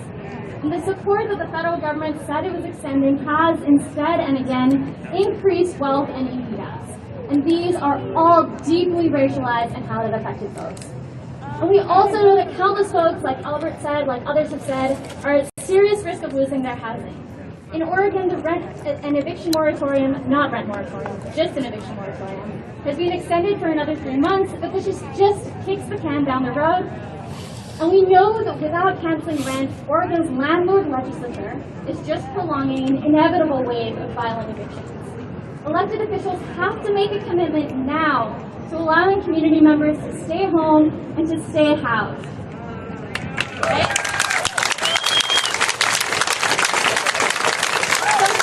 Some of you might know about CAT, Coalition of Community Alliance of Tenants, and so I encourage you to check them out. So government at every level tells us that they don't care about us. What they care about is the survival of racist, exploitative capitalism.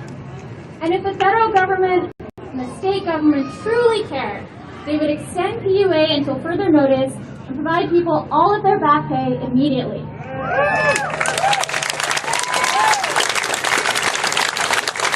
For folks who can't access unemployment or who do not feel safe going back to work, even if their job isn't available, provide a monthly stipend that's commensurate to unemployment benefits. Don't act like that keeps people from working or it makes them make weak choices. These are social care and social benefits. Cancel rent and mortgages until further notice. Provide free PPE and free COVID testing. Provide free and easy access to safe shelter. And provide universal health care.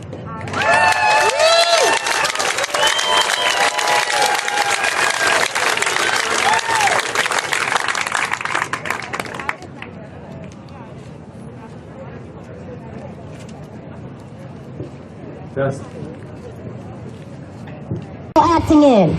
Our taxpayer dollars should not be used to pay the settlements of those harmed by police brutality. As a part of holding officers accountable when they commit acts of violence against innocent citizens, the state law that shields government must be ended.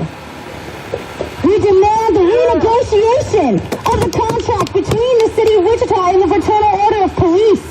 The current contract between the city and the FOP is antithetical to transparency between the WPD and the public, especially in regards to police misconduct investigations.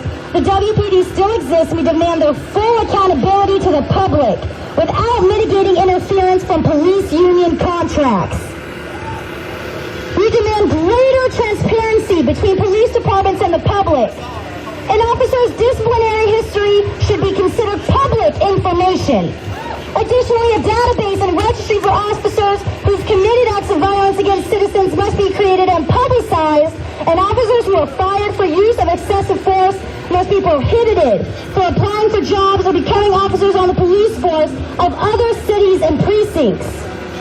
No more trading around bad cops. Just let them stop being cops. Not that they, okay, I'm gonna put this out there.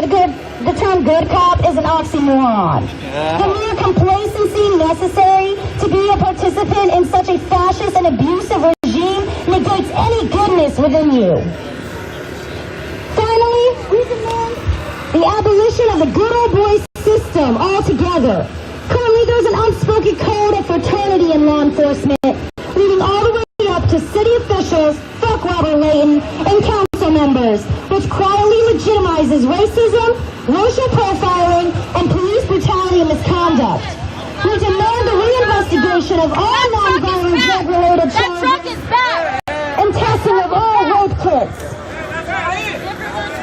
Okay.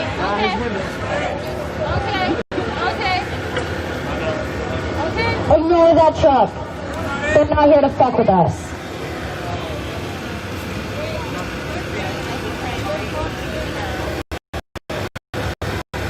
And though we desire the abolition of the carceral state in its entirety, while it still exists, we demand that trans people be held in correctional facilities which respond with their gender identities.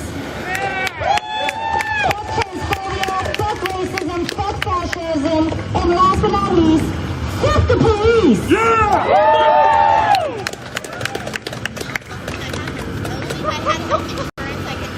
Well fucking said.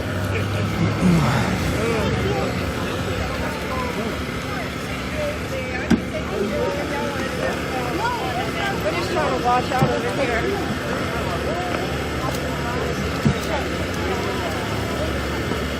It's hard to disagree with that if you're not fucking racist.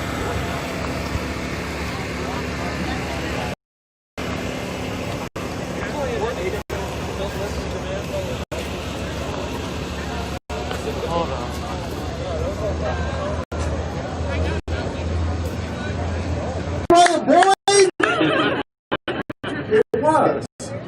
But let me just tell you something. I do not subscribe to a low bar expectation for black kids.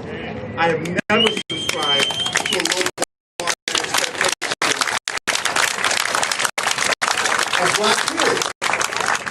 And we always, and how we did our work was such a protest. And one of the things that's interesting about our girls is that everything that drove that championship season has a lot to do with what we're doing today. It's hip-hop. And when I say hip-hop, I'm not talking about the aesthetics of hip-hop. I'm not talking about your favorite rapper. I'm not talking about your favorite lyric. The fashion of hip-hop, even though I love all that. I'm a child of hip-hop. I remember the first hip-hop song that came through my radio growing up in South Central LA. Sugar Hill Gang. I mean, but what makes hip-hop so interesting and how it plays a strong role in the work that we're trying to do here tonight is that there's a philosophy to it. There's a window into it, how we do our work and how we continue to do our work here. And it's not less than these four, but I want to hit four. And then I'm going to read something that I wrote for the protest. 4 things about hip-hop that shape how we do a protest. The first one is keeping it real.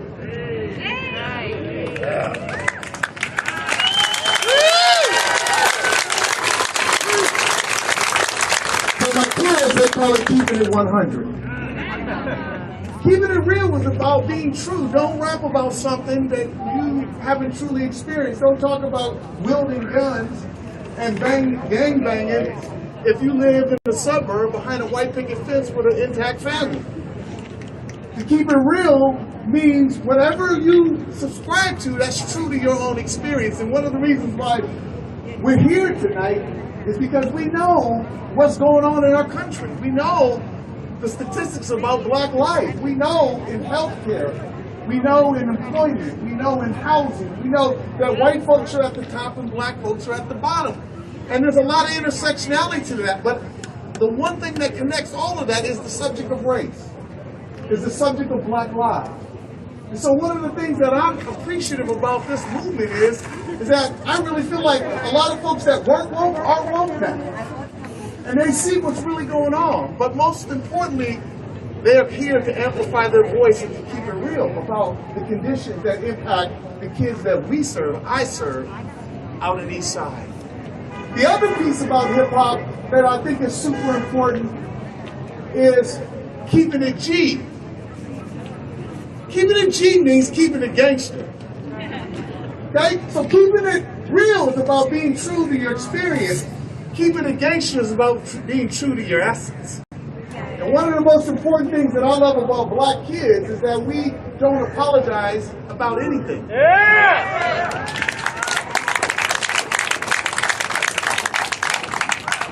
Black kids are blunt, their voices are powerful, they're creative, and they're effective. And they're doing incredible work in this city that oftentimes does not get publicized. And I want you to know, after the protest is over, when all of this dies down, do not get it twisted. The people that are going to have the most to pay is going to be the Black community. We don't get to check out of this work. It is part of our work. We were born in this work, and this work never leaves us. But I'm committed to not just building a society that honors Black lives now, and we may not ever get there this side, but I'm committed to building a world that I may never be a part of. I'm committed to that kind of work.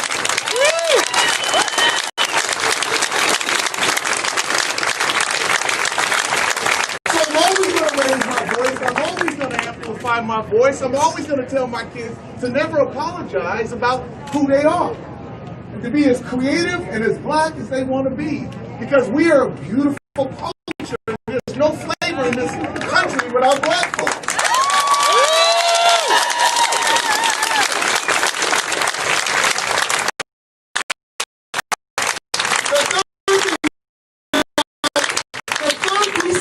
Hip-hop is this ideal of being able to handle your haters.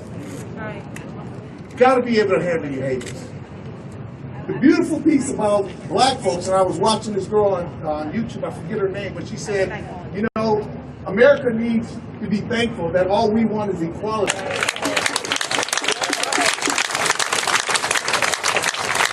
I can't think of a more loving, militant, brave people. The way we had to deal with 300 to 400 years of suffering in this country, and yet, on the other side of it, extend love and grace to other people.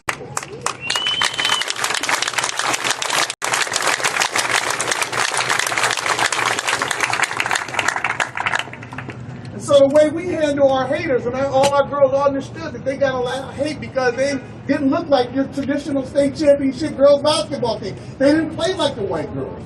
Walked into the arena like the white girls. We were a team from the city that had to deal with all the stigmas of being a Black girl basketball team in the state, and we did it on a super high level. Why? Because we were able to handle our haters. We tackled it with love.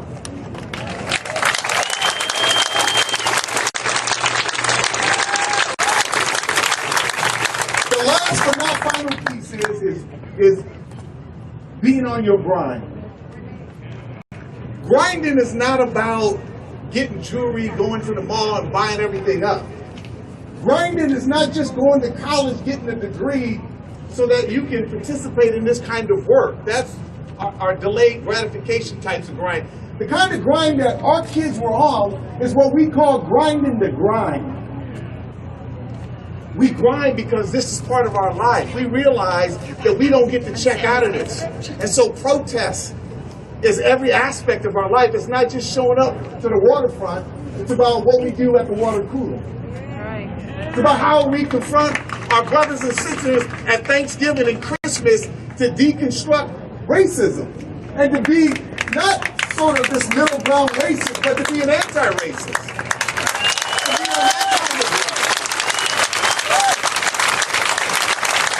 So in closing, my prayer is that we get to the heart of the protest. And I wrote something called Getting to the Heart of the Protest, and it's really quick.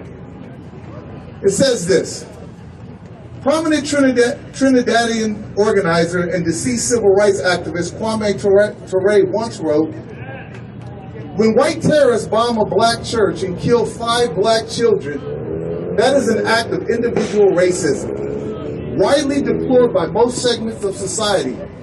But in that same city, Birmingham, Alabama, 500 black babies die each year because of the lack of proper food, shelter, and medical facilities, and thousands more are destroyed and maimed physically, emotionally, and intellectually because of conditions of poverty and discrimination in the black community. That is a function of institutional racism."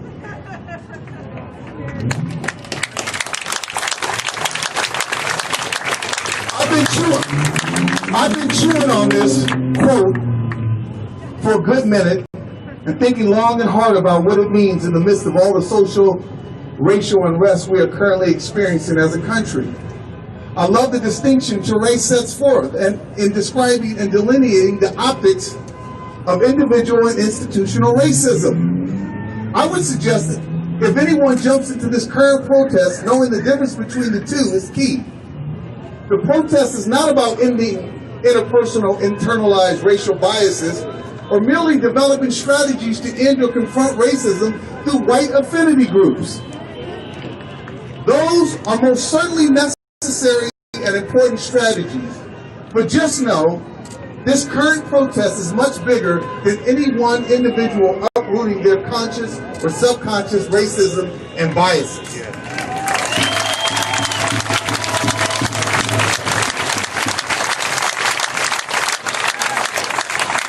The true work of the protest is actually tackling the real threat to our society: institutional and structural racism. And anything that falls short of that betrays the efforts of the protest.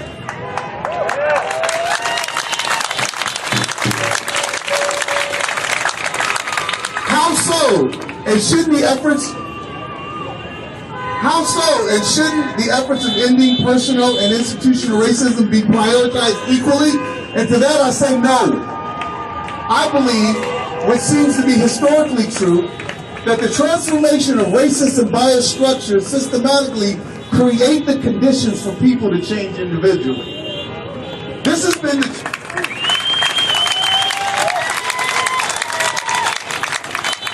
true throughout our nation's history, from the Civil War, Emancipation Proclamation, the Civil Rights Act, Indian Jim Crow, desegregating schools, and so on.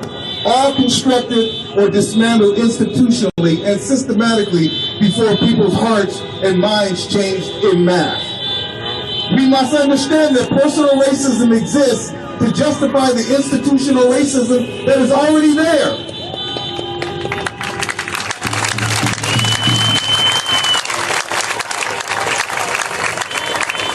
So when it comes to social justice and confronting unjust systems and institutions, we must be reminded that people change as institutions change, and to never flip that around.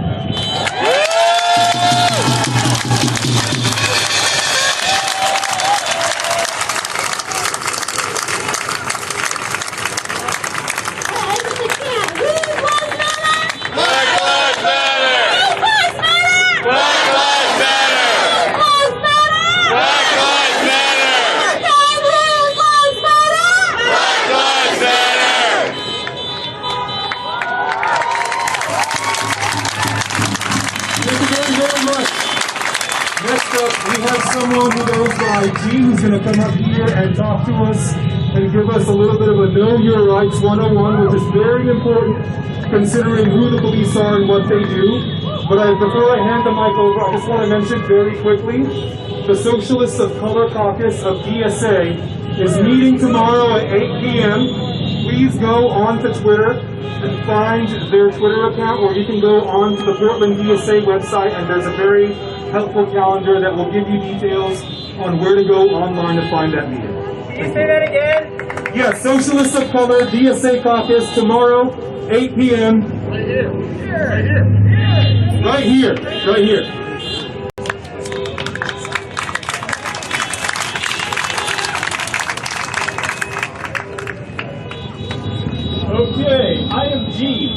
first off, I am an attorney, but I am not your attorney. This is legal information. This is not legal advice. Also, put your cameras down. Taking pictures of your comrades is super dangerous.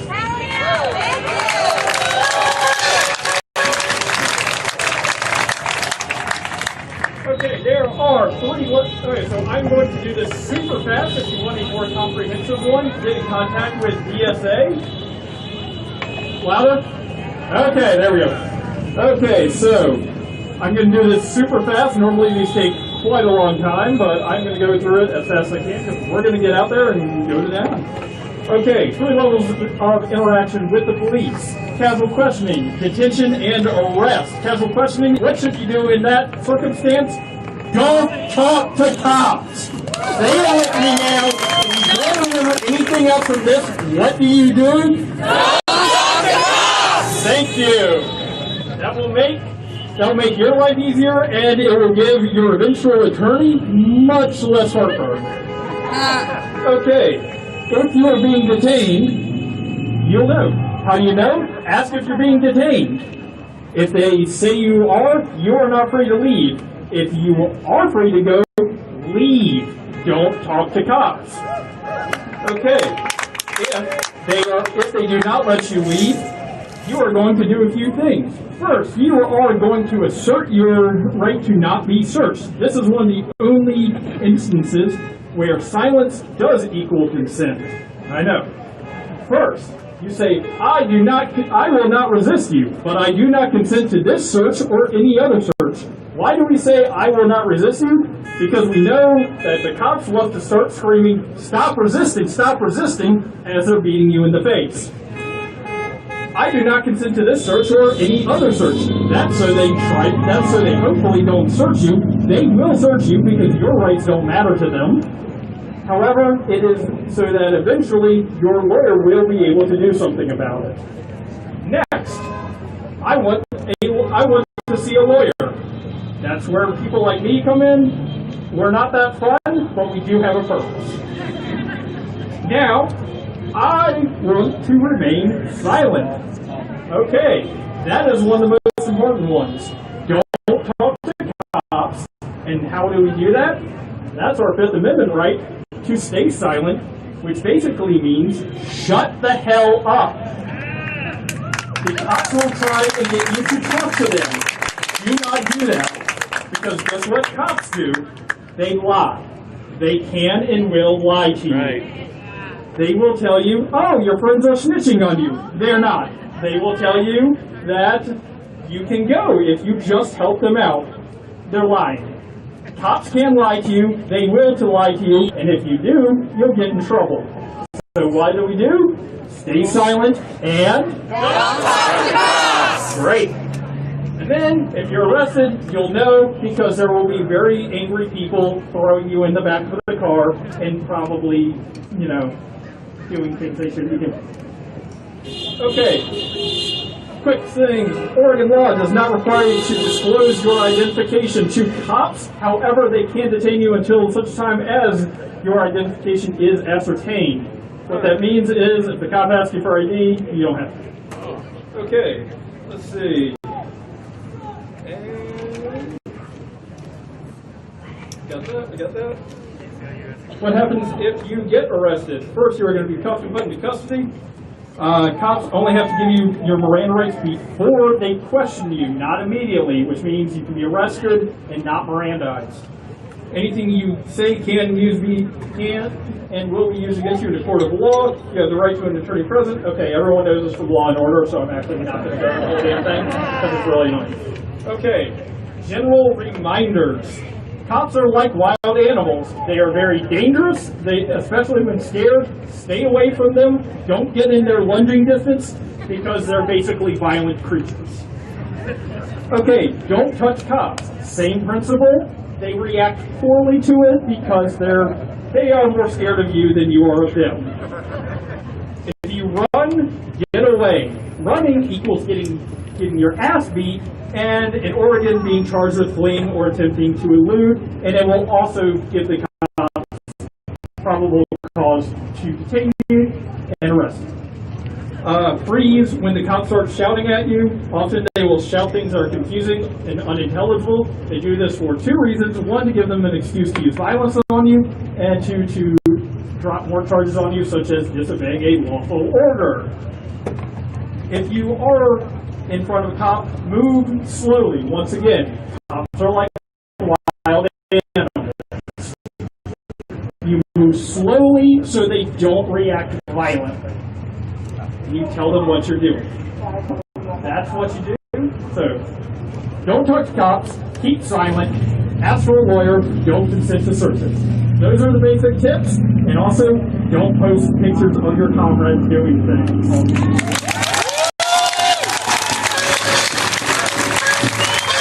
Thank you very much. We have one more section to go, a very important section. Then we're going to be doing a gear giveaway. If you folks want to stick around, and we can begin to march after that together.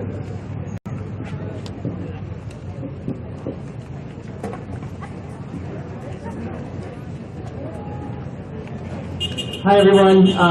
I know we went a little late, so we're going to do this real quick. My name is Evan. I'm with the Unemployed Workers Council. We're out here marching for Black Lives, and we also have been, we received some great donations.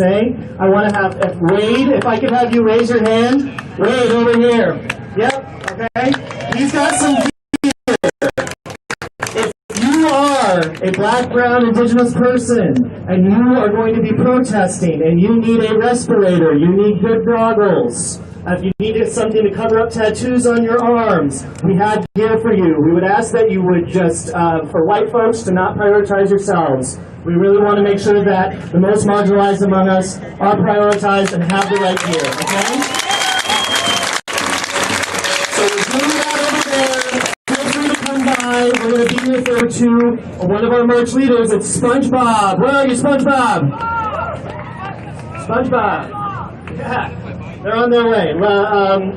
But in the meantime, as she's coming up, whose lives matter? Black lives matter! Whose lives matter? Black lives matter! Whose lives matter? Black lives matter! Here we go. Black lives matter! Black lives matter! Whose lives matter? Black lives matter! Black lives matter! Black lives matter! It's that. Whose lives matter? Black lives matter! Nobody says that. Fist up! Put your fist up! This is black power! This is a revolution! We're about to fuck shit up! We will not go back! Hell no! Hell no! Hell no! We won't go! We won't go! Hell no! Hell no! We won't go! We won't go! Hell no! Hell no! We won't go! We won't go! Hell no! Hell no! We won't go! We won't go! Hell no! Hell no! We won't go! We won't go! Hell no! Hell no! We won't go! We won't go! Hell no! Hell no! We won't go! We won't go! Hell no! Hell no! We won't go! We won't go! Hell no! Hell no! We won't go! We won't go! Hell no! Hell no! We won't go! We won't go! We are here in unity. Put your hands back up. Pay attention. Simon says, in this case, SpongeBob says, keep your hands up. You can't pass it. Okay, if you can't follow this direction, how you gonna be for the revolution? This is a revolution. We are part of a revolution. The sun is watching Portland, Oregon, who is mostly white, stand behind all of us black, beautiful people.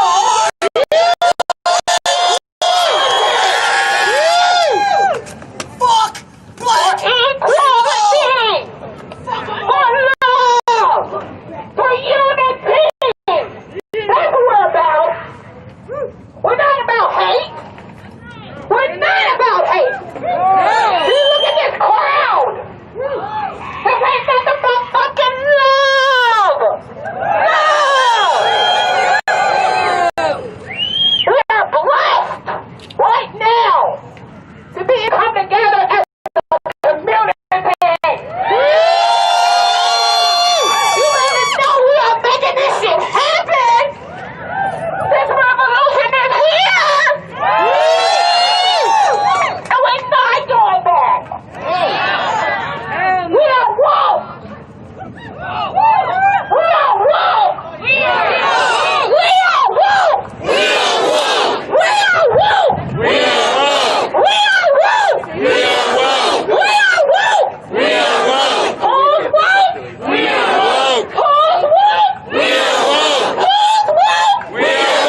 y'all ain't shit.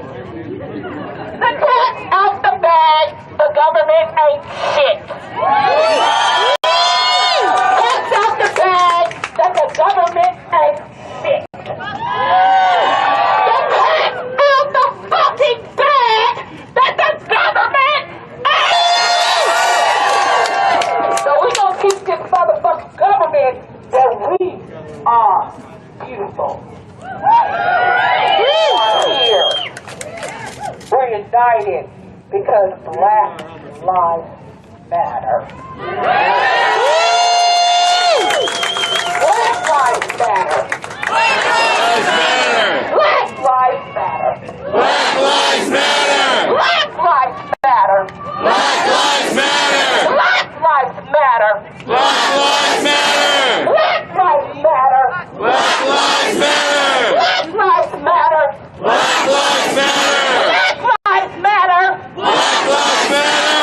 We are here as a community. Look at your fellow neighbors.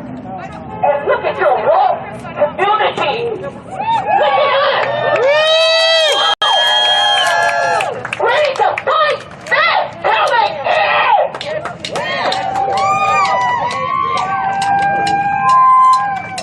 We gonna fight till the wheels fall off. We gonna fight till we're all living in peace, walking down the street with reparations, baby. Hiram behind you. Hiram behind you. Get back! Stay back! What are you doing to him? What happened? What happened? What happened? What happened? What happened? What did he do wrong? Say your name! What did he do wrong? Don't kill the dog, you piece of shit! What happened? Grab the dog! Grab the dog! Grab the dog! Don't fucking touch, bro! I just need to get your dog, bro! What's your name? What's your name? What's your officer? What's your name? Officer, what is your name? Officer, what is your name? Hey, officer, what is your name? Let him go. Let him go. Let him go. Put the dog down. Put the dog down. Give me the dog! Give me the dog! Give me the dog! Hey, what's your last name? Give me the dog! Hey, give us the dog. Say your name, man. What's your name? Where are they taking him? Where are they taking him? Hey, where y'all taking him? Where y'all taking him? What's his name? Hey, where y'all taking him? Why are you taking him? What's your officer? What's your name? What's his name? What the fuck are y'all doing? Fuck y'all cops! You guys remember I said they come and then just disappear? Fuck yeah! And they come in big numbers? That's exactly what just happened. They're gone. They've all left. But that's kind of how APD has been coordinated in a sense when arresting people, and they've had literally a zero tolerance policy. They went after him because he was driving the truck. What's up? They went after him because he was driving the truck. That's exactly Yeah, I mean, take it as you will, but that's it's been much more aggressive than in the past. In the past, APD allowed protesters to block roadways. They allowed them to get away with, you know, some, I guess, minor, you know, civil disobedience acts. I don't know how else to name them. Some would call them crimes. Other people would call you want to call them. Yeah, that's just kind of how it works now. PD shows up, arrests someone, disappears. So this just, yeah.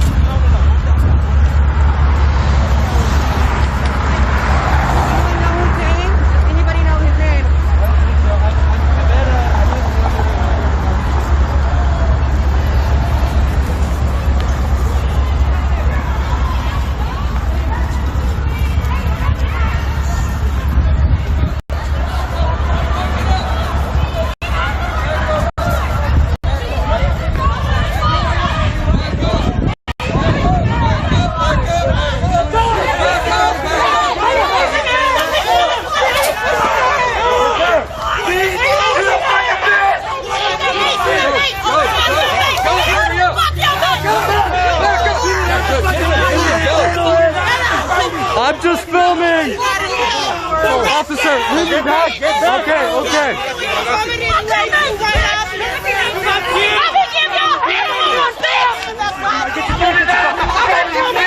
I got you on film! The fucking crazy! Fuck you! I got you on film! Fuck you! Fuck you!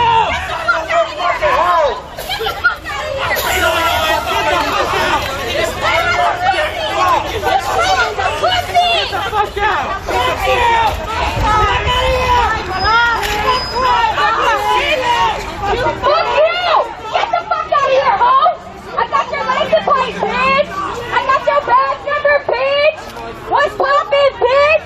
You get the fuck out of here! Fuck out of here, ho! Get the fuck out, motherfucker!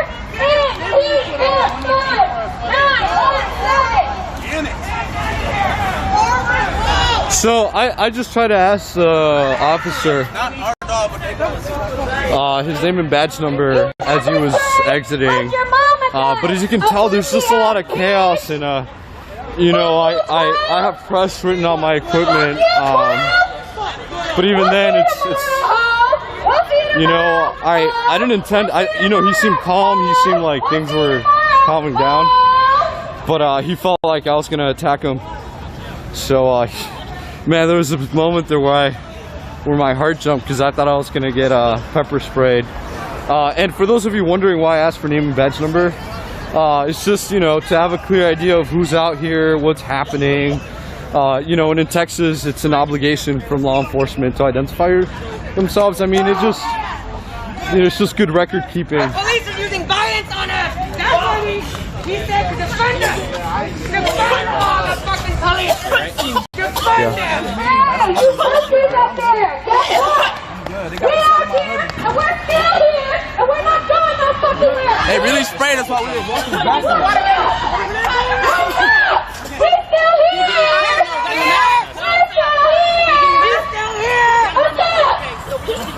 Yeah, get up there, stay up there, okay?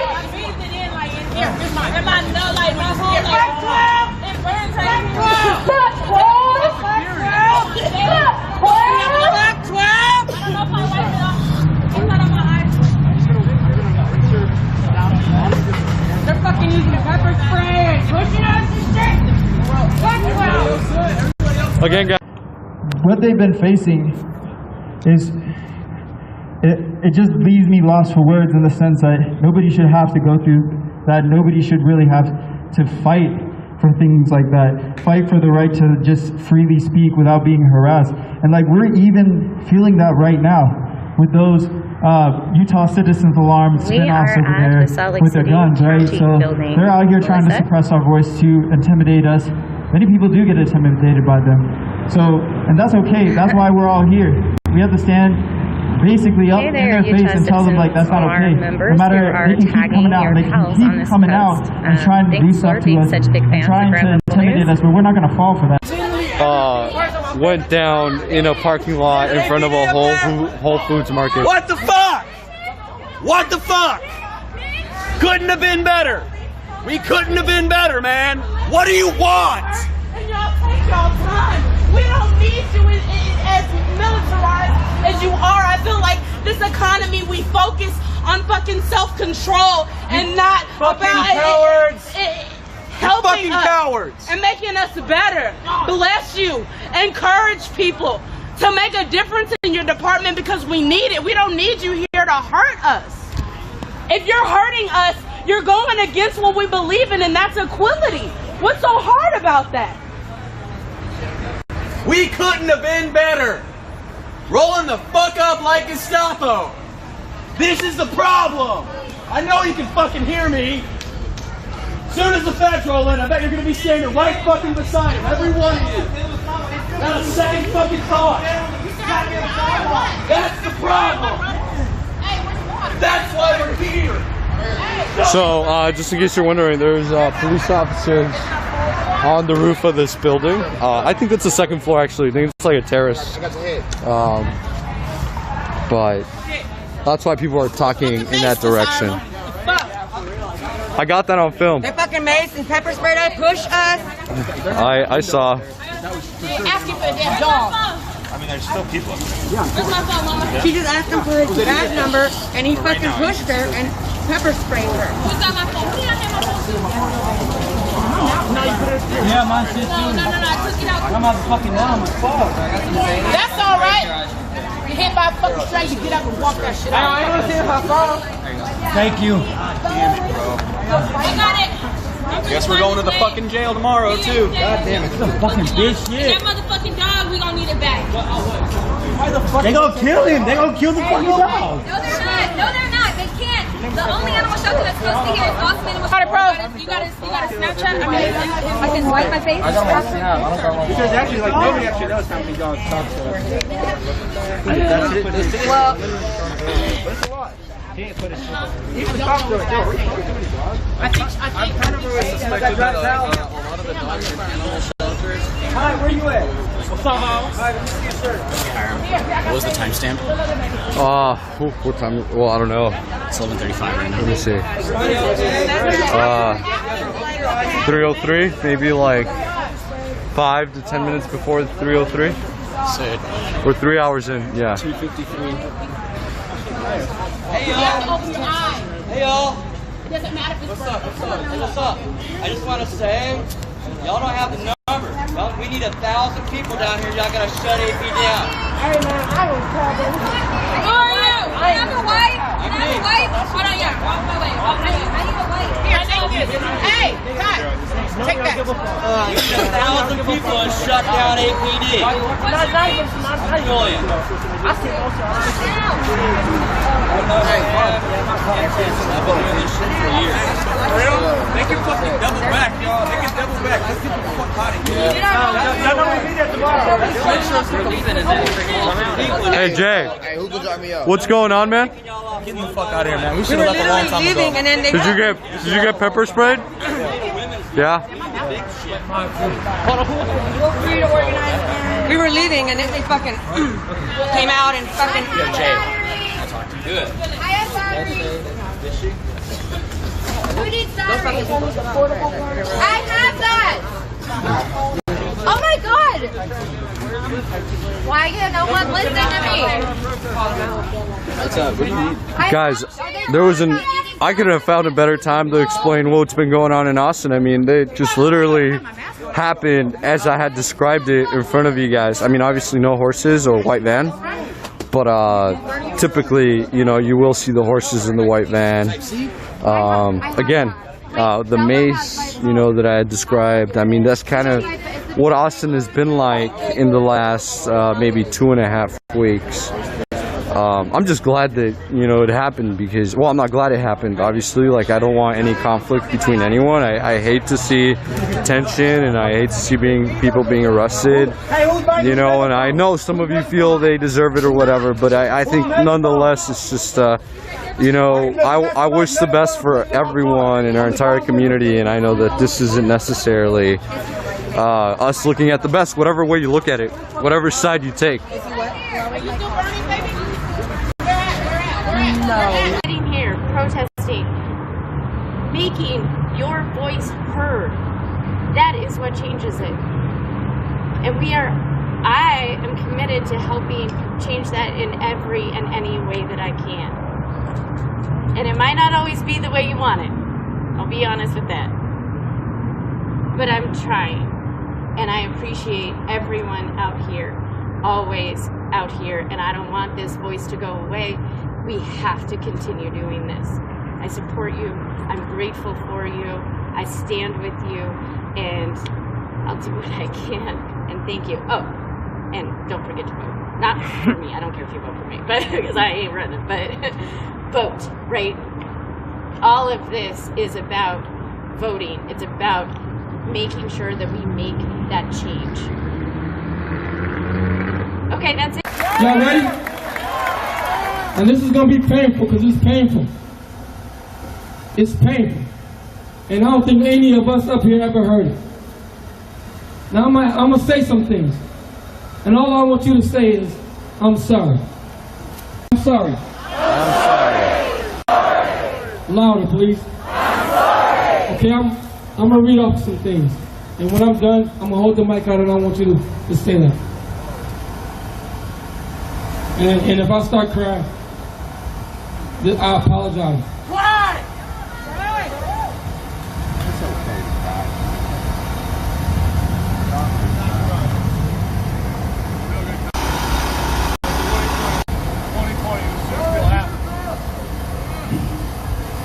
We welcomed you into our village. We gracefully shared everything that was us, that we had of value. Yet, that was not enough. I'm sorry. Louder. I'm sorry. While we slept, you hog-tied us. When we were vulnerable, I'm sorry. you threw our men and women and children on a boat. I'm sorry. Say it like you mean it, please. I'm sorry.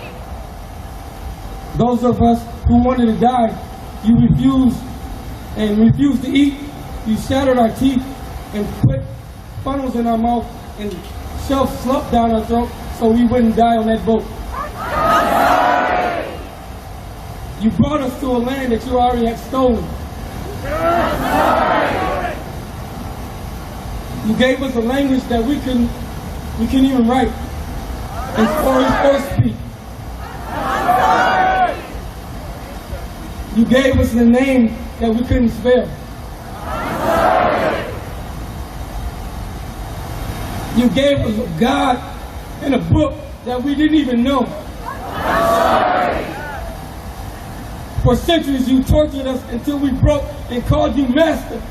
I'm sorry. You bred us like animals. I'm sorry. You made our fathers watch. I'm sorry. While you raped our mothers and our sisters. I'm sorry. You let us dangle from trees like piñatas. I'm sorry. You stripped of us all. Sorry, guys.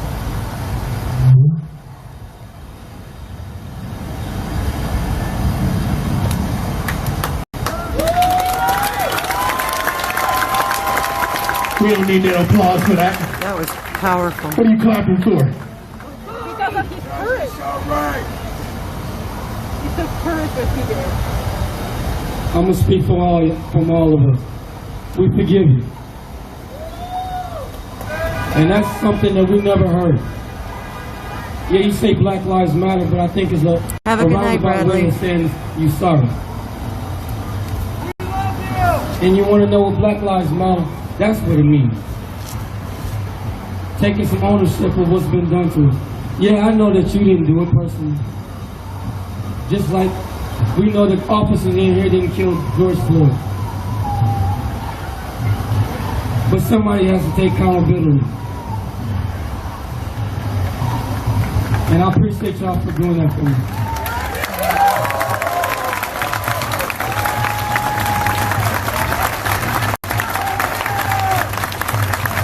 I appreciate y'all for doing that for the people all up on this stage, on these steps.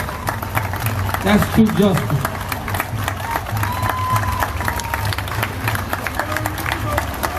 All right, enough of that. Portland, make some noise!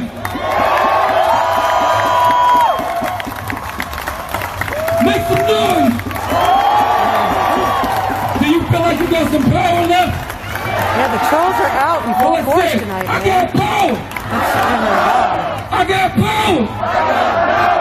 I got power! Power to people! Okay, the wall of moms just arrived. Power to people! Power to people! Moms, make some noise!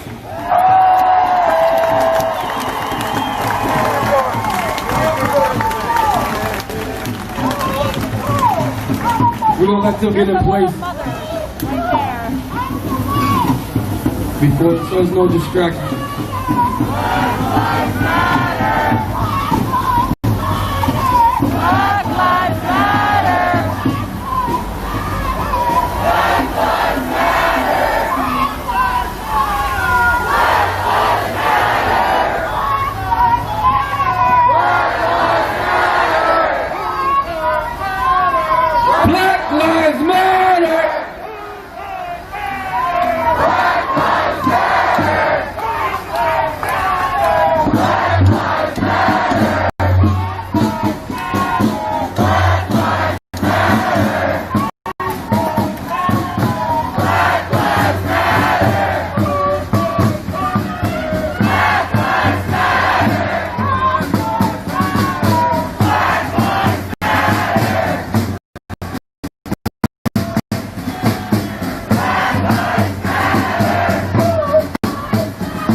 on some racist website, man, because there are a lot of trolls out tonight.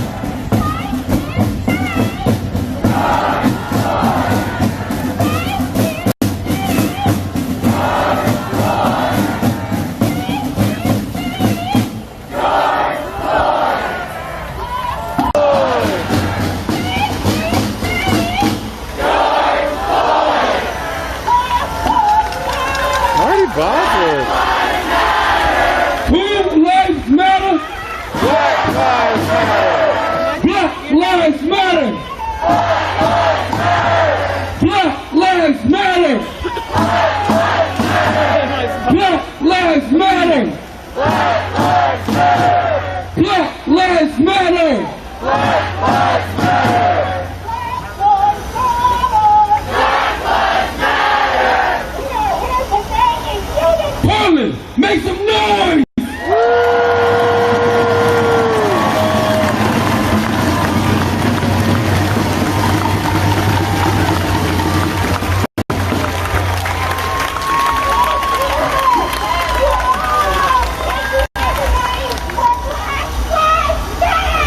Yeah. Now this is the power I'm talking about.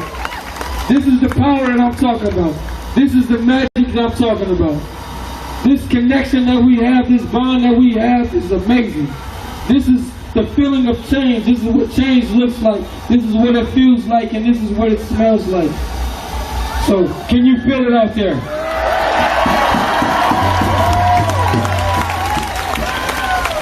Now we have to use it before we lose it.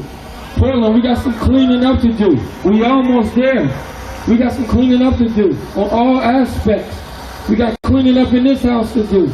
We got cleaning up in some of these corporations to do.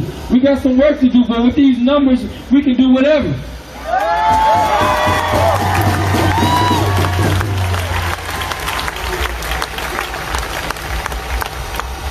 We all know that Portland was considered a racist state. But I asked you yesterday, do y'all want that anymore? No more racist state? Are you sure? Are you sure? I can't hear that. Y'all sound... So no more racist state. That sounds good to me. That sounds good to me. That sounds good to me. And we're going to keep this moving on because this is what we do. And this is what I'm very, very proud to see. This is a Friday, I think. We've been out here for 60-odd days and it's starting to feel like one. Once again, let me hear you make some noise, Portland, before I pass the mic.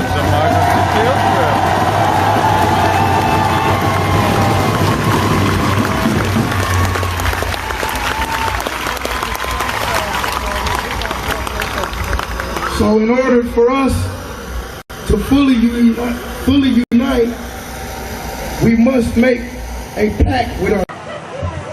In order for us to fully unite, we must make a pact with ourselves. We are together now, and we don't want to fall apart. So in order to do that, we must make a pact with ourselves. Each and every individual must dive within their self and make a pact to never ever be divided from the human race again. We must make a pact with ourselves. This is an individual choice. We've made the individual choice to show up here every night for 60-something days. And what brought on this party is the crucial and unusual murder of George Floyd. And how we know about that murder is because some children, some teenagers, took the time up out of their day, after school or whatever time that was, to witness this brutal homicide by the police. Now what we must do is dive within ourselves and make a pact to never be divided again. Can we make that pact? Can we truthfully make and stand on that pact? And then after we truthfully made that pact, we must share that pact with the next human being and bring them to the party. So it can be a new political party. Because the old political party does not work. The old political party is founded on kidnapping. The old political party is founded on treason. The old political party does not stand for liberty and justice for all. And that ain't only in the court system. And that ain't only in the hospital system. And that ain't only in the juvenile system. And that ain't only in the Department of Education, but that is also in the business system too as well. And we must address this issue on all aspects of humanity. If these are our streets, we must make a pact to never be divided again as one race. We are one people under God. And together we stand. Divided we will fall, man. I promise you. Divided we will fall. We fell before. We fell for the crooked trick before by our forefathers. And we will not fall for the crooked tricks anymore. The crooked tricks that they pull the hat out the bag, we're not falling for that no more. No more abracadabra. We won't fall for it again. We must stand together as one race under God. And we must hold tight, and we must stand strong, and we must not ever again bow down. We are the people.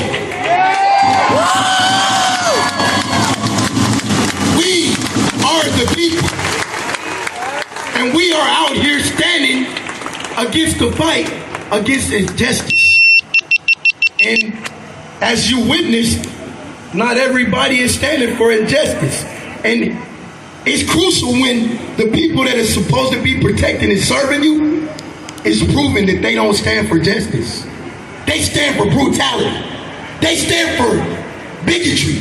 They stand for gentleness. They stand as if they are Catholic teachers.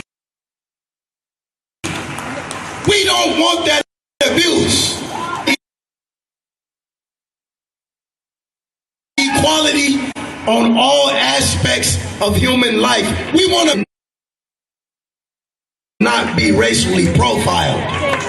Back the fuck up. The fucking back up, big boy. Get the fucking back up, nigga.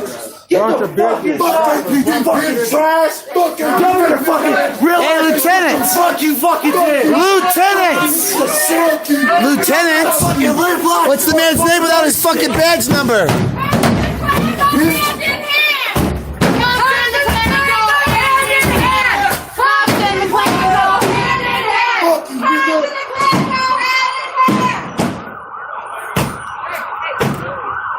Hey, go.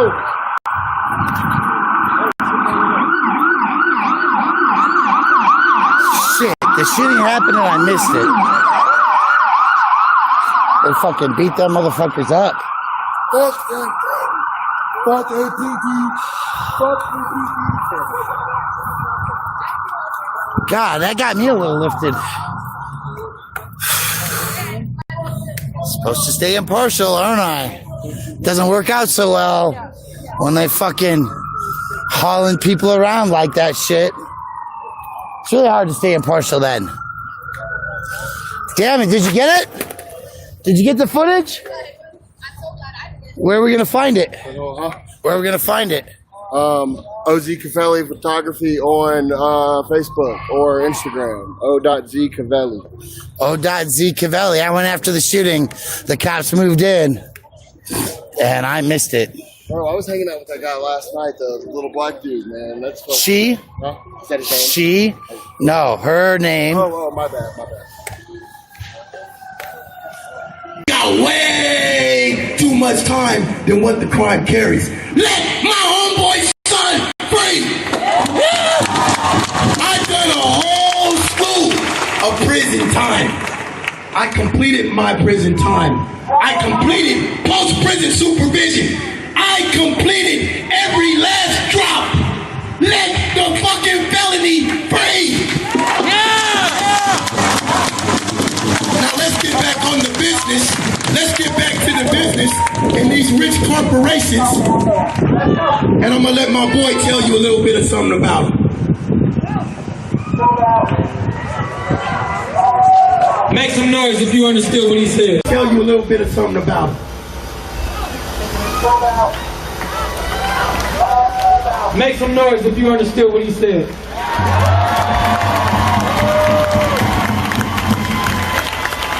Make some noise if you understood what he said.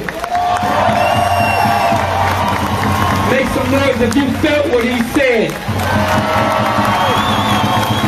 Make some noise if you felt what he said.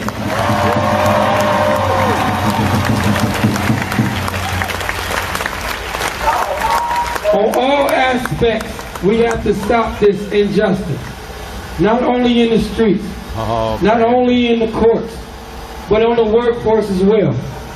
If you've been watching some of the things that we've been doing outside of us being up here, we're going to the workforce because we've been called to, because there's been injustice in there. As you see, we holding this sign up. It's a sign of, and it got a symbol of something that I think we all love. When we all got something, some type of connection to this symbol. And as you can see, we wearing them now. But there's been some injustice in the workforce that we went to try to help get cleaned up because we know they can, and we know that when it does get cleaned up, this company will become the biggest and brightest it ever has been. It will become a symbol of what's happening here. It will become a symbol all around the globe. Woo! So I'm gonna let you hear a couple things. I'm gonna pass this microphone. I'm gonna let you hear it. I just want to give you a little rundown so you can have some understanding. Portland, I love you. Nailed the font. Hello, my friend. Hello, my name is Simone Sullivan. I want to first start off by saying I am not a spokesperson for Nike, but a designer at Nike who is speaking about my experience. I was brought here along with 10 other designers, part of Nike's diversity and inclusion initiatives. We were brought here to design for Serena Williams. Some of you may have heard of us. We're called the Serena Design Crew. They brought 10 designers of color to Portland for an opportunity to learn about the industry and potentially get a job at the end based on our performance. Upon arrival, there was many issues with the organization of the program, which was expressed by myself and others. I had multiple conflicts with some members of the team, but ultimately we were told to fix it amongst ourselves, with no guidance or mediation. After a short time of being on campus, COVID lockdown started, and we all started working from home. So starting in March, everyone's perception of me was via Zoom, about 2 hours a week minimum, 2 weeks a week max. They interacted with me via Zoom. So we weren't in the office. Everyone's perception of me is just via camera, as many of you may be working on Zoom yourself. Then George Floyd was murdered, and Nike put out the statement of "Until we all win."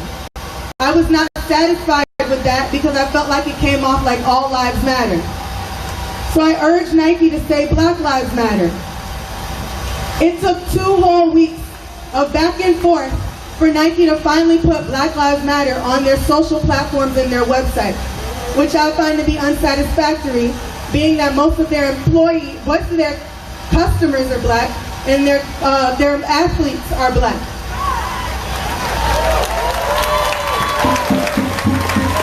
Sorry, I am very emotional right now.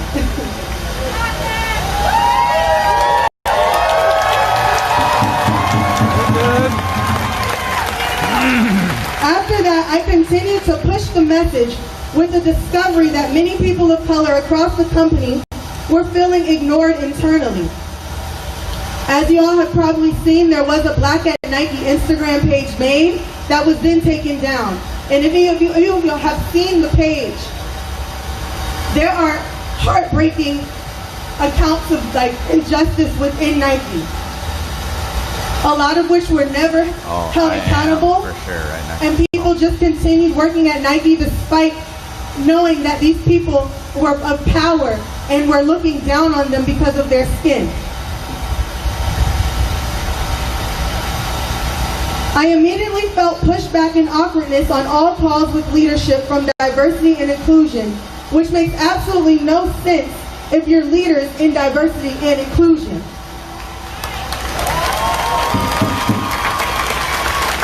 No one was pressing the issues as much as I was, and I felt alone. On July 1st, so just a month ago, 6 months into me being at Nike, I received feedback. I received no feedback my entire time of being at Nike until literally a month ago. So imagine working in a place for 6 months and you think you're doing fine, and you get feedback a month ago. You think you're doing great. You may feel tension amongst people you work with, but no one's saying anything to you. I'm extremely self-aware and self-conscious, so I feel the tension, but if no one speaks to me, I'm not going to assume there's an issue. So again, after 6 months, just 1 month ago, I was given feedback. In that feedback, they discussed that I had specific instances with a teammate and social media, as well as one time I was 5 minutes late to a meeting. The email after summarized the call and mentioned that I can work on being a more open-minded individual and a better teammate. But again, 6 months later.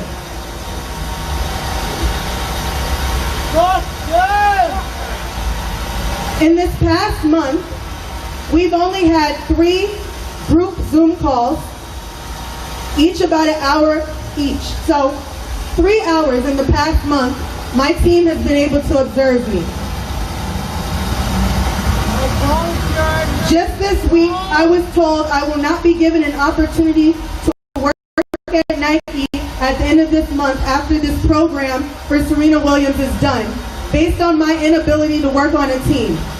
But again, the feedback was just given to me, and I've only had 3 hours of interaction to show that I could flip what you have to say about me. There was no time, no effort given to allow me to become a better teammate. There was no time put in to care to retain me. But Nike says they're all about diversity and inclusion, right? You're all about, why wouldn't you have programs put into place to make me a better teammate if that's what you're going to say is not going to keep me on the team?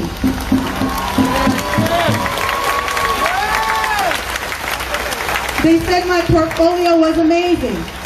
They said it had nothing to do with the business. I know it doesn't, because my personal team outside of the Serena Design Crew is down 2 designers, so they needed the help. So the only thing that's keeping me from this job is saying that I'm not a good teammate. Something that's teachable, that no one tried to teach me, is the one thing keeping me from making it. Keeping me, well, let me not say that, because I'm going to make it regardless. But that's the one thing keeping me from going towards learning more at Nike and inspiring other people.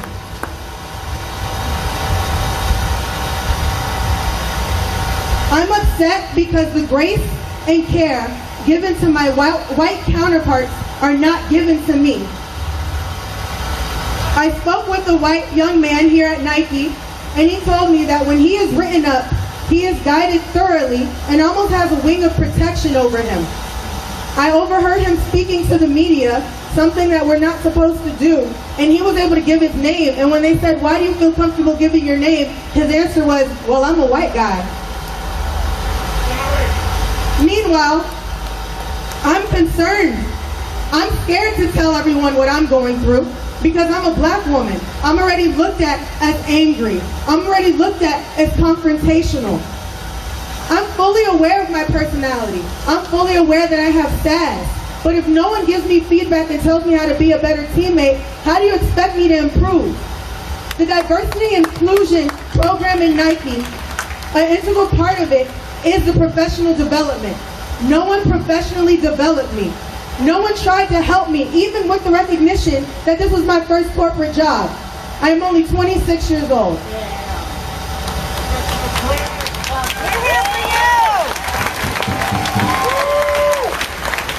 Another leader in the program who was recently let go, she's been at Nike for 20 plus years.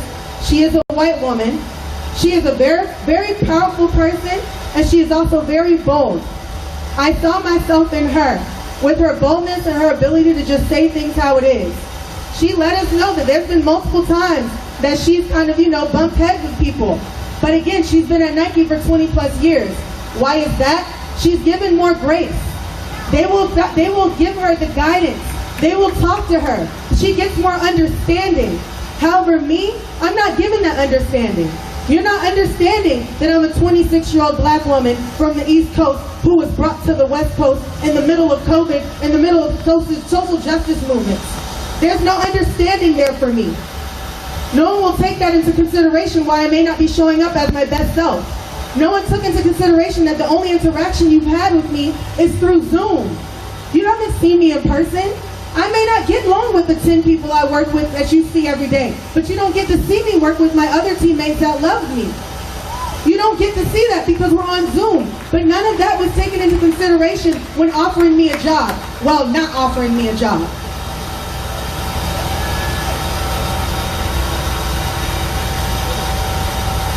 I was set up to fail from the beginning. Everything done within Nike is passive, aggressive, and vague.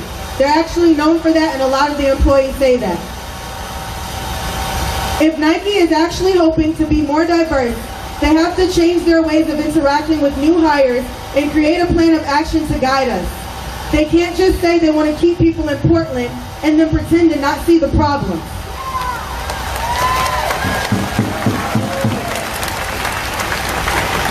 I want to also add that there are many employees that feel the same as me.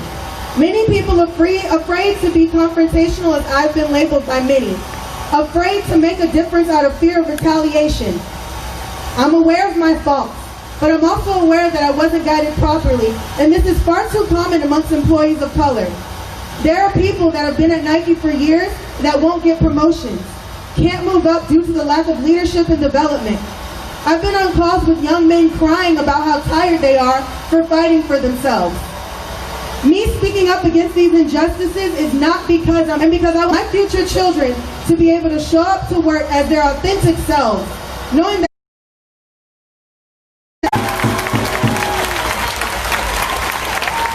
Thank you all for listening. I'm fully aware of the repercussions that may come out of me being up here.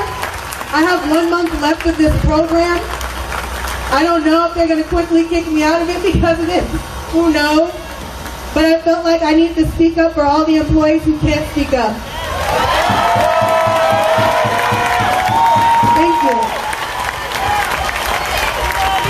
That's a powerful sister.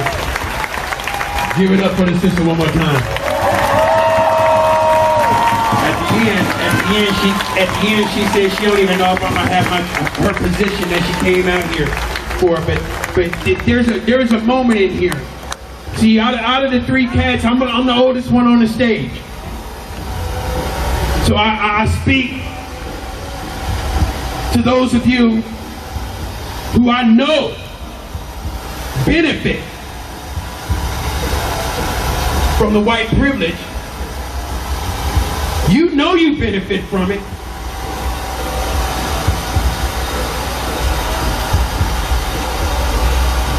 know, I get up here, this mic is kind of powerful, so I'm aware of that.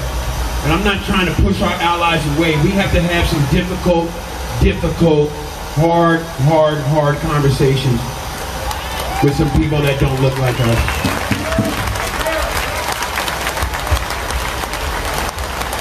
White women. Bless you. Oh, that door's not boarded up. Thank you. Yeah. I thought I heard a sneeze. Conversations right there. There's too many of y'all in the corporate workplaces, too many of y'all white women in the corporate workplace that you don't laugh, but you already know.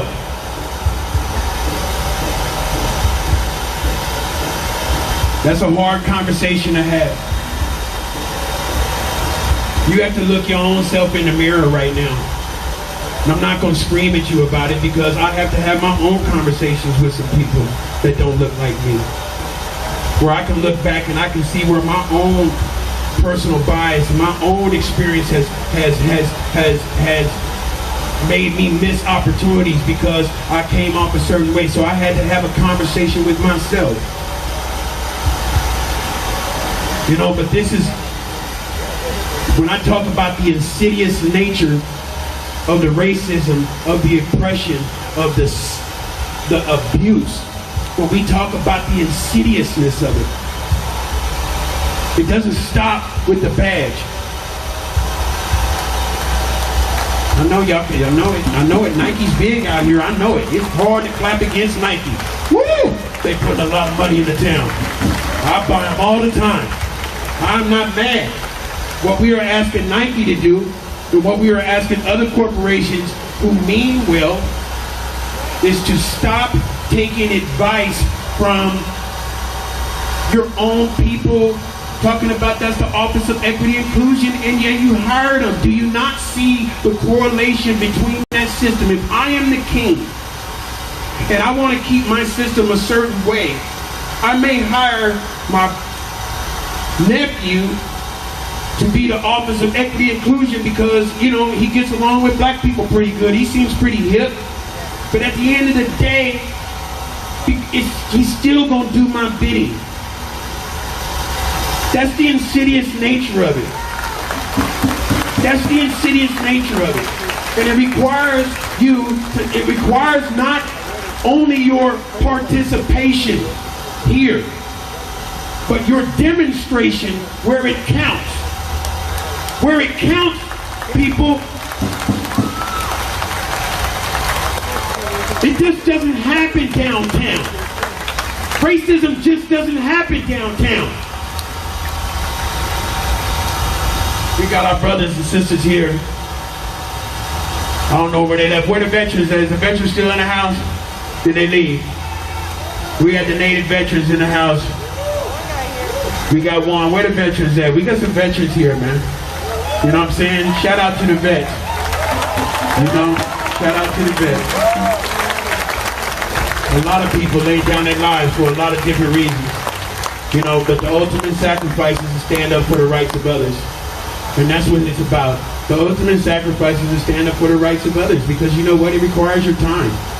And you value what you spend your time and your money on. John Lewis. Yeah, shout out John Lewis, come on. A true American soldier. So while we got voices of anger, voices of compassion, voices of a whole bunch of stuff, because none of us is going to be able to sum up the black experience for everybody. And then you wonder what does Black Lives Matter mean? What does it really mean? And what I say is this. That feeling in your heart, whatever it is that caused you to be down here, you don't know how to describe it. I'm just supposed to be right here because I got to stand for something. We don't always know what to call that thing that drives us to do something. But we know it's a deep calling. And that's what Black Lives Matter means.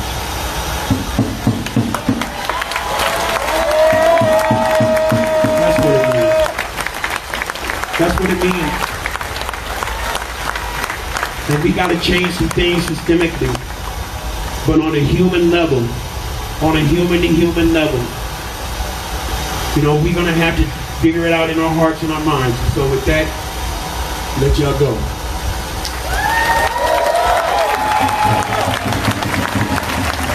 Anybody feel uncomfortable? I mean, be honest. Anybody feel uncomfortable out there? Yeah. It's okay. Anybody feel uncomfortable? Yeah. I hear a little bit. That's a good thing. It's a good thing to be uncomfortable. I'm uncomfortable. I've been uncomfortable for a long time. Matter of fact, I was uncomfortable before I knew what uncomfortable meant. It's a good thing to be uncomfortable. Because that means you're moving into something that's unknown.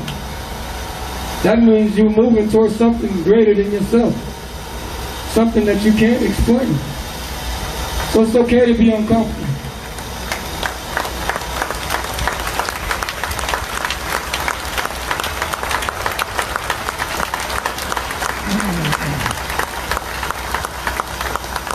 I'm going to speak more about Nike because I know that's the uncomfortable thing of the night. It ain't the feds, it ain't Donald Trump, it ain't the PPD, it's when we said Nike.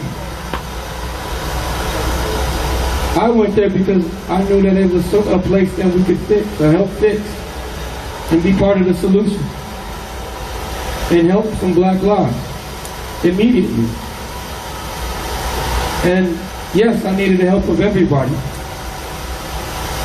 But I want to tell you that we're really close to coming to a conclusion there. We're really close to fixing the issue. And it will be done.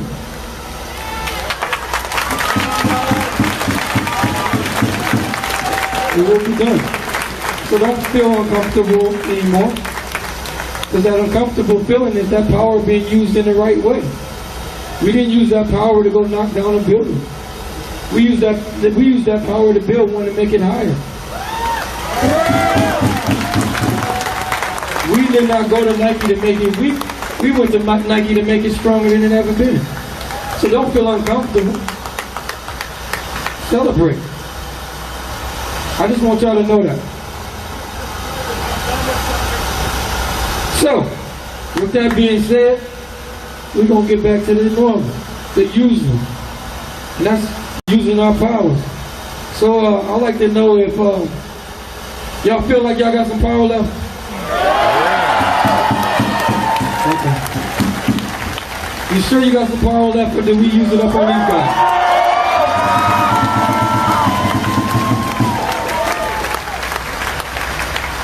You sure? Okay, I'm going to believe you on that one. Because, you know, a lot of us down here, one of the main chances was whose streets, right? Whose streets are these? And when you say it's our streets, that means you don't have to ask to walk on it. You don't have to ask to lay on it. You don't have to ask for anything. We can go in and say clean the room. Because this is our street. We can do whatever we want on these streets because they are ours. So I'm going to ask you, and now it's day 60 something, I think we all get it, that these are our streets. So let me ask you once. Whose streets? Whose streets? Whose streets? Whose streets? Say his name. Say his name. Say her name. Say her name. Whose streets? Whose streets? I can't hear you. I can't hear you. I got power. I got power. I got power. We got power. We got power. Power to people. Power to people. Power to the people. Yeah. Don't sound like we going anywhere soon. I'm very proud of everybody out here. I would say it a little different, but my voice is a little gone, but it's okay. Like I said, my voice is gone, but it'll come back just like you did. And it'll come back just like you did, if you didn't catch that. But Like I said, I'm just happy. I'm happy to be a part of this movement. I'm happy to be up here every single night. You make me stronger. And we're not gonna stop. We're gonna keep doing things that matter.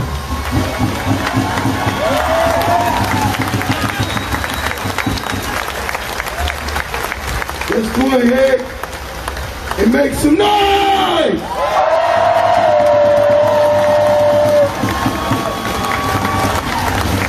John Lewis!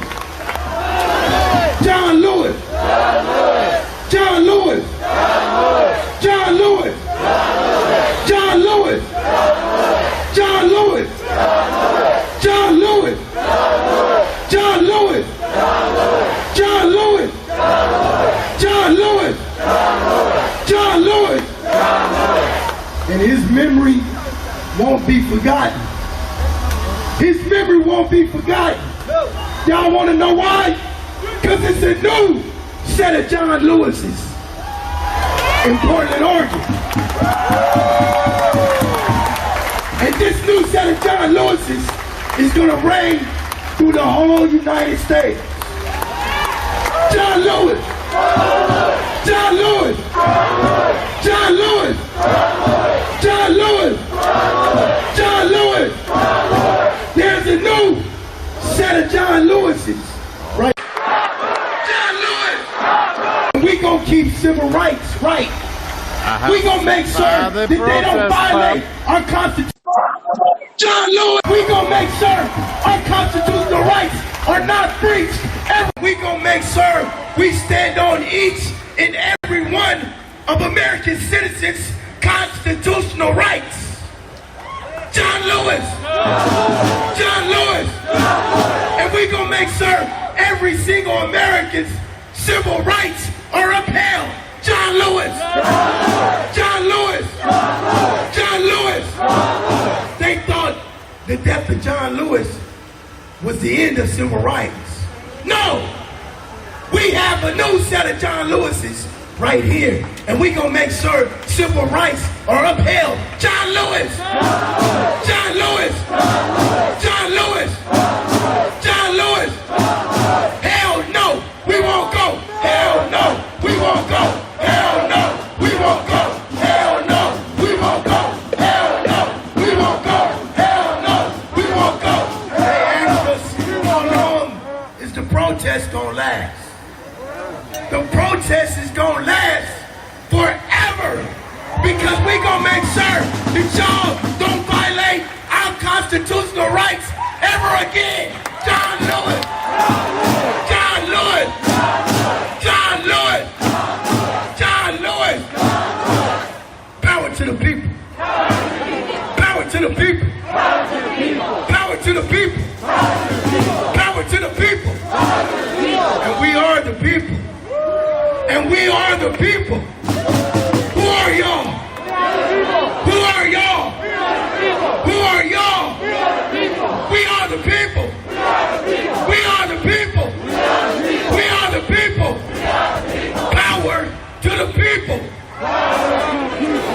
Power to the people. John Lewis. John Lewis. John Lewis. John Lewis. And his memory is going to stand forever. And we are not going to let one piece of civil rights be untold. We are not going to let one piece of civil rights not be uplifted. John Lewis! John Lewis! John Lewis! John Lewis! John Lewis! John Lewis! Portland, are you scared? Hell no! Portland, are you scared? Portland, are you scared? I ain't scared. I ain't scared. That's what my boy Mike be saying. I mean, I ain't scared. I ain't scared. John Lewis. John Lewis. John Lewis. John Lewis.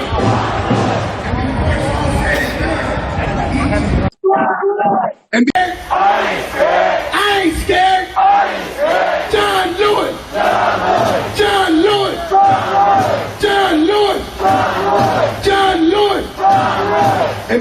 all said and done, each and every one of us is going to be a John Lewis. And we are going to make sure that we protect everybody's civil rights. And we're going to make sure we protect everybody's constitutional rights. And we're going to make sure we hold the police and the federal government accountable. John Lewis! John Lewis! John Lewis! John Lewis! John Lewis! I love y'all.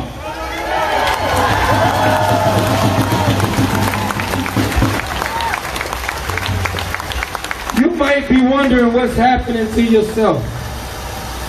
You might be wondering, where are you? I explained this to someone. This is no longer a park. This is no longer, I don't know, Justice Center. This is a college now. You come in here and get educated. You come in here being baptized in the gas. And you're walking out a new person. I've seen it with my own eyes. I witnessed it with my own body. I came here one person and went home another. That's what is happening to a lot of people that come down here and experience. This is what it's like to be black. You get that from going through this whole process. You might start here, you'll end up over there and make a 360 back to here. But when you come back here, you come back something else. You come back with something to give. That's what's happening to the people that keep coming here. Do not be scared. It is a good thing that's happening.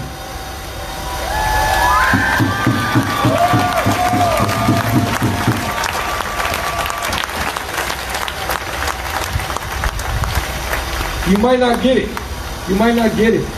You might go home and you might do something you never thought you would do. It's that kind of vibe that's going through here. It's that type of power. The closer you get to the power, the more it soaks in you. And the more you're able to use. You start doing things that you didn't even think you were capable of doing. You start saying things that you didn't even know you had the words to say. You start looking up in dictionaries because you said something that you don't even know where it came from. That's the type of power that's down here. That's the type of power that's flowing through the air. It's not the gas. It's power.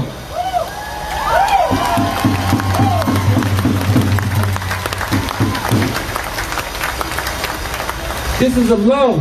This is, it's hard to even explain. Because this had never been done. It's never been done like this. Portland, make some noise for yourself, because this is history.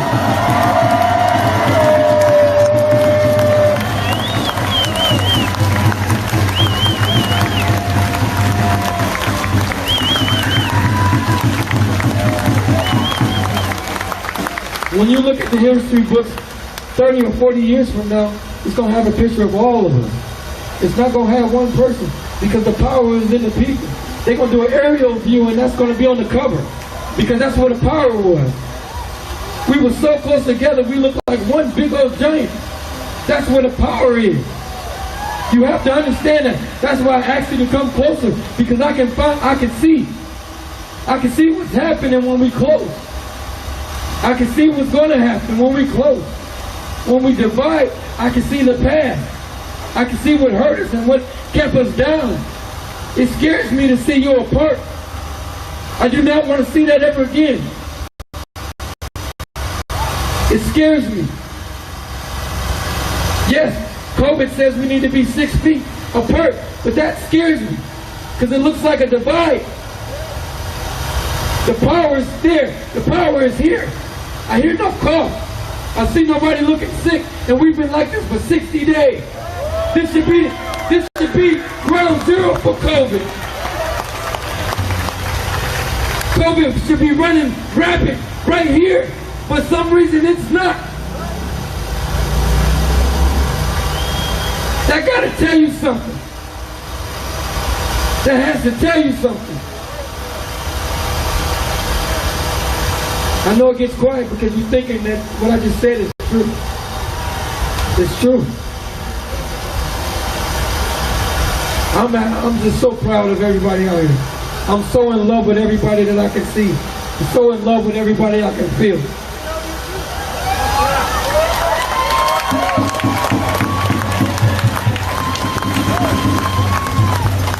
If my arms was long enough, I would give everybody a hug right now. But I'm not Plastic Man. But y'all keep giving me this power, I might just become that. Guaranteed. And I'm gonna use it. I'm gonna use it to hug everybody that out here. So I just thank you again. I gotta say it. I gotta say it.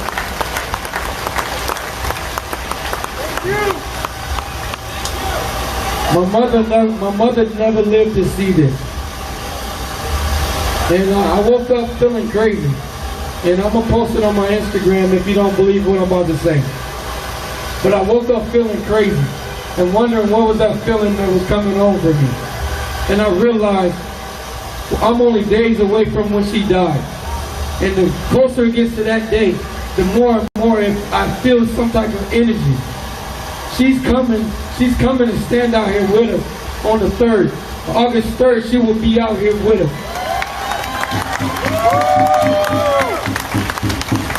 It's something I'm going to tell you right now. Something very, very special is going to happen on August 3rd. She whispered it to me, and you can hold me to it. You can hold me to what I just said. Something very special is going to happen on August 3rd. Y'all write that down. It's only days away. Something very special here is going to happen. I wasn't supposed to be up here. For some reason, I'm up here. You wasn't supposed to be out there. But for some reason, you're out there. And on August 3rd, it's all going to come to a head. Watch what I said. Portland, make some noise.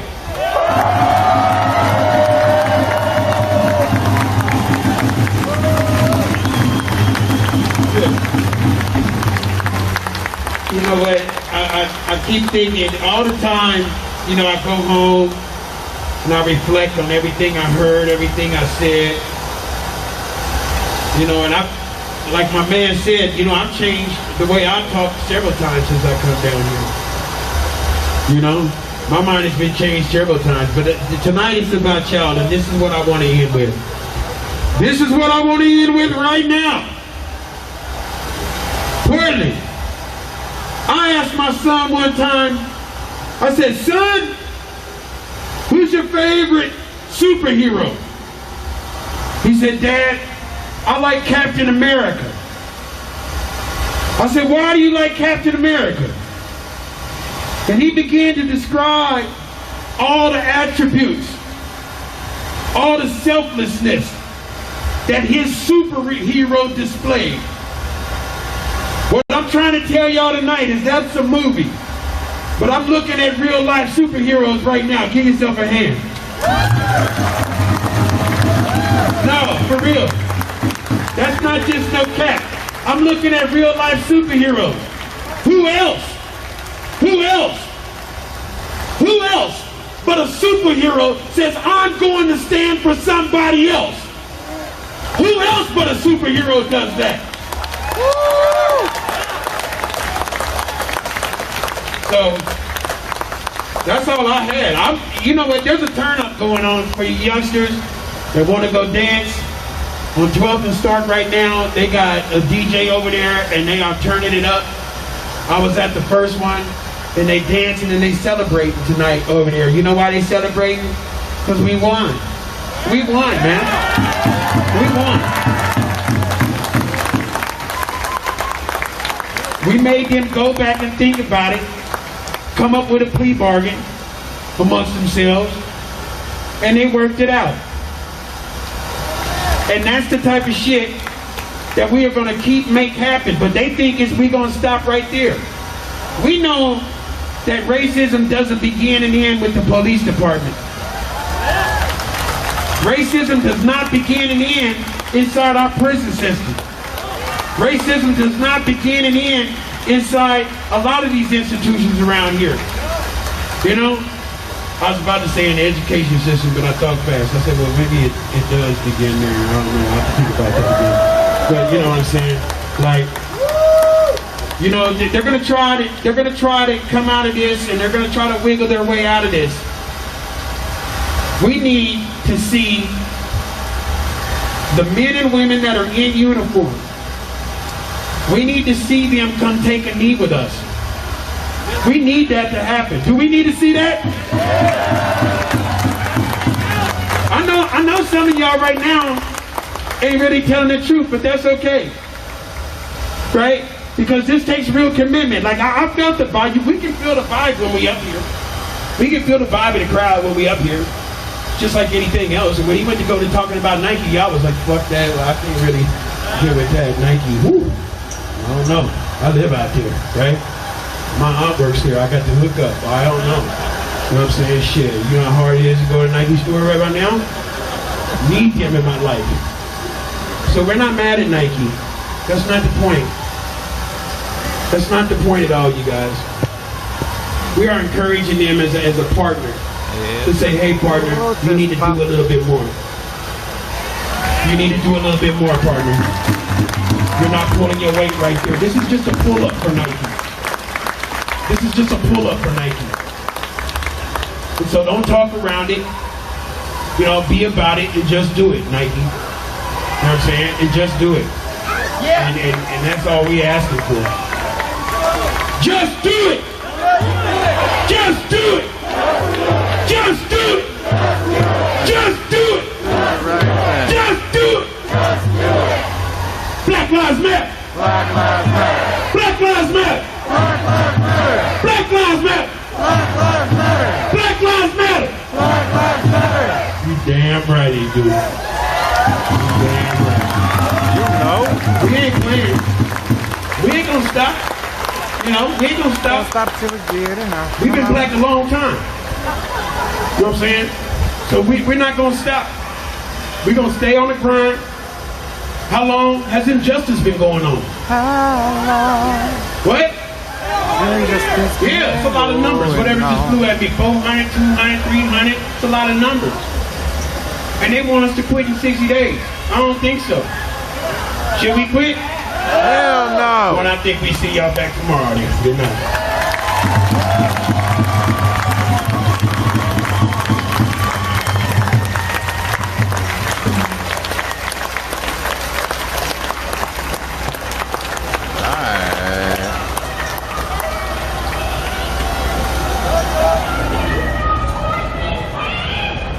Whoa, that got dark quick. I like that. That's my fault. It's a win in my mind. Oh yeah. A level of maturity, understanding, and open-minded level, like a level of open-mindedness. Okay, so here we do have everybody relocating from the State Justice Center over to the federal side. But basically what I'm getting at is there's a divide between Trump supporters, whether they want something like that associated with them. So I'm interested in meeting with some Republicans who maybe are watching me, and I would like to hear your side of the story in what's going on with Trump supporters and Republicans, and where there is a divide and where people are united. Where's the positivity? Where are people congregating and creating something better than themselves? Or if they're just if their community is strictly about their family, you know, I would like to learn about that. Now, I have to say that, yeah, I come from a family with privilege, but I also did it because I am a white guy. Like I'm a very mixed white guy, but there's a lot of things that I didn't get to understand. So I'm doing my best to get all forms of understanding so that we can better come up with conclusions. So if there are some people who would like to maybe be interviewed on a different day, excuse me. Hi. To point out the fact that we've got these Rev Con people who are competing with the black voices coming in from out of town to, like, you know, plug their weird little communist thing, which is very uncool. Yeah, there's a lot of mixed organization here, and there's not any solid like delegation for leadership. So there's nothing that anybody could really do about it. I know, but I just feel like everybody should look at them and say, you guys are dicks and should go home and not like use this to like advance your own. Well, personally, I'm a person that like I'm all about free speech. Oh yeah, so, absolutely. Like like whether they're being dicks or not, that's up for the people to decide. You know, so like I can't necessarily like point that out. Because it doesn't fit with my moral code. No, I understand. Yeah. I understand. I just kind of like I don't have very much of a platform. I just like. I know it's really easy, and there's a lot of discord out here. There's a lot. But there's a lot of people being united in solidarity. Oh, absolutely. But that's. I like to leave that up to everybody who's here. So. Yeah, no, I get it. I get it. Yeah. But I hope you stay safe, and I hope you have a good night. No, I will. I'm just kind of out here being my middle-aged grumpy self. Well, all right. Well, be safe.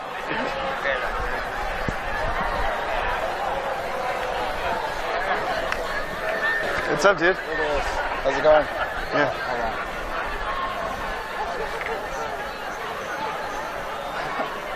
For A-Tree Street meet, and then this dude's stuffing that shit.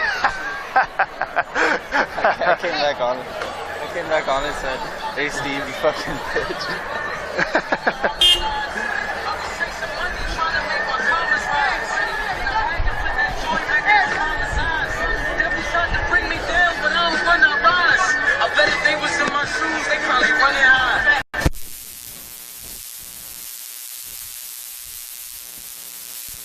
Spamming that the viewers take a little sip of their drink. I'm not drinking anything. Slavery and the genocide of black people for centuries. We have been begging them for centuries. The only thing that has gotten us to this point is black leftists who have decided that they will put their lives on the line. Black Lives Matter! Black Lives Matter! Black Lives Matter! Black Lives Matter!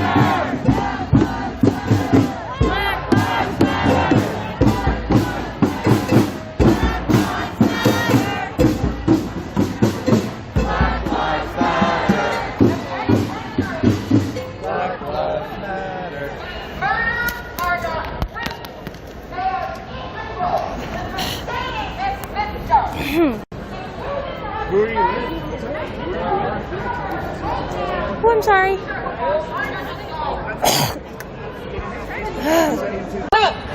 These murders are not flukes.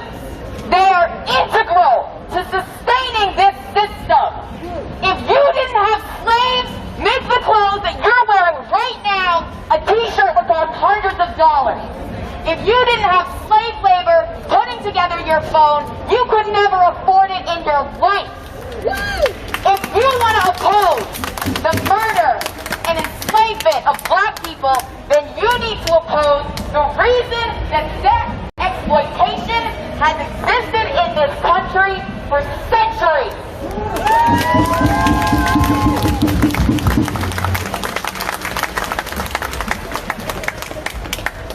The biggest thing that I want every single person to understand is that, I'm sorry, if you know a police officer and you love them, they know what they're doing. They have seen it.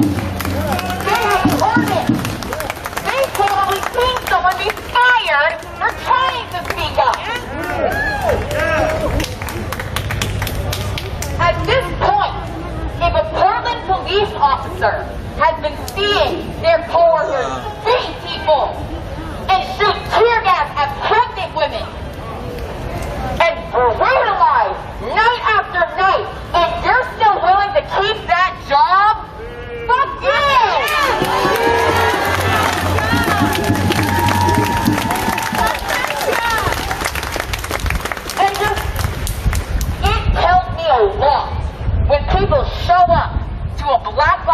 Rider protest. And what they're concerned about is people calling cops bastards? That's the source of your outrage? Are you kidding me?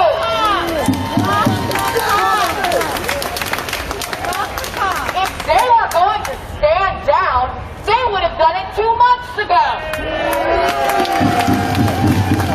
Stop pretending that these grown-ass adults are children who don't understand what it is they do every day. Yeah, there's a lot more people here than last night. And maybe I want to be off of me.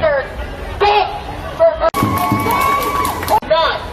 So what they did was they took the tools that the people that enslaved them handed them, and they turned it back around on them. And they tasted justice. Our grandparents begged for mercy, and they found none. So they came up to the traffic stop and brought the weapons that their prisoners used to terrorize themselves. And that was when they tasted freedom. We have been out here for 2 months begging for mercy and for an end of state-sanctioned killing, and we have found none. We've been out here for 4 months. Wow. We've been out here for years. What's going on? So I have to fucking ask you, do you want to taste freedom or not? Do you want to taste justice or not? Oh, fish. Well, justice is not those individuals being put in prison, which changes nothing about what will happen a year from now. Justice is when we prevent this from ever happening again.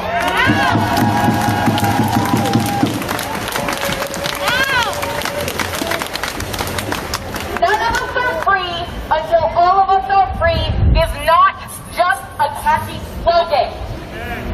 Correct. You are not free because when you say Black Lives Matter, Black Lives Matter, Black Lives Matter, they can shoot you in the head. That's what it takes. Is that freedom? And when they do that, this is not comparable to individual harm. Because when one person hurts another person in our community, we can hold them accountable. We don't even know who's shooting at us.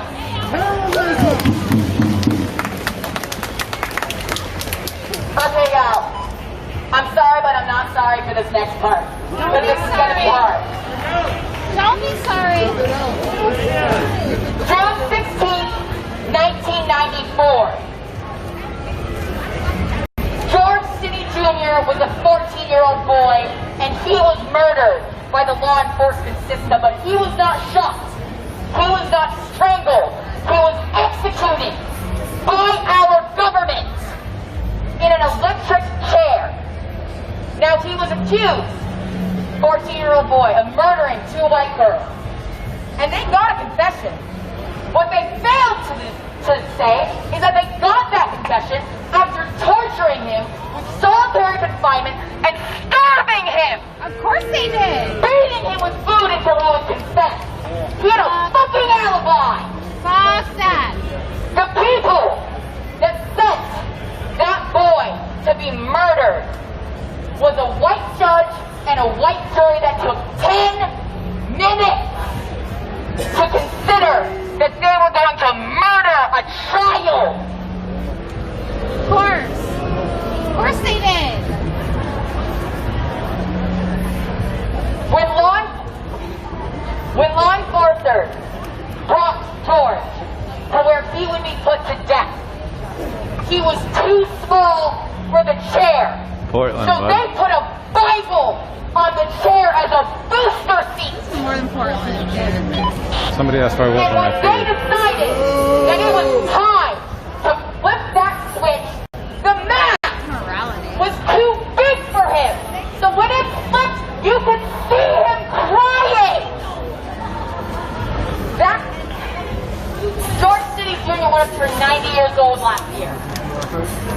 not been murdered by the state. 90 years old. My grandmother is older than that. I want you to think about your job being to guide a 14-year-old boy to his death and look in his crying eyes and murder him. Because that was an example of the overt cruelty of the system. But that exact thing is the magnitude of what happens when a black person is killed by the state. It isn't one officer. It's the entire fucking system that protects them.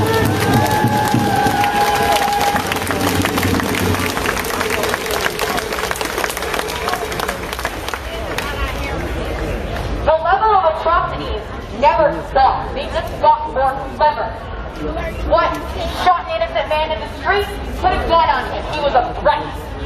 What? An officer raped a woman in the backseat of their squad car? Don't worry, she's lying in order to get away from the city. And each and every time that happens, they go back to their break room and they brag about it. And the good cops don't say anything.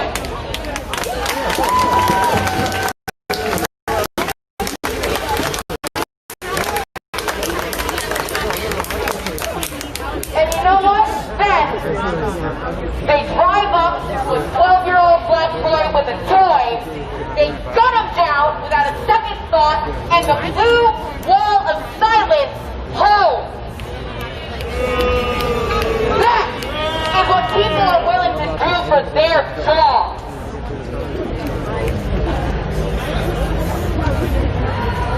We can only reform something that is good at its center.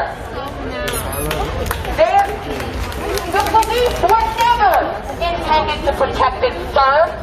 Like I said, they were literally slave catchers. When they caught black people, they were not arresting criminals. They were recovering lost property. And that has always been what they have been for.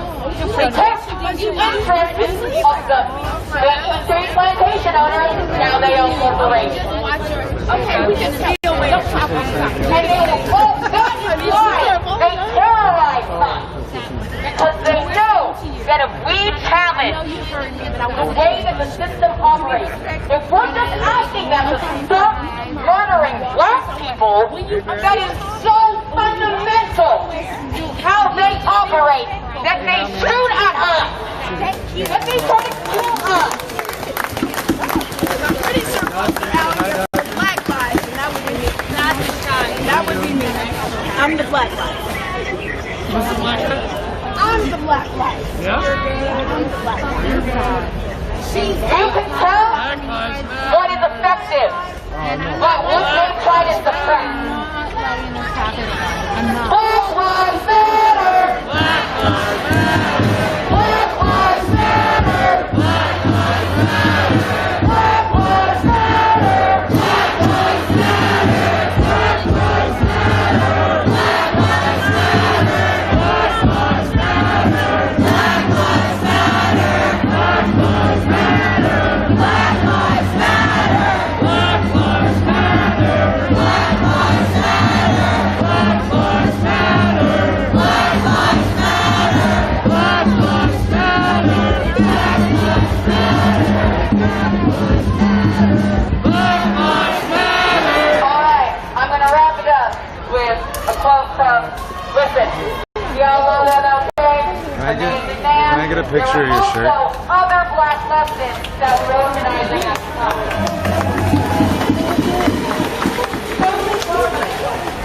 The black leftist, Be safe. Have a great night. said Dr. King's policy was that non-violence would be safe for black people in the United States. Yeah, there's a shitload of people here. This is good. This is a good turnout.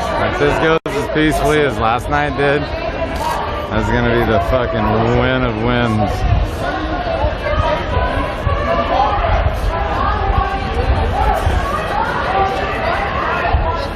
Man, Balloon Girl either littered the joint or called in all her homies. Cause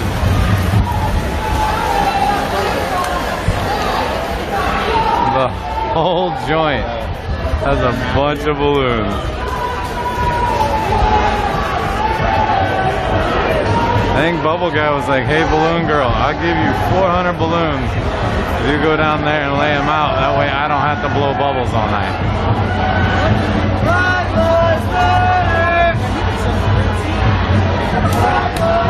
Classic.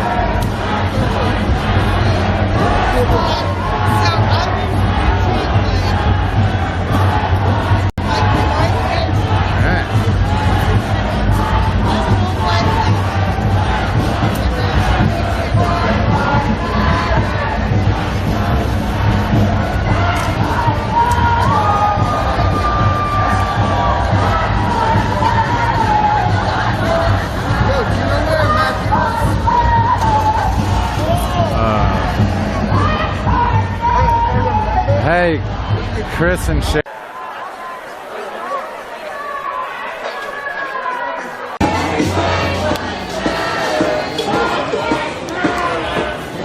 Oh, I didn't throw that.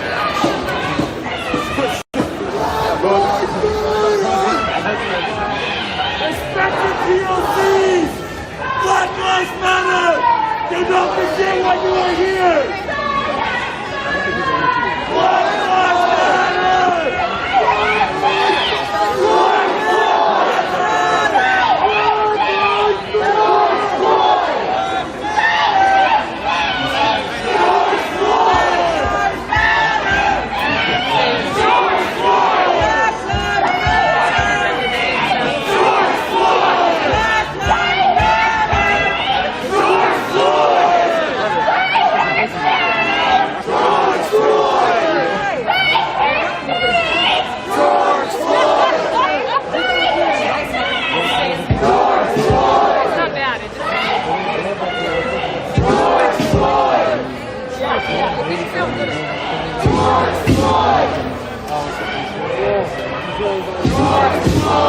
What's your name?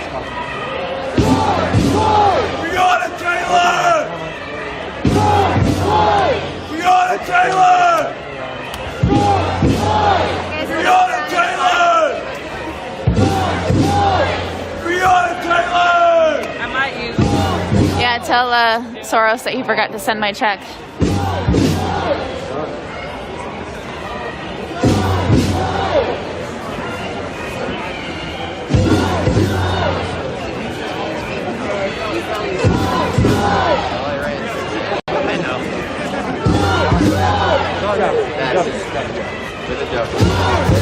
We're doing another event tomorrow. I will be there. It's my sister's. Yeah. And that's all that happens tomorrow. I got about an invite. Like, that's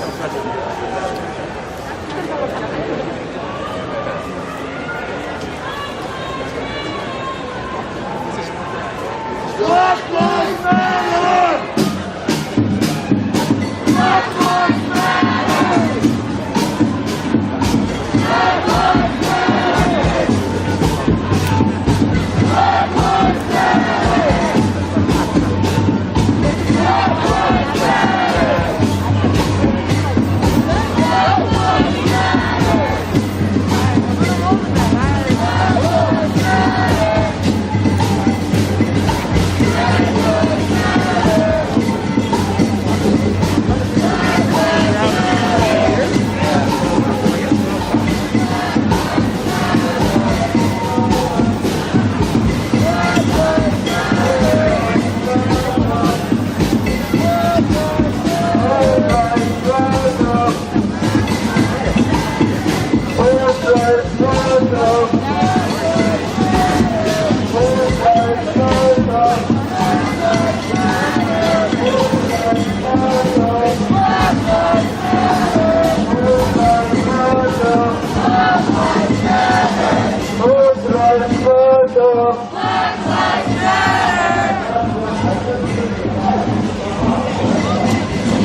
while here. He managed me for a while.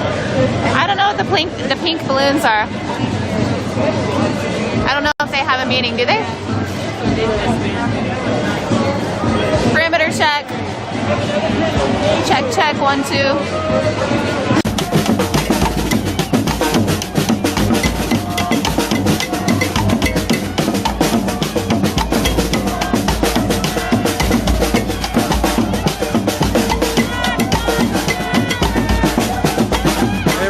Is that up on starting at the King's School and going to Peninsula Park?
Though.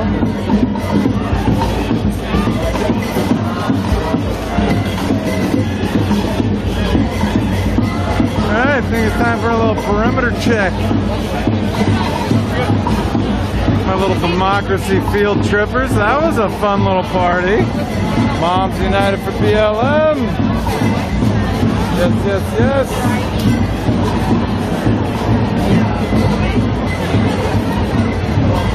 I don't know if you can see it past the street lights, but those are fun little gadgets. No.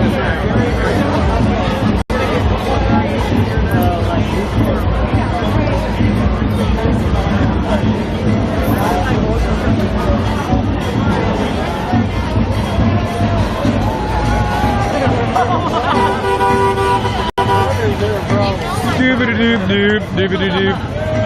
It's kind of packed tonight, bro.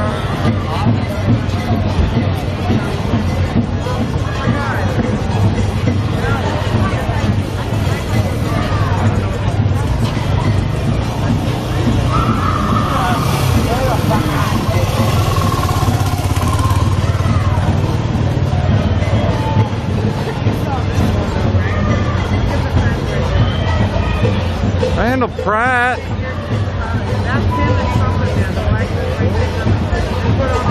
Where'd it go? There's some awesome video playing right there like 1 second ago. As soon as I zeroed in on it, it was no. Alright, now, that's just an expensive way to ride. 2 lines at once? I mean, come on, bud. Bucket.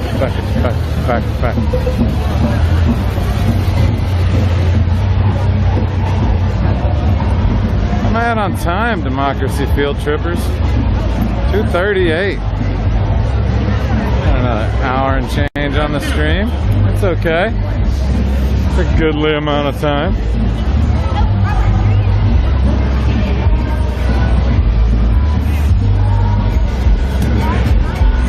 Yeah.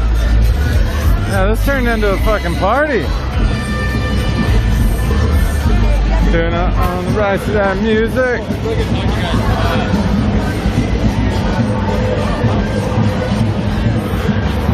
Yeah. Let's hope the fetties don't come fuck it up. Oh, I'm good, thanks. Already registered. There's people out here registering people to vote. That's fantastico.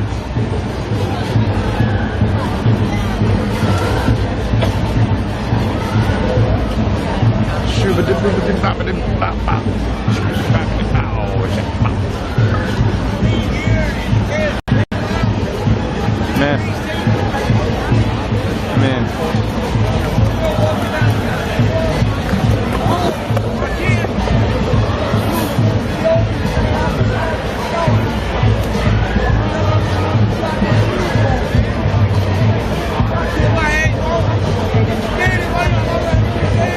See how I can fix this shit.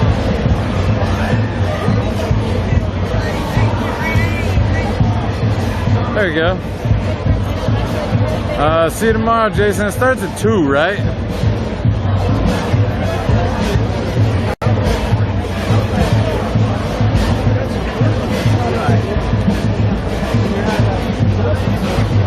Love you, Dad. Thank you.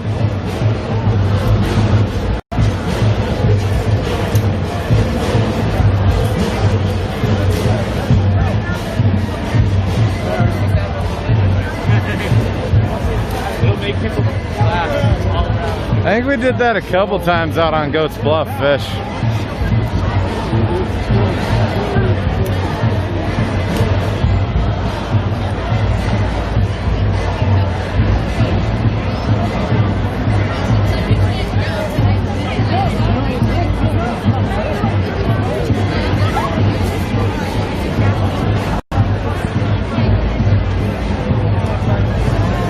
Oh, we've got the elk back in action.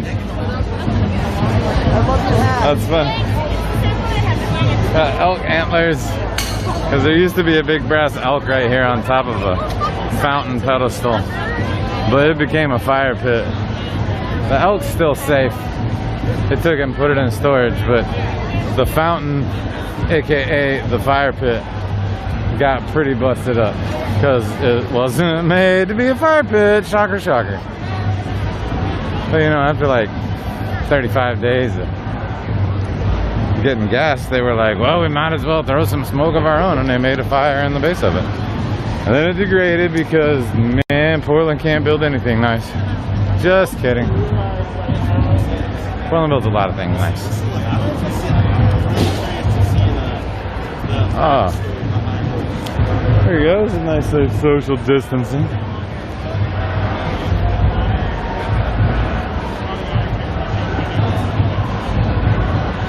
Right.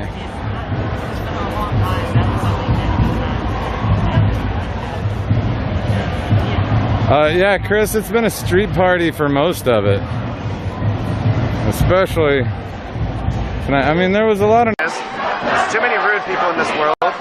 If everybody was just freaking nice to each other, we could probably figure things out. But instead, everybody likes to attack each other. So, you know, let's push some positivity, some peace here, some peace, some love. Like, if peace and love bother you, if those words bother you, You might want to get that checked out.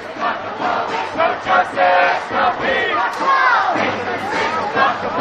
No justice, no peace. No justice, no peace. No justice, no peace. I do not see anybody on the roof. I do not see any federal officers on top of the federal courthouse tonight. Nor is there a bunch of flashlights shining up there. I haven't seen any laser pointers. I do see one flashlight, but they're kind of targeting specific windows. Please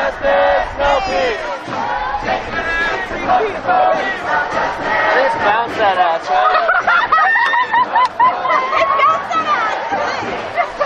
Taking to the streets and fuck the police, no justice, no peace. Taking to the streets and fuck the police, no justice, no peace.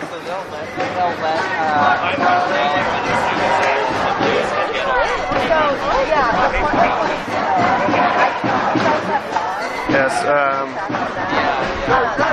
Thank you, Renee Kennedy. Peace, love, and empathy. We need empathy now. Yeah, if you actually understand what empathy means, it means to be able to understand what it's like to be in somebody else's shoes. And I think that's important, and people don't actually, like, on a day-to-day basis, if you have a question for somebody, if you have a question on how they would feel or they would react, guarantee you, if you took the time to sit there and actually think about what their answer would be before they said it, it might be a little accurate. Like, put yourself in their shoes. Feel it out. I think our group's right over there. Let's just go over there.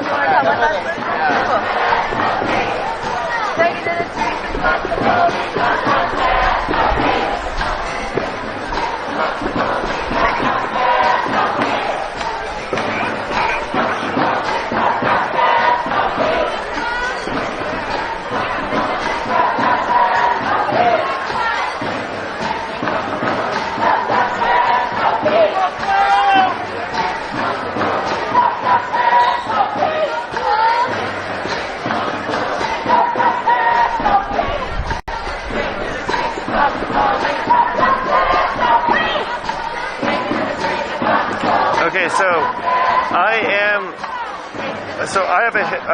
I did some research into lasers because I actually wanted to do laser shows for concerts, and I invested a lot of time and money into understanding what goes into it. And those lasers that they're pointing at police officers, yes, will cause temporary damage, but I would honestly like to see where it says permanent damage, because you have to have the laser sustained at a consistent level of power to be able to create damage.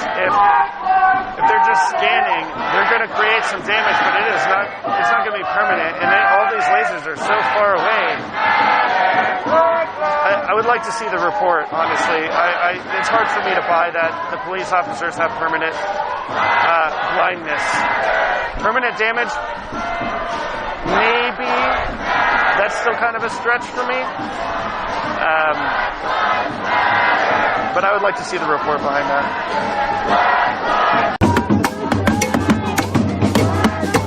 Occupies the White House right now, has no idea what he's talking about. And he is trying to desperately try to make this a political thing in a way that makes no sense. He's going to use all sorts of rhetoric that he possibly can to rile up what he thinks of as his base. But I think he miscalculated. The folks here, instead of having 300 or 400 people showing up, we had 15,000 the other night. And we have probably 2,000 or 3,000 here right now. But they are not, I think that the White House and the administration severely miscalculated the response. Now, they got some video, they got some pictures of some fire, they got some pictures of other things taking place, but that's B-roll that can be easily dismissed, because as soon as the feds left, it's a simple crowd saying that they're concerned about these things. What do you think about him saying about something about sending in National Guard troops if the governor doesn't do a job, or the street police don't clean it up or something like that? Well, again, I think that he and his members of his staff believe that they are somehow being tough, that they're showing their macho nature there, and instead they're just showing how inept they are in terms of dealing with people. And so, as a result, we see things getting done in terms of police accountability and addressing the real issues behind this, and not allowing folks who I think are coming in specifically to try to set up a confrontation so he can act as though he's somehow tough. He's not.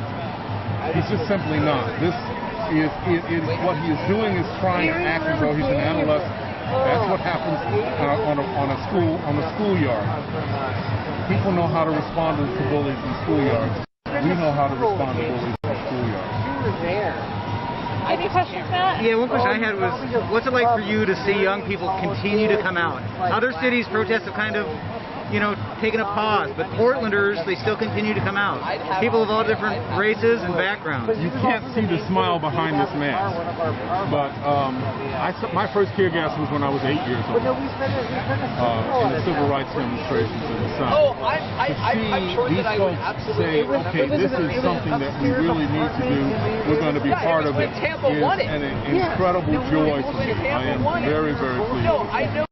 Now, that they have now had to deal with the fact that they have to put on helmets and vests and gas masks and all those kind of things for the last 3 weeks, that's ridiculous. But that's what's happened. But they still keep coming out. They still are here. And I am so impressed with them. Thank you so much. Sure. Yeah, well, when the press started getting pressed against sure. You remember the week that we showered? Oh, he did. Well, the hair, the hair and the shirt. The hair and the shirt. I've got my COVID hair going. Memorial Day weekend. I've actually had to go and find my steak cutter. We were like, oh, we're not taking a shower till it gets done. That was what I had to deal with. My hair was I had a 12 inches of fro at one time. That's the only way you can comb it. So now I'm not going to a hair barbershop right now because frankly I've had two relatives in Mississippi die because they went to it was like I remember when you remember they opened the barbershops and they all went in and together like nine folks. Yeah, I know. We would need all of us. We would need all of us. I remember because like when I hung out with Tyson the last time, he reminded me of things that I had no idea about, and I remembered it was like fucking the one thing about Tyson that I remember the most, except for the black painting on my house. You don't remember.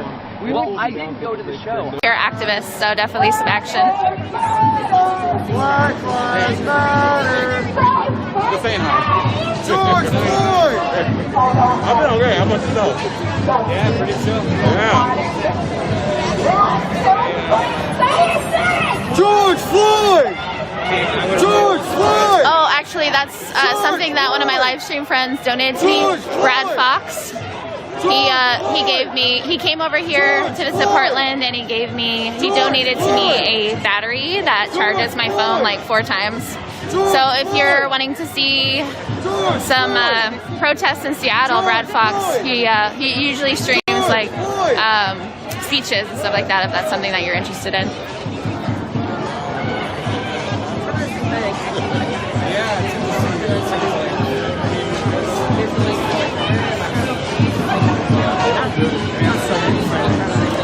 Wow, Denise, you're loyal. I'll give you that if you're not a bot. Love to New York.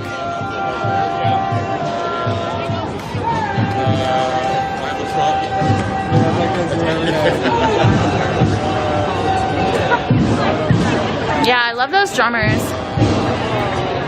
Oh, if you don't want to donate money, but you feel like donating something, and you like hearing the trumpets in the background, there are a lot of people that play instruments that have been asking me to ask my viewers for, like, if, to donate trumpets or saxophones or, any type of instrument that you may have. So just let me know. Uncle Brad. What's funny is that we're pretty much the same age. Don't tell anybody. say like around that, I feel like it's extra yeah, I'd probably say like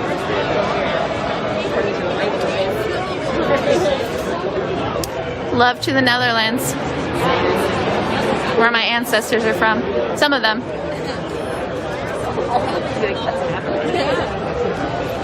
Got ancestors everywhere.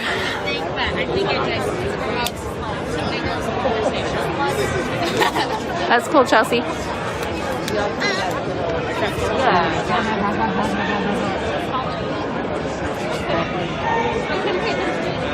Yeah.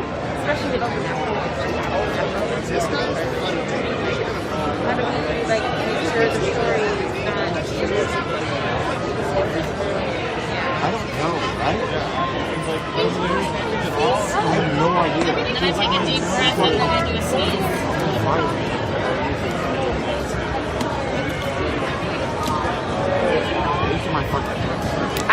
I have a drum set, but I like don't play every day. I just kind of play whenever I feel like getting some rage out or something. I haven't seen Eric's tonight. She might be. I hope she's speaking again. That was pretty cool. Play a small fiddle. To you. I would rather join your team than hurt your team. Can we turn it down like a... The feed? Look, they're flashing red. Yeah. I mean... Oh, you're clipping. Hello. You guys, let me know how it sounds right now. It's tough because I had to turn down the feed inside the mic, actually.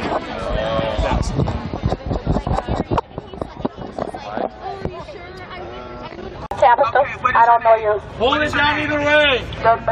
Okay, so since you don't want to be addressed by your name, I'm going to ask you as a woman to woman, please stop interrupting me. I'm not interrupting you. You were saying it. Like I said, okay? So at the end of the day, I respect each and every one of you that have taken the time out. Now, if you guys don't know who I am, or don't recall seeing this face before, my name is Rayana, right? Everybody know me in the hood, in the community, as Ray, right? Now, one thing I do know and that I believe in is that if you don't stand for something, you will fall for anything, right? That right there is not leadership. That right there is a pure tantrum. Because if she gave me a chance, now that's another black woman. Do you understand what I'm saying? So if you don't stand for something, you'll fall for anything. Now, if Black Lives Matter, then what makes her life more important than mine as to where what she got to say is more important than what I got to say? Are you hearing what I'm saying? Man. If we're black sisters, then you should give me the equal opportunity to have something to say just as much as you. Am I right or am I wrong? That's right. That's what I'm talking about. That's how you show Black Lives Matter, right? Now, I don't want to sit here and make you guys think, oh God, here she comes. She's about backing the blue. She's about supporting the police. Because I'm going to tell you real quick, I back the blue and Black Lives Matter too. I like your smile. So what I'm saying is that, hold on, wait a minute now, because I'm coming from a place of experience. Don't boo me because I will boo you. Now, one thing for certain and two for sure is I had a cousin that was killed by a security guard. Do you understand me? I wear ashes around my neck at this very moment, and I will never take them off. I've had so many, I'm an actual known felon, and when it comes down to the documentation in criminality. Does that make sense to you? So therefore, I have to stand to pick one side, and the other side don't want me. Does that make sense? So therefore, I'm a reject, because I chose to back one side, and I took a step away from the other side, and neither side is picking a pick to choose me. It's like Red Rover, send one over, and nobody calls you and you're still stuck in the middle. Can you relate to what I'm saying? If you can identify to what I'm saying, you can hear what I'm saying. Say, hey! Hey! Whoa! Now I'm going to say this again for those of you that have just arrived. That's a black woman that's shouting, right? That's leading her little group down there, her little entourage. Now here I am as a black woman, come and ask to share the floor just as equally. But for some reason, in her blackness, she thinks that what she has to say is more important than mine. I'm going to give you guys a little history, right? When it comes down, because see, again, if you don't stand for something, you'll fall for anything. And I see that a lot of you have taken your time out of your life and your dedication to come out here and represent represents something that you believe wholeheartedly for. Am I right? Yeah. Okay, so therefore, and I can address the Antifa ones as they come, honey. Don't think I'm fooled by call. But I do acknowledge the fact that there are people out here that are not a part of that category and legitimately are standing for something. Now, my grandmother marched after King when she was 16 years old, pregnant with her first son. If you can hear me, say, hey! Hey! Ho! Ho! So therefore, this right here is more personable to me than anything else in the world, right? Can somebody give me a paper towel or a napkin and some water? I would greatly appreciate that. So that being said, when I stand up here today, I definitely acknowledge and respect the fact that you guys have come out here for so many long, hard days and nights of dedication, right? Have you guys gotten the things that you wanted?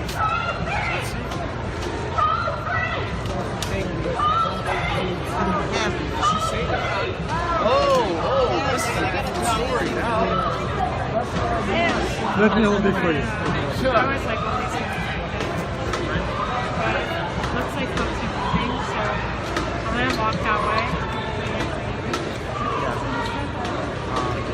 Are you going to tell you a birthday by the I'm only gonna say anything.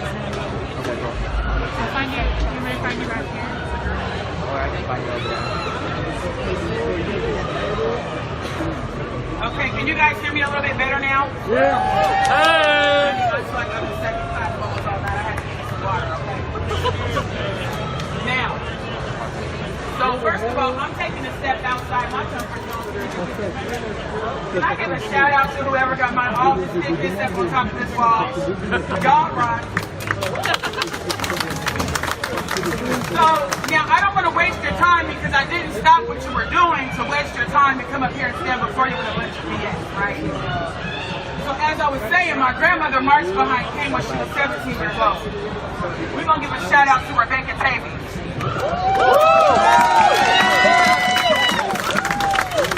Let me tell you something else, right? I grew up in a household full of dope fiends and addicts, and one way or another, the disease of addiction manifested itself, right?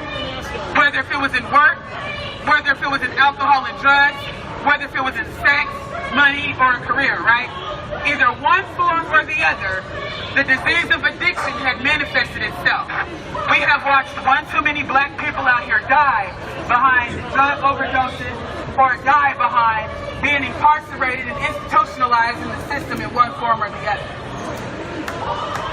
So when I stand up here, again, I'm going to tell you, if you don't stand for something, you will fall for anything, right? If you can hear me, say, hey! Hey! Now, the main point that I wanted to get to you is that I'm going to say it again, and then after I say it, I want you guys to say it. Because if you're following what I'm putting, if you're picking up what I'm putting down, then it'll make sense to you, right?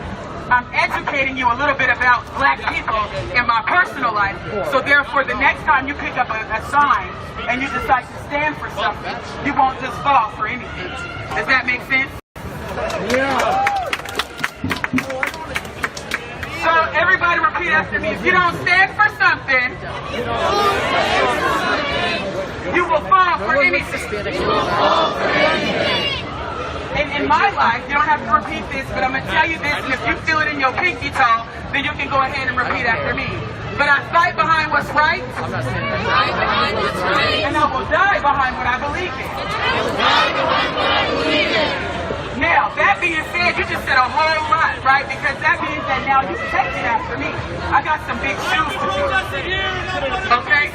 So first and foremost, when I educate you moving forward, take that as the opportunity to at least let you see here within sign proof.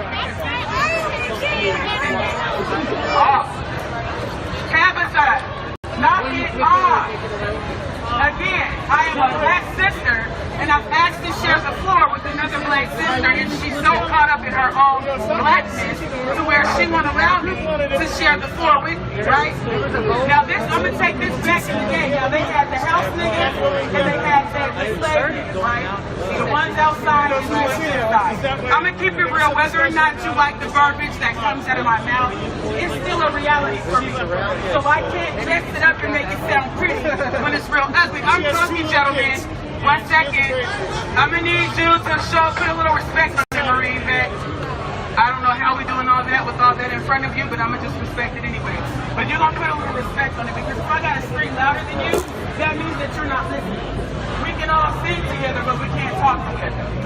Now, in the black culture, if there's a black woman or man who, like for example, I'm gonna keep it where it's at, right? Because I don't discriminate. I love the LGBTQ community. Can I get a hey for that one? That being said, there's at a point in life where you guys just need to be educated a little bit more, right? Because I'm not going to have you out here wasting your time, wasting my tax dollars nor yours, because when you wake up tomorrow, you're going to be like, damn, when we have to pay for all this, it's going to be a shame. Now, afterwards, I will give you a little enlightenment on how I'm going to take some time out, and we're going to come down here and clean this off, right, off the building. Because it's not about making a statement by tearing something up. It's about making a statement where it counts. Right, the fact that they are now institutional enough that they are now finding it guilty for those officers that did do wrong by us black sisters and brothers, right? That's why we're down here, or did we lose sight of that? Because one thing I tell my people when I'm out there, when I used to be out there in the hood hustling and selling dope, I would say, look, check this out. If you out here beating down the block and you forgot what you out here getting licks for, then you're out here wasting your time taking penitentiary chances for nothing. If I'm out here taking penitentiary chances for nothing, that means that the time that I'm investing in these streets is taken away from my kids, all in the name of making somebody else rich and another child sad and without parents.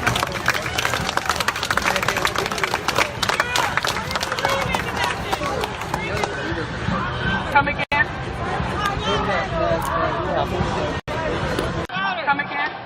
Talk loud. Why are you fighting the feds and not the drug police? That was the question.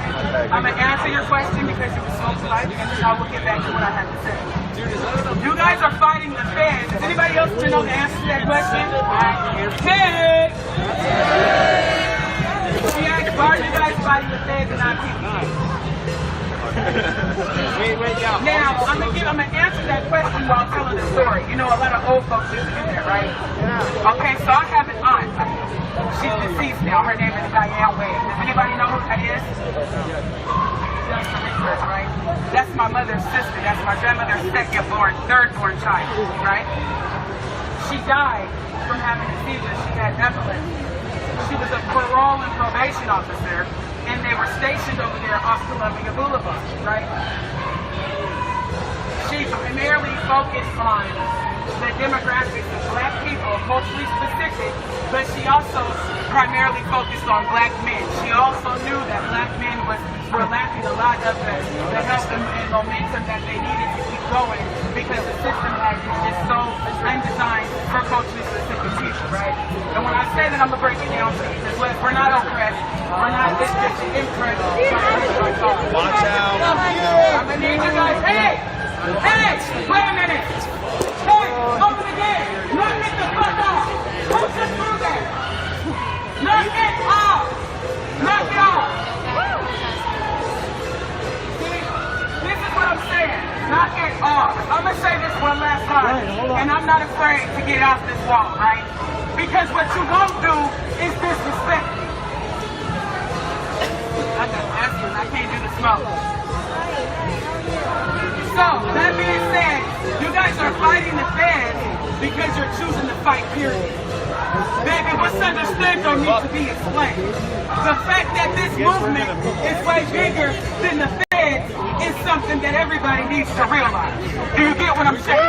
So, the fact that the police are killing our black brothers and sisters is a problem. But that don't mean every officer is out here killing our brothers and sisters. Let's get that real. No, we're not going to do that. You're going to wait a second to let me finish, because my brother, my uncle, my everything died behind the hands of an officer, right? So you don't get to discredit what I'm saying. You're going to put some respect on it, and you're going to let me finish. Right. Do you understand what I'm saying? Because I did those people. You can't take my tears from me and tell me that the tears you cried is more important than mine, and I lost a relative behind the hands of an officer. Okay. Do you get what I'm saying? Yeah, I get what you're saying. I also do know the fact that if my aunt was alive right now, she would be down here on this side of the street. And I'm telling you, if a firework care a drop of water just so his eye charged. I'm whooping ass to take the game to him. Period. Do you understand what I'm saying? And I'm not going to stop until I get each and every one to make sure I got the right one. So when I say this, I mean this in the heaviest form possible. Not every officer is out here killing every black person. Does that make sense? But I do know that I got a couple of NYPD, Portland police, whatever you want to call it, officers that are like family, that have came and fed my children, that have came and took care of me, that have come and looked after my kids. I got a son that's in the juvenile detention center right now. Do you get what I'm saying? If I was out here doing half the shit, like the unnecessary shit, I'm not saying don't stand a movie. You're missing the whole point. Anybody will let you know that I believe that the officers that did kill my brothers and sisters deserve the death penalty. But I'm going to tell you from the perspective of which I believe. You don't have to believe what I believe. I'm going to believe what I believe, and now that's going to move me whether or not you move or not. Okay? I know that God created us equal. Is that not true? Or what do you stand for? If you don't look, equality came from somewhere, right? Now you can paint these pretty pictures and you can find a higher power to the best of your understanding or not have one. That's not for me to determine right or wrong. I'm telling you my belief. At the end of the day, what I am saying is that I know for a fact that if something happens to my aunt, you are not on the road to have a choice. Do you hear what I'm saying? I did not have a choice to be married. I'm asking you to shut your mouth. I did not have a choice to be born black. They chose a racist job. They choose to build a racist system. They choose to brutalize them.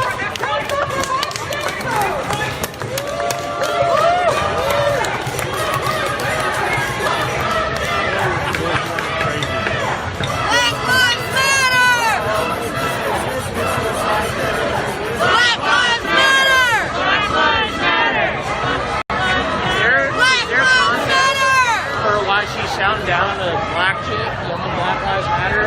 Did I miss something? I don't know. We can't hear a lot of this stuff. I can hear her. I think she was shouting down the black chick who was speaking on the Black Lives Matter. I was like, yeah. Why is she shouting down?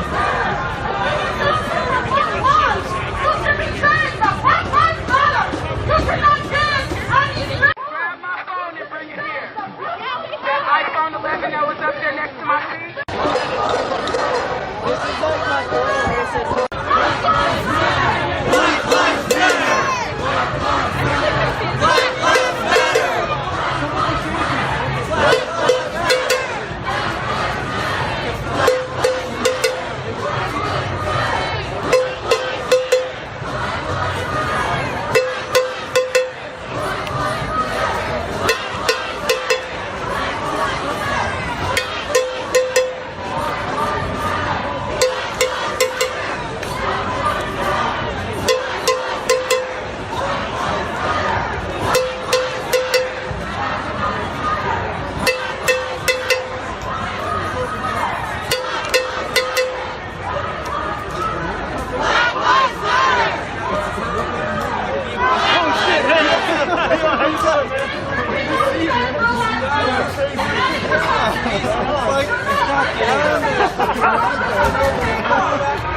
One has one towards the other. I know. That's what I'm talking about.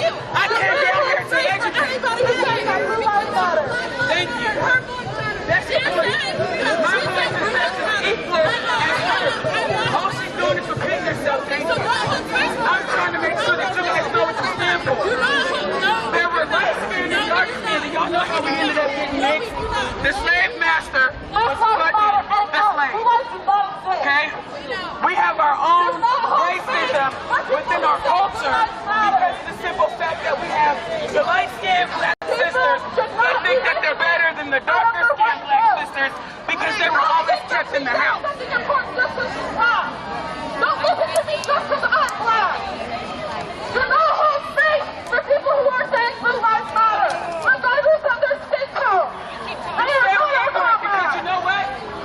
I am shut up here for Black Lives Matter, not for Blue Lives Matter. I am not going to defend the rights of somebody who says that shit. You'll see what side of Blue Lives I rep, because I'm a known felon. Does that make sense? I am known as a felon. I can't get certain jobs because of my background, my criminal history. But I'm more educated than half of them with bachelor's degrees. Do you get what I'm saying? So I'm not out here talking oblivious. So you mean to tell me that Black Lives Matter, but people that wear a blue uniform lives don't?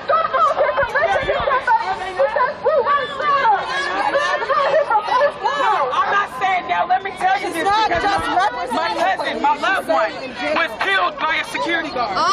Yeah, you're gonna watch yourself. Did you fall? The Lord helped him. I'm not out here for Blue Lives Matter. I'm out here for Black Lives. I'm out here for Black Lives.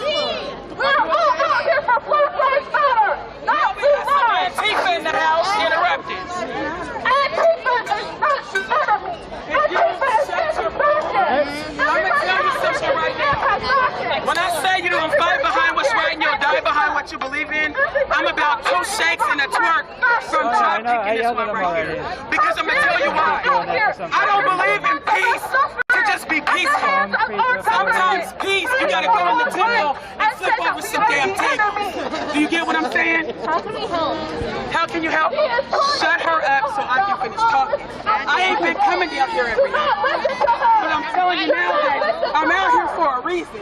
And I'm honestly out here to help save y'all lives and y'all abilities and time and all that too. Because I got some respect for y'all. Y'all been out here when I was at home with my feet tapped up or my behind, one of the two twerking. But at the end of the day, I respect you enough to come out here and say, hey, look, let me educate you. Did you say Black Lives Matter, right? She says no, but I doubt anybody's very directly. So you got two different views of thought right here. What's going on? You got the one woman is talking about Blue Lives Matter, and the other one saying Black Lives Matter, and the conflict in the middle is saying that I think she's saying that they both can't be in the same place at the same time is the general, I think, idea and issue. Let me get out the crowd. Because if you come along me, I'm going to get real nervous and flip out. Get her to say. Because I need her escorted out of here. If she can't share the airway, then she think it's her show. Then she's got to go. Because what you're telling me is that you support racism. That's what you're saying. What you're telling me right now is that you support racism. That's what you're saying. You support racism when you say blue lives don't matter.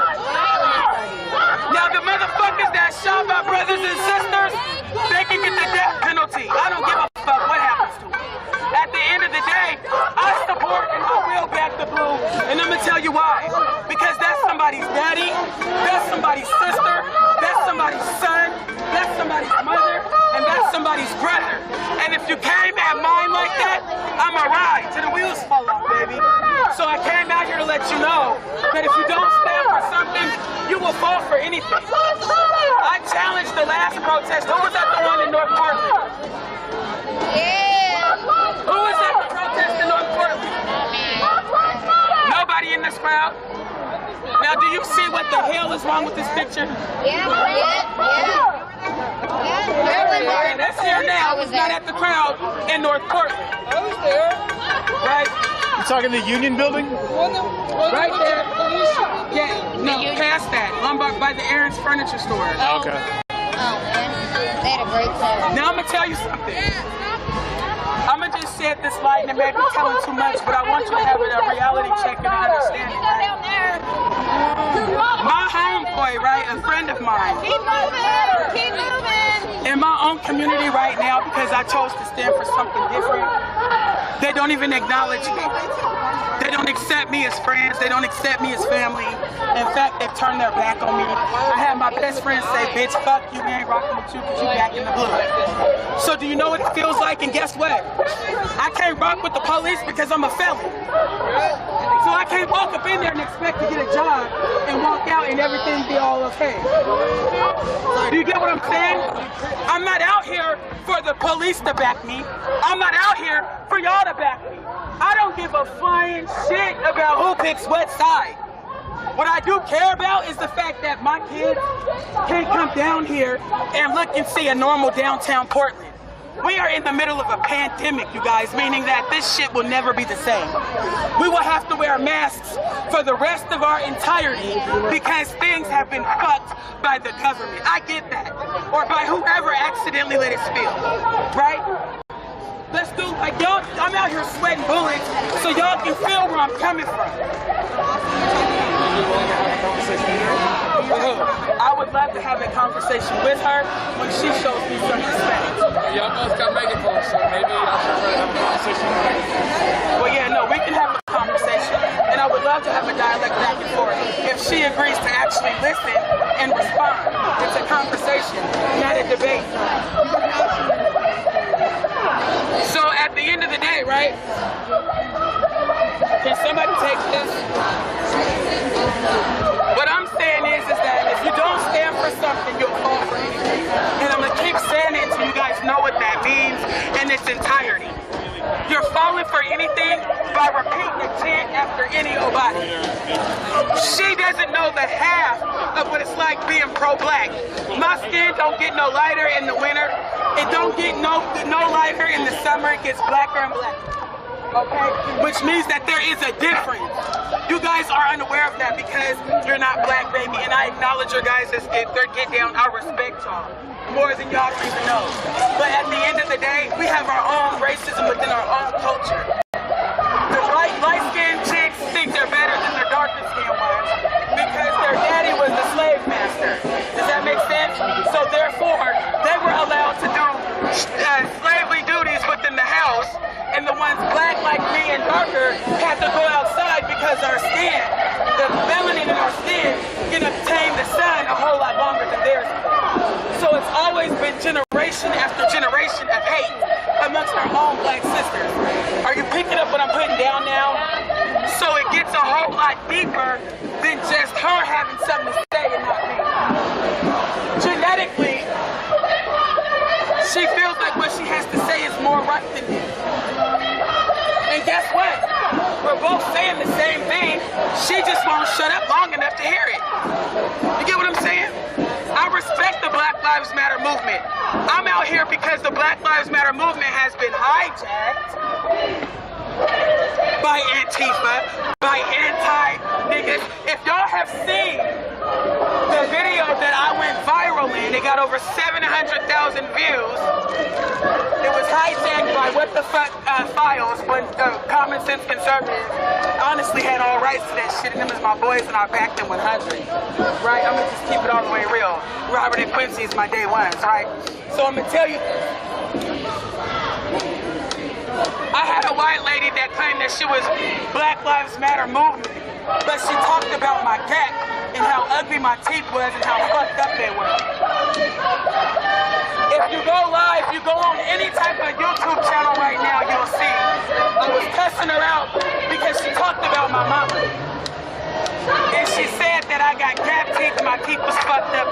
But anybody knows that my teeth is from my culture. That's the richness of me being so black. My gums is purple because I got more melanin and pigment in my gums than somebody with pigment. It don't mean I got gingivitis, but then it's love to come see me on a regular. Does that make sense? So you see how I was just willing to bite the bullet and have a moment to dialect with her back and forth, to give her the right to say what she got to say. If she wanted to steal, null and void, say, what did she say?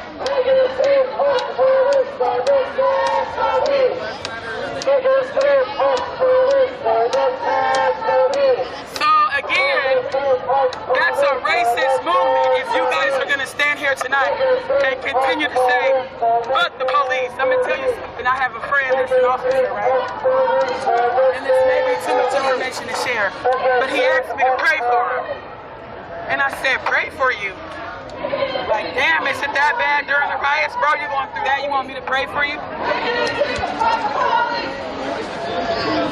When I found out and I realized that people were throwing bottles of piss and shit, and he had burn holes in his uniform from fireworks,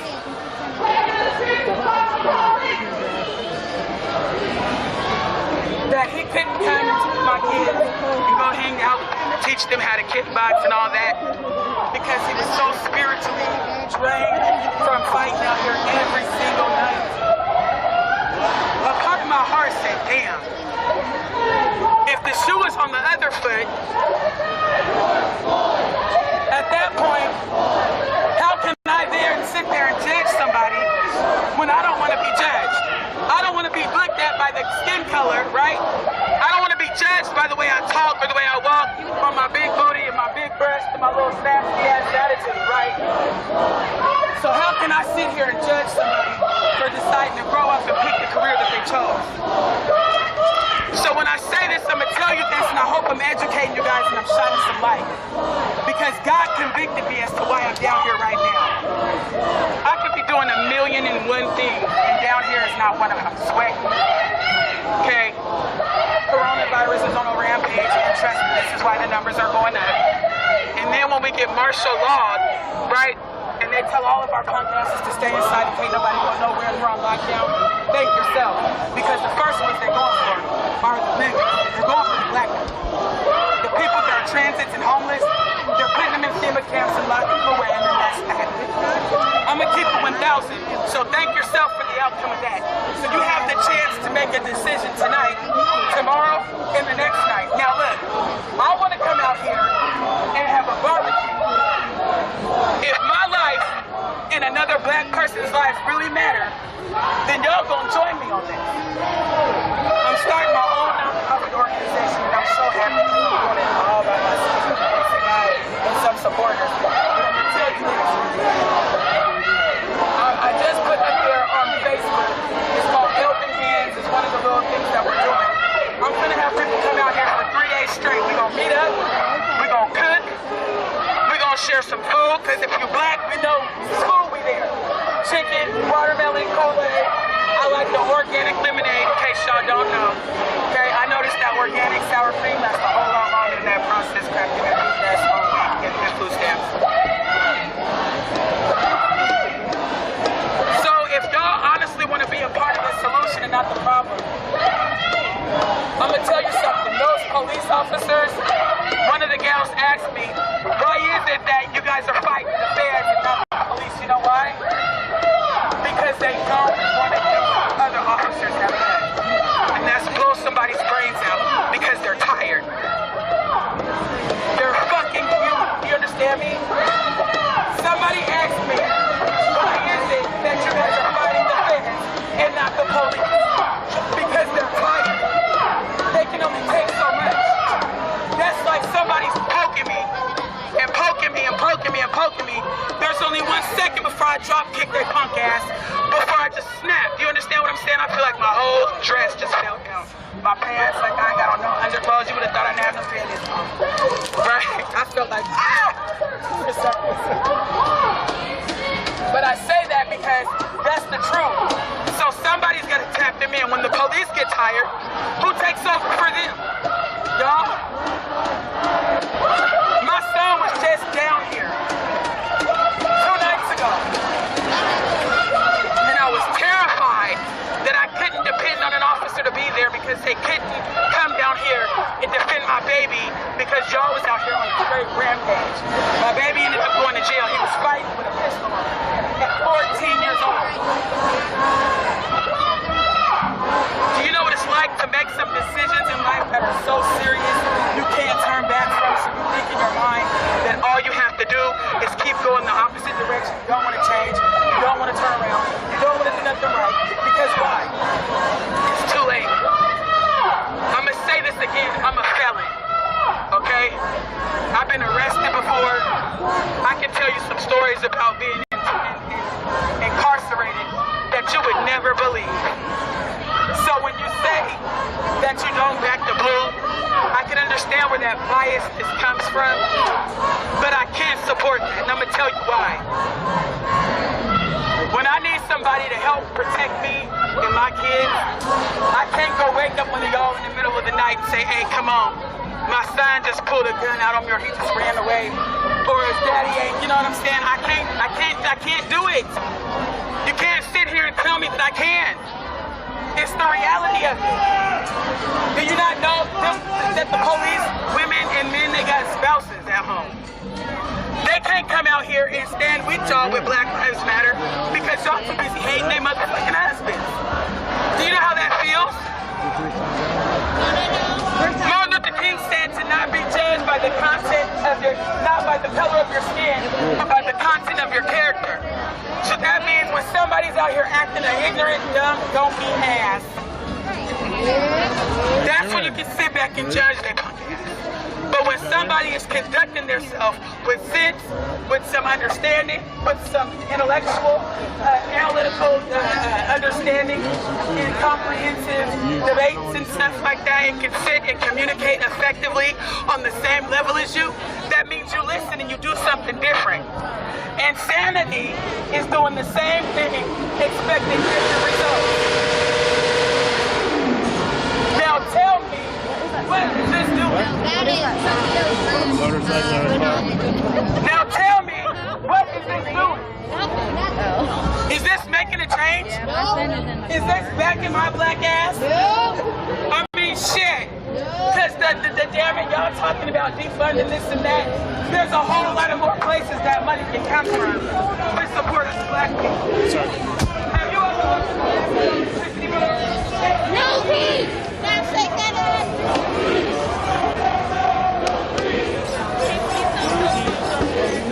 What's that?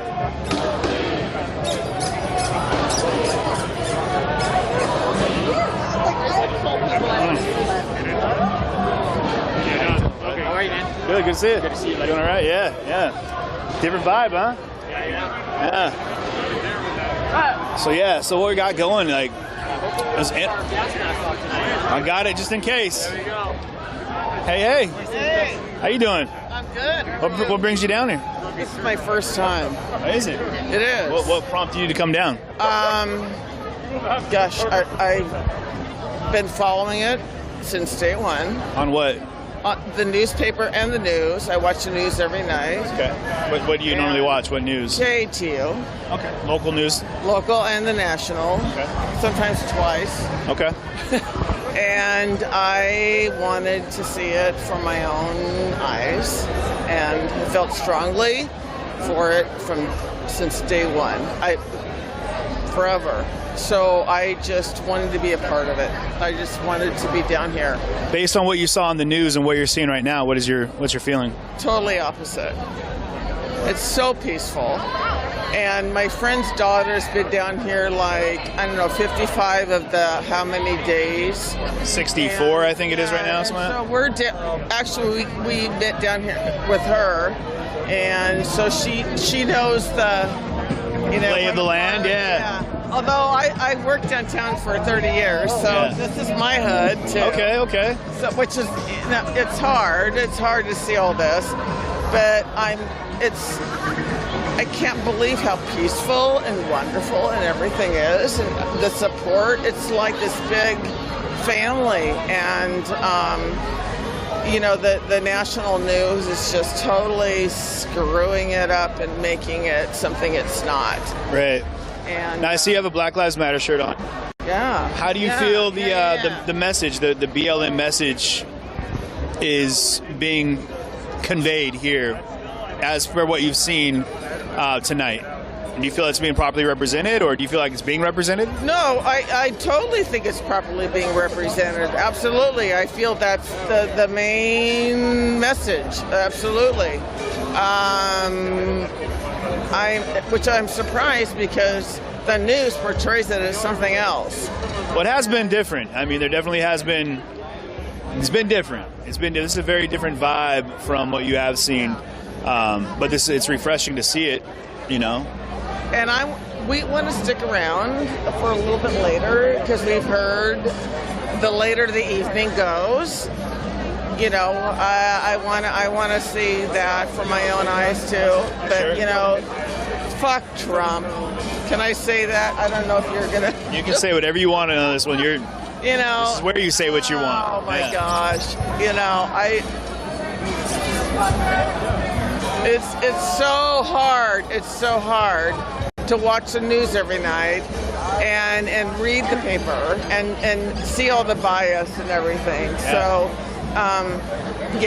I'm so enjoying seeing all these people supporting each other, and it makes me proud. I've lived here all my life, born and raised Portlander. It's a local hometown girl. Oh yeah, I worked downtown, like I said, for 25, 30 years. Yeah. And I live in Northeast, and you know, I'm very I think everybody wants to know your address. No, I'm kidding. Kidding. Well, yeah, I am single. Swinging single. Hey, thank you, Sean Guy, for the No, I didn't mean that as a no. She's dead serious, y'all. I guarantee you got some fans now. Yeah, well, you know, whatever. But anyway, I'm glad to be here. I am so glad to be here. I'm proud of you for coming out and deciding to see it with your own eyes. I think that if ever there's a time to really educate yourself, and if it's in close proximity, you know, you should get step out and see for yourself. So it's good. It's good. Well, don't go throwing any bricks or bottles. You know what I mean? I'll be careful. Be careful. Don't. I might be getting up on the ledge up there and like taunting him because that's the kind of person I am. Oh, okay. I gotta be careful. Oh, rebel rouser, huh? Oh yeah. All right, guys, you heard it. She's single and she's a Hellcat, a real rebel rouser.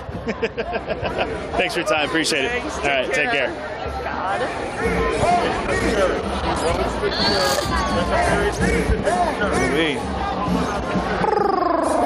What up? How are you?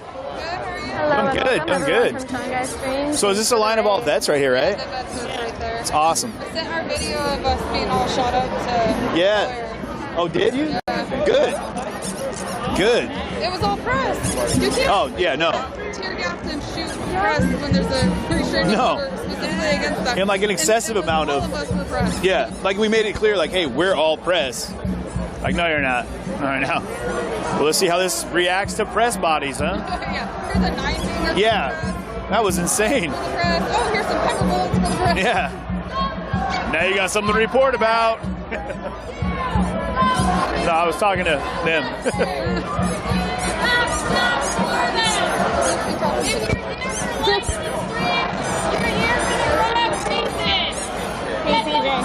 Got him. The next interview you do, people want you to ask the person if they think a hot dog is a taco or Ask a who? sandwich. Whoever you interview next. Okay. Okay. All right. What's that? Yeah. He'll talk to you. Yeah. Yeah. Very good. They're super chill with the fence right now, huh? Yeah. Interesting. For now. For now, yeah, right? I mean, last night was a chill night, but I don't think tonight's going to be. Yeah. I heard there were a lot of very vigilant peace police. There was a whole bunch. Like, every time any little thing would start, they were on it. There's a new addition to the lights up there. Yeah, the floodlights. Yeah. Yeah, they were doing that on Wednesday. And the park lights are back on now. You know, those were off for 2 weeks. Right. You think they'd have thought of that from the jump, right? They're pushing us through this super dark park. Yeah. People were like falling over like all the right ribs and shit. Like, Yeah. I was like, can we just have like a conversation about how much big the hazard this is? Sure. Fucking run. It's an ever-changing world we live in. All right, cool. Well, we'll talk to you guys a little bit. I want to check out the other corner over there where things were popping off last week.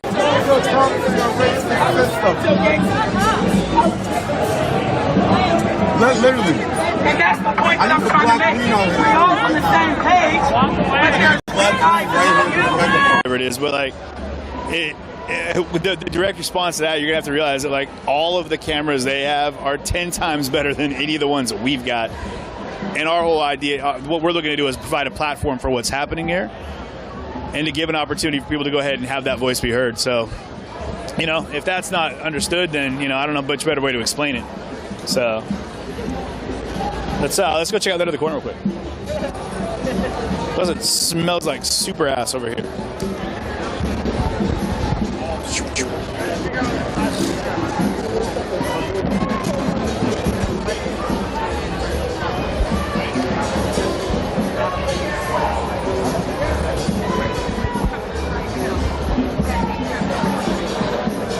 There's Adam. Adam.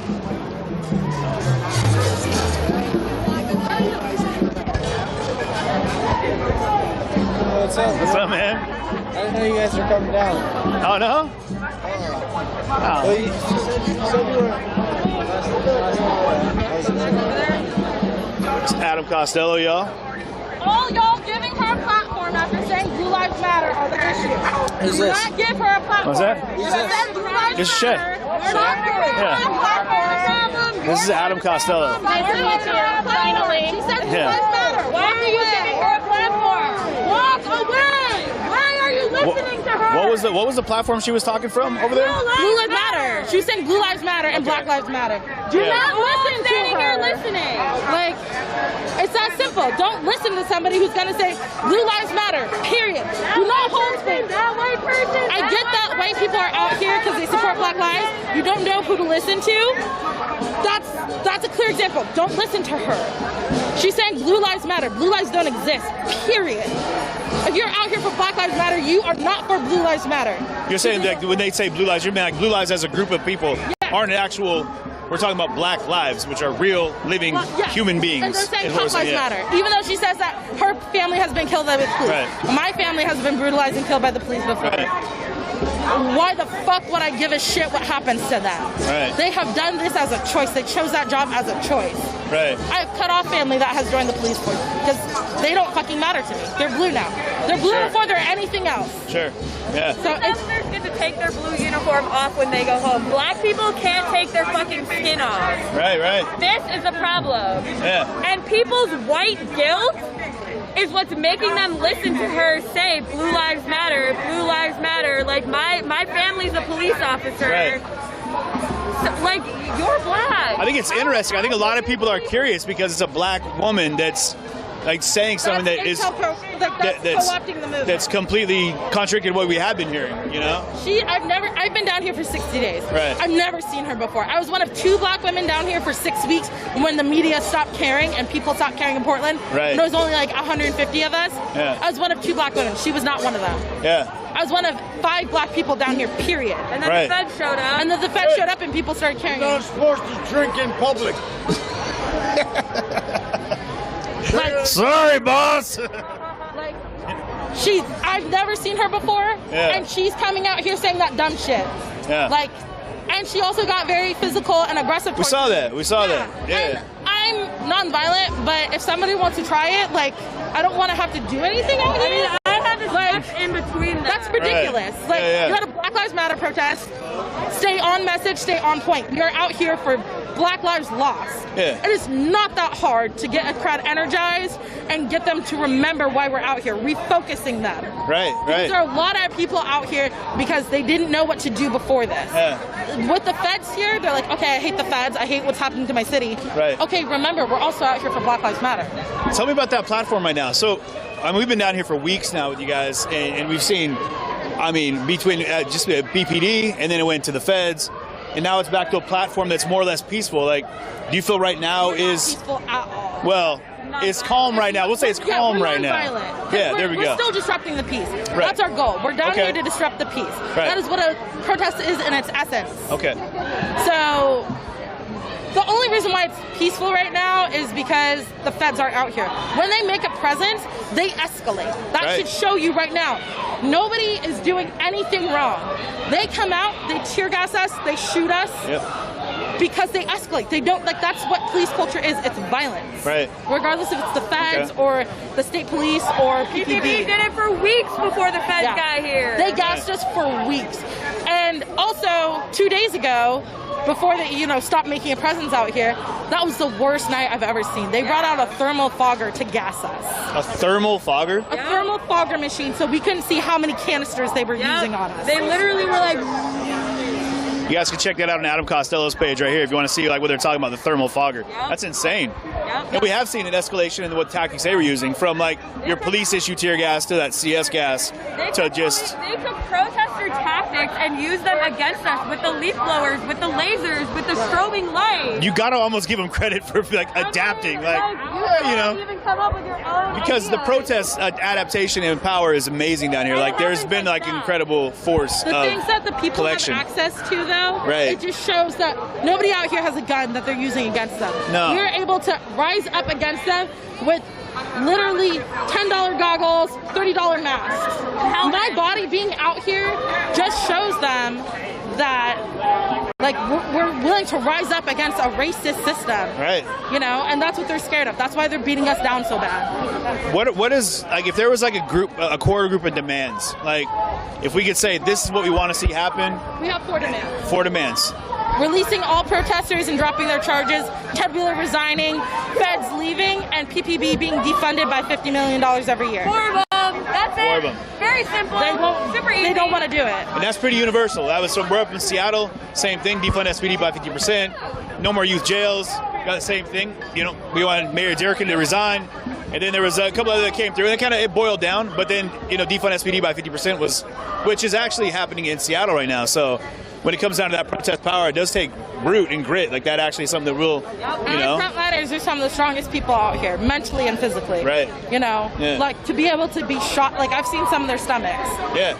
It's ghastly. Their legs that are pussing and bleeding. And some of they don't have health insurance because they're laid off. Right. Yeah, no. Like this people are angry. People are super angry. And you know what? Speaking of people getting shot, he took one of the nuts. Yeah. Oh, God. That was you? Oh, no. I'm so sorry, dude. I'm so sorry. I heard We're talking about your scrotum. Oh, yeah. Is it okay now? That's the thing, is that he's like, I'm back in action. Next week, when our federal support runs out, the CARES Act runs out, how many people are going to be out here enraged by what their government is doing? They can pay overtime, hundreds of thousands of dollars for them to brutalize us, but they can't pay for us to support our families during a pandemic. Yeah. So remember that. Absolutely. So thank you for taking some time. No Appreciate problem. it. I'm glad you were able to tell us the demands too, because a lot of people are curious and they want to know. And they're all over, like Instagram, Reddit, Facebook. Yeah. If you look up the 4 demands, like for anybody that's curious, like where are the places they can any sites that they can go to, any source of information. I recommend Don't Shoot PDX. They have been great. They've been doing this for years. Okay. Perrygraphs on Instagram. Okay. Perry graphs. Okay. Isn't Defend PDX another good one? Yeah, Defend PDX is pretty okay. They have a lot of different writers though, so I can't really attest for all of them. Sure. But he does. But Perrygraphs does nightly reports of what happens in Portland. Right. And he's very reliable for information as well. So nice.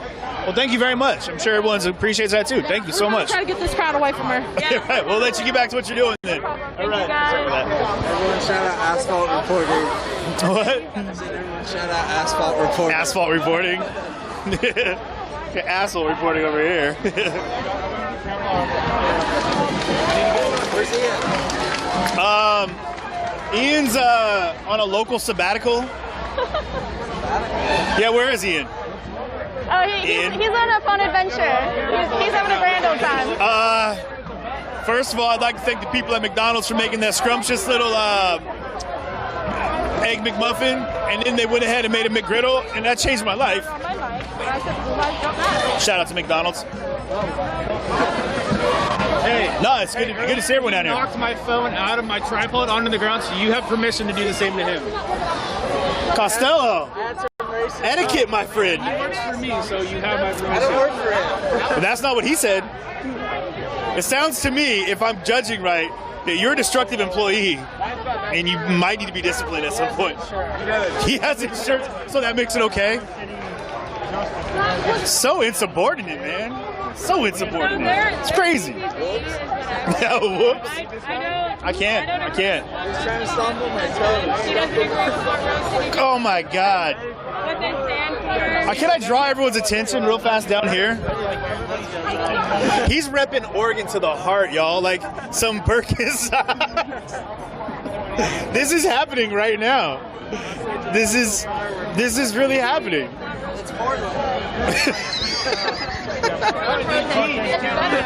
I want to take money on real fast. Like, how many people want to go ahead and put money down on Adam not walking out of here without a toe or a foot injury of some type? You said that. I was like, I know my foot's gonna be bleeding somehow by the end of the night. If I have to do it myself, I will. Come on, man. That's right. Trey got shot in the nuts, man. You're not even wearing, like, you got open-toed shoes on. Last weekend I had a pepper ball hit me. Did you come through it? Yeah, he was just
Okay, awesome.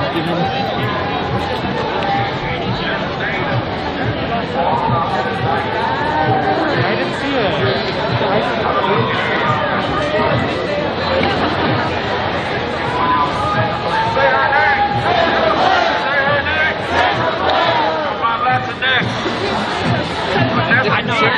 The different cheers I'm drinking. In the guise of the military, a young lady's white ticket.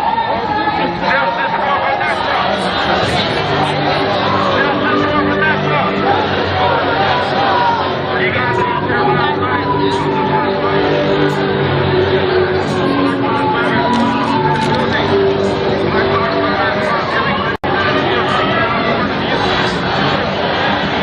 That's what Black Lives Matter is all about. Black men, we have been fighting. We have been fighting from the front of the black man on this American soil. We have been fighting. You guys, I appreciate it because you're fighting with us now. You're fighting with us. Rodney King riots. I was there. Guess what they did?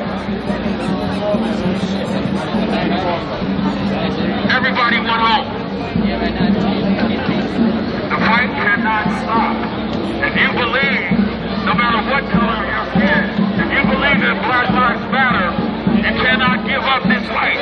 It's all about nonviolence. It's all about getting our point across. And it's all about letting them know we will not leave. We will not leave. We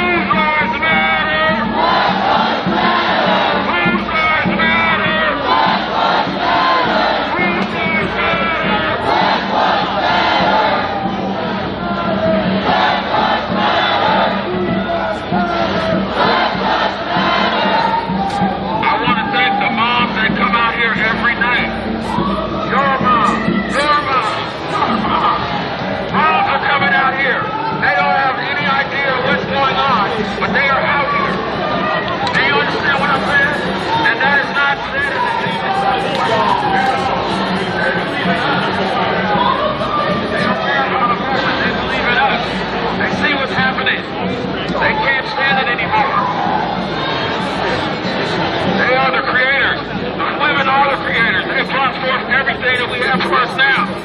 Thank you all for all that you have done. For all of you guys that was out here last weekend, there was over 110 and under kids out here marching around this park saying Black Lives Matter.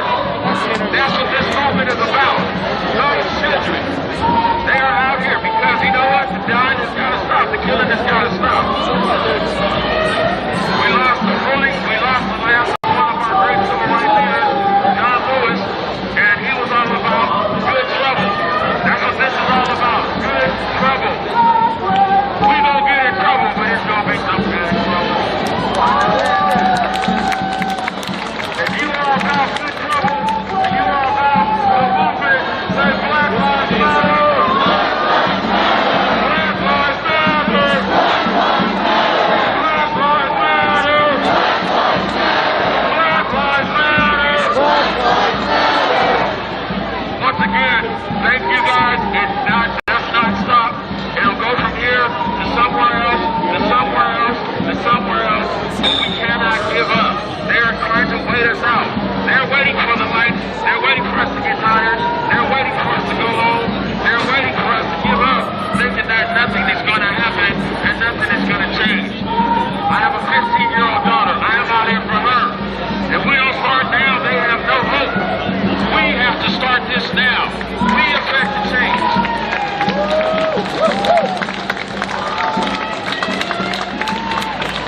I am that 1 in 3 statistic about black men. I'm that 1 in the 3. 1 in 3. That means me. I'm that 1. So I'm a part of that statistic. Understand what I'm saying? It's a systematic oppression that will continue to. We affect the change.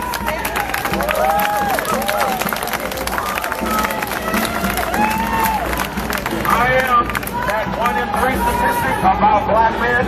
I'm that 1 in the 3. 1 in 3. That means me. I'm that 1. So I'm a part of that statistic. Understand what I'm saying? It's a systematic oppression that will continue to go on unless we affect the change. The time is here and the time is now.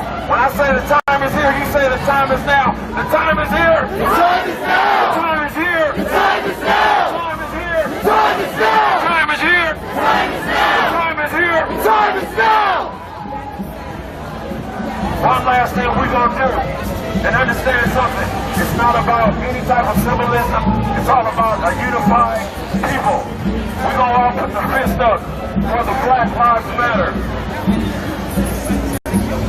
That, my friends, is how you affect change. Peacefully. This is the sign of power. We all have that power. You have it, son. You have it. You have it. We all have this. As long as you have this, there's nothing that building or anybody in that building can do. We are not here to cause anything. We are here to make a statement. Peacefully, non-violently. That's what this movement is about. And all this other stuff going on has nothing to do with Black Lives Matter.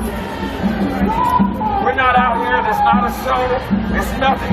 It's what it is it's time to stop. It's time to change. If we don't stop it now, if we don't affect the change now, it'll never stop. 400 years, and going. And going. Y'all can put them down there. I'm just gonna throw a couple of numbers out real quick. And this is no disrespect to any of the allies here. This is part of the system. The average black American household income yearly in a 12-month period, $17,000. The average 12-month yearly income of a white family, $171,000.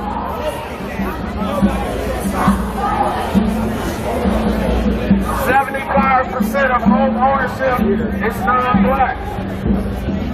I should have washed my mask. As I'm sweating, it's burning. Yeah, I think I had some stuff in my goggles. So I put them on my head and it started raining into my face. I need to start. As a group, and as long as we always remember that we have the power. I go home and I just throw everything in my garage. I strip down, everything just stays in the garage. And then next day I'm like, oh shit, I didn't do laundry. Oh well, I guess we'll just put it all back on.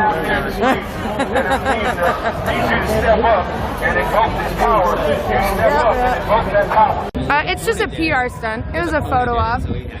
Yeah, it was a photo op. It's like I'm gonna go stand in the gas unprepared with no mask, just a face covering and a goggles. Like, if you're gonna actually try to see what's happening down there, wear a fucking gas mask, suit up, put a helmet on, put some pads on, fucking stay there the whole night. Don't just get gassed and leave like a little bitch.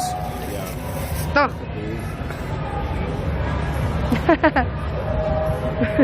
Atrocious.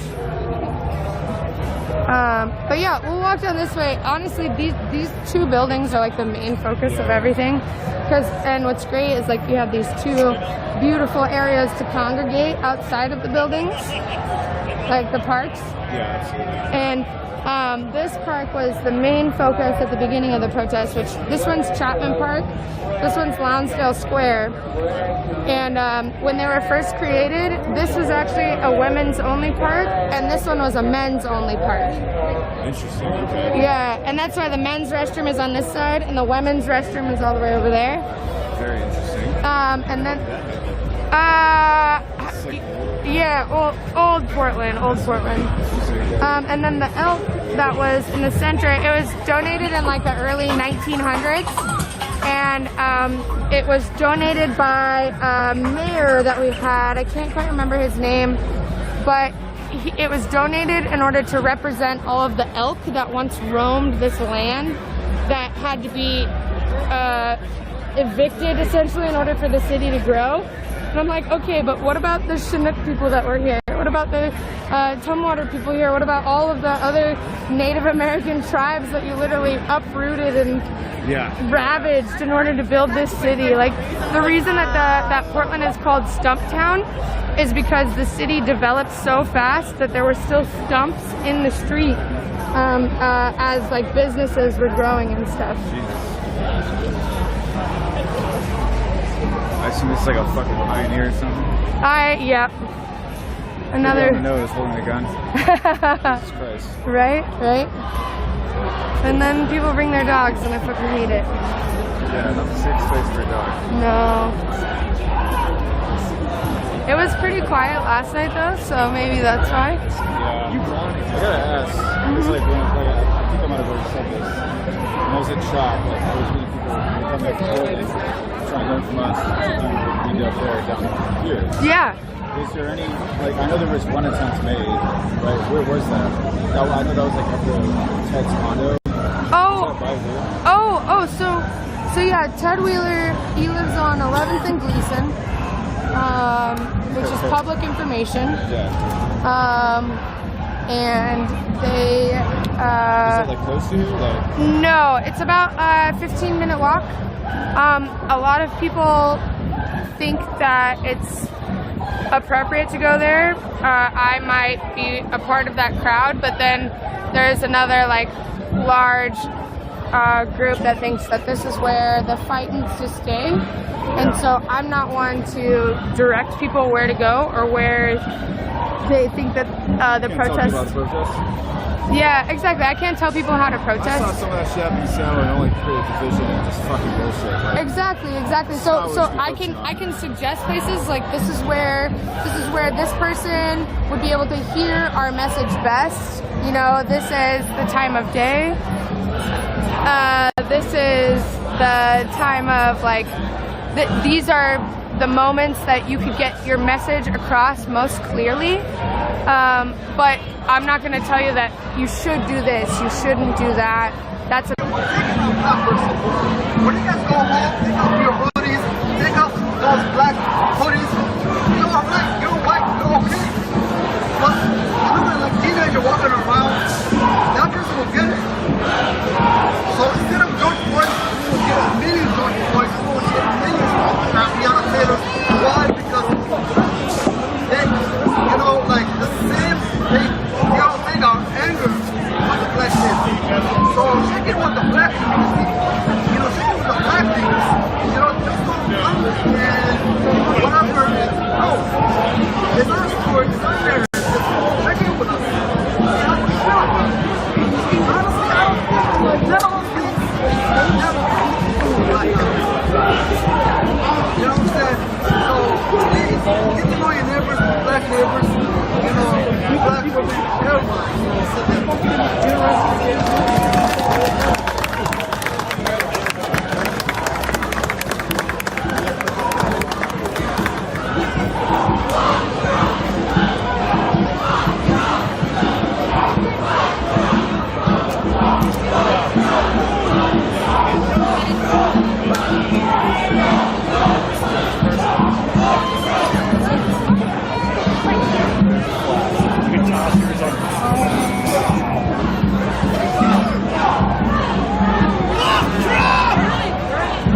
That's why it sticks together.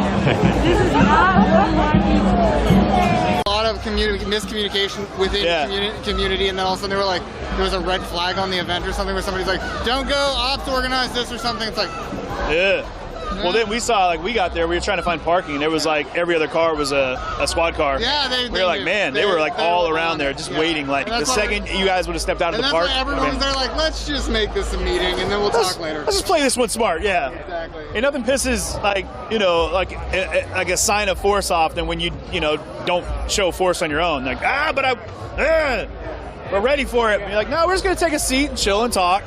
Sometimes, much like right here, like, you know, people aren't doing anything to aggress, and so there's been a digression in the force tactics used on the other side. It just reminds me of what SPD did up north, where they realized the best way to diffuse something is stop making a static line. Just go away. Just disappear. Yeah. And then all of a sudden you give it a few nights and it's like less numbers, and people. Oh, absolutely. And then also the people come out and start policing each other a little bit too. So you see that out here already. Yeah. And we've seen there's like different groups and people are kind of slowly figuring out who they want to listen to, and I encourage that, man. Like, information, like, gather it from any source you possibly can and promote that. You know, try to get people that are actually listening, and, you know, if you have something to say, and if you're looking to learn, this is a great place to do it. Come down for yourself and figure it out. So yeah, this is great. Yeah, we just came down from Seattle for the night just because it was like we heard the feds had left, and we're like, are they really did gone? they? Did they? But did they? And I heard it was peaceful last night. I'm like, will it stay peaceful for the weekend? I at least need to come down for one night to see what happens. Well, we heard that night before last, I guess, was one of the yeah, I think he'll be just fine down there, though. But People are asking for us to go. Yeah, I think we're gonna stay up here for now. I mean, sorry, apparently, I don't know if you saw that, like, last night there was a gang of, like, youth that were, like, running around, like, mugging people, but like young kids, like youngsters. Yeah, I heard there was like a gang or something like that. Something. Which I get it, I guess, but it's like, that's just like the same CHOP, but the thing that ruined CHOP, you know? Young kids running around thinking that they, that since there's no law, they can do whatever. Yeah. But honestly, that's gotta be confusing for young people. I mean, it's like, and take this for what it is as an analogy. But like, if you have, like, I have a friend who's got these boxers, right? Yeah. And if you come into the house and they've been home all day and you're like, oh, I'm so excited to see you, they get so amped up that they don't know what to do. And it's like, that kind of energy when it's young and like misdirected, they kind of walk into the chaos like, I want to do something. I think that's, I definitely saw that at CHOP. Absolutely. Yeah. And so they just kind of go to what you see in media and what you see in TV and you see in pop culture, like, all right, I'm gonna fuck some shit up, part of my language. But I've also noticed in Seattle, the most radical ones among the protests, the ones that seem to be the ones that are really getting rowdy, they're all Zoomers, man. They're all Zoomers. They're all just like young, just barely 20-somethings, and they're the ones who suddenly it's like, where'd you get that sledgehammer? Okay. Yeah, right. Like, I found it in the garage. It ended up in my hand. I don't know how. I haven't left the house in 17 months.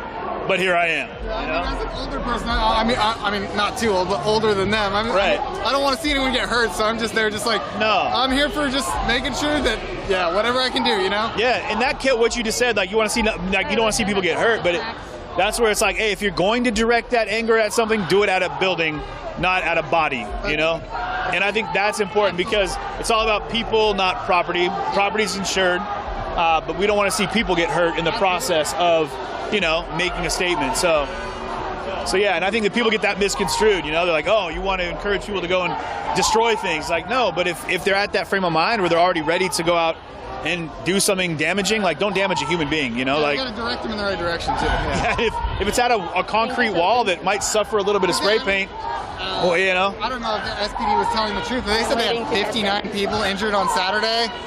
I think that's a little bit of an exaggeration, but it might be. But from what we saw with Omari, like he was on that front line with Converge, and like everyone on that team took it. Like they were taking it like straight across. You know, they got sprayed with like this UV mace and stuff. Yeah. Too? Yeah. Oh man, did you hear what they were doing out here on? Well, I think it was Wednesday. I guess someone said it was one of the worst nights since like when the feds pulled out. Was that when they did the Ghostbuster shit? It was like that weird leaf blower thing that was blowing tear gas. Like I saw that thing. It was crazy. It's nuts. I mean, the advanced tactics that you see are just wild, you know? Yeah, it's so wild. It's just crazy to think that, like, you know, like not even a week ago, like right here was like, you know, a shield wall that was like 3 people deep and like 50 people long, and there was the same thing on the other side of the fence, and, you know, it was more shells, and, you know. I'm just wondering how much, I don't know. Trump was saying something online or whatever. Oregon's got 2 days to clear out all this hive. He called it a hive of terrorists, by the way. He called this a hive of terrorists. But anyways, he said that Oregon State Patrol has 2 days to clear out this hive of terrorists, or he's going to send the feds back. He's going to take the feds and make sure they come right back and go off their standby and go back to where we were. And now, what day was that he said it? Do you remember? Yesterday on Twitter, right after it was that back and forth where first Kate Brown was like, they're leaving, and then Chad Wolf was like, no, they're not. Yeah. Zach Wolf is like, I mean, I tell you what, we're going to be in the break room getting some snacks. We might have to come back out. There's a fire outside. We're coming right back out with the tear gas. We might have to shoot you in the face. But for now, we're going to have some scones in the back room. I'm just wondering how true that is, or if it's just Trump saying, like, it's already a done deal, they're already gone, but he's trying to act like he's tough. I don't know what to do. So, I mean, tomorrow would be the day then, right? Like, by Trump's standard, it's going to be, you know, like that 2-day wait. Like, all right, if you guys don't clear them out, this riotous rabble, you know, then... And I mean, what you're hearing behind me is probably like the most of what we've seen. Like a couple bottles and a few rocks that are thrown at a fence that's... Oh, there's a bottle. Oh, my God. Steel and concrete. I think he can handle it, you know? Bottle hit a traffic cone on the other side of the fence. It's lucky, guys. You know what's wild is we were up here 3 weeks ago and at the Policemen's Union building up in North Portland. And what's up, man? You can see it. Fire started allegedly? No, it was a week before that. And there was a guy recording on the front line, and they were boarding up the building, and the policeman slapped his phone out of his hand, and the phone goes flying behind the policeman, hits the window of the building, cracks the window, and immediately they're like, this has been deemed a riot. It was like, what? You hit my phone, man. Like, the fuck is that about? PPP was ridiculous, man. Man, it was funny. But what's funny to me about that is, and like, I'm sure Shay will test, but it was like, they came out and they were like, this is your first warning.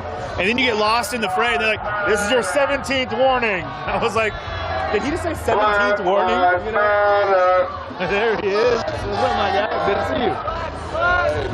Same here, bro. Yeah, doing it. Been nice and peaceful, bro. So we haven't had no issues, no drama. It's just that's what we're looking for. Absolutely.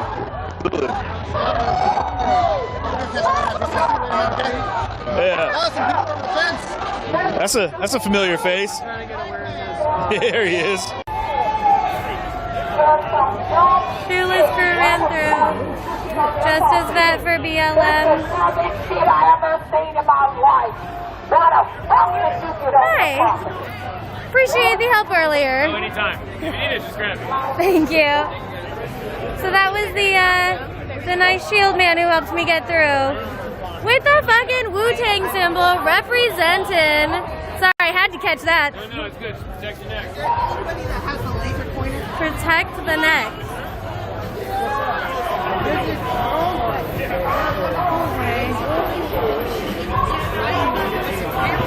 I'm picking up trash, so you know we've got a lot of people that come and pick up trash throughout the event as well as the next morning. I know the Burning Man community here in Portland has been coming down with a rented truck and a flatbed trailer and picking up tons of trash.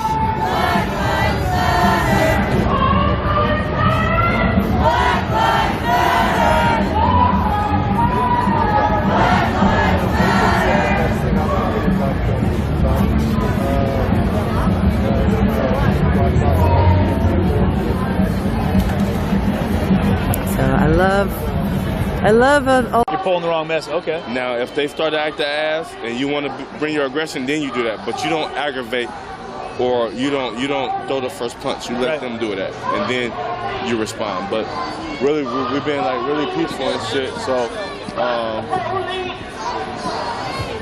yeah, I haven't seen no police and none of that. So no, I mean I've seen some people recording from up over here, like in the windows, but other than that, yeah. Other than that, yeah. Very chill. It, you know? Very chill, yeah. So, but you know me, I always got to mob around and move. I got to keep everything and try to figure shit out. Okay. And shit, so. Well, keep it simple, man. You already know. I see you, bro. Absolutely. Likewise. Be good. Absolutely.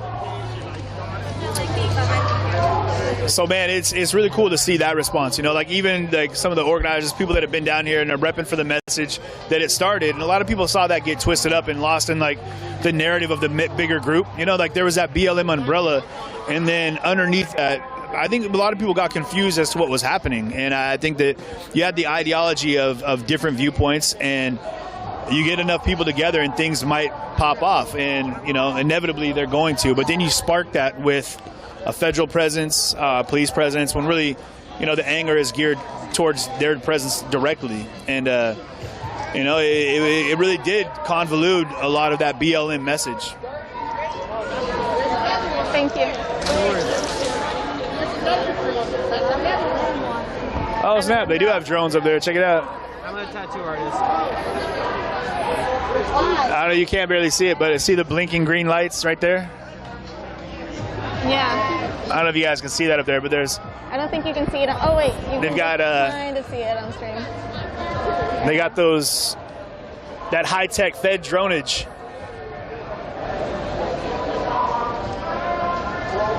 Interesting. Well, a lot of these buildings around here, like, you got to wonder what's up on top of all these buildings, you know? Like, I think it's a parking garage over here to our left. And over here is like a boarded up old building, the McCarthy, the Holthus.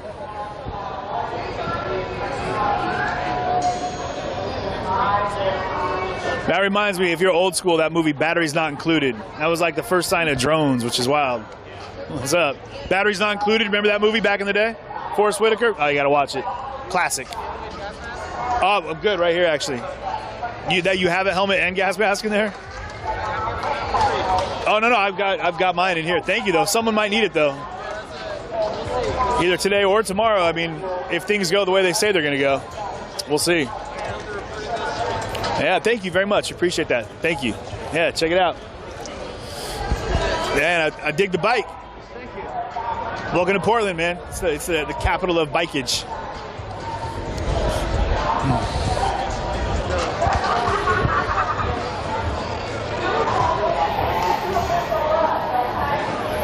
A lot of smoke coming from the crowd over there. Well, people are saying that there are fires over by the 7-Eleven. What? How you doing? I haven't seen any fires. No fires. Wait, which roof? What's up, my man? Really? Yeah. Why would you bring your kid in here with that, man? That's terrible. Oh, man. So what he just said was there's someone who's like a noted Klan member that came in with their child. Follow me. Yeah. I found him. We're actually going to head down to 7-Eleven too, so. Hey, what's up, man? How are you? So you doing okay? All right.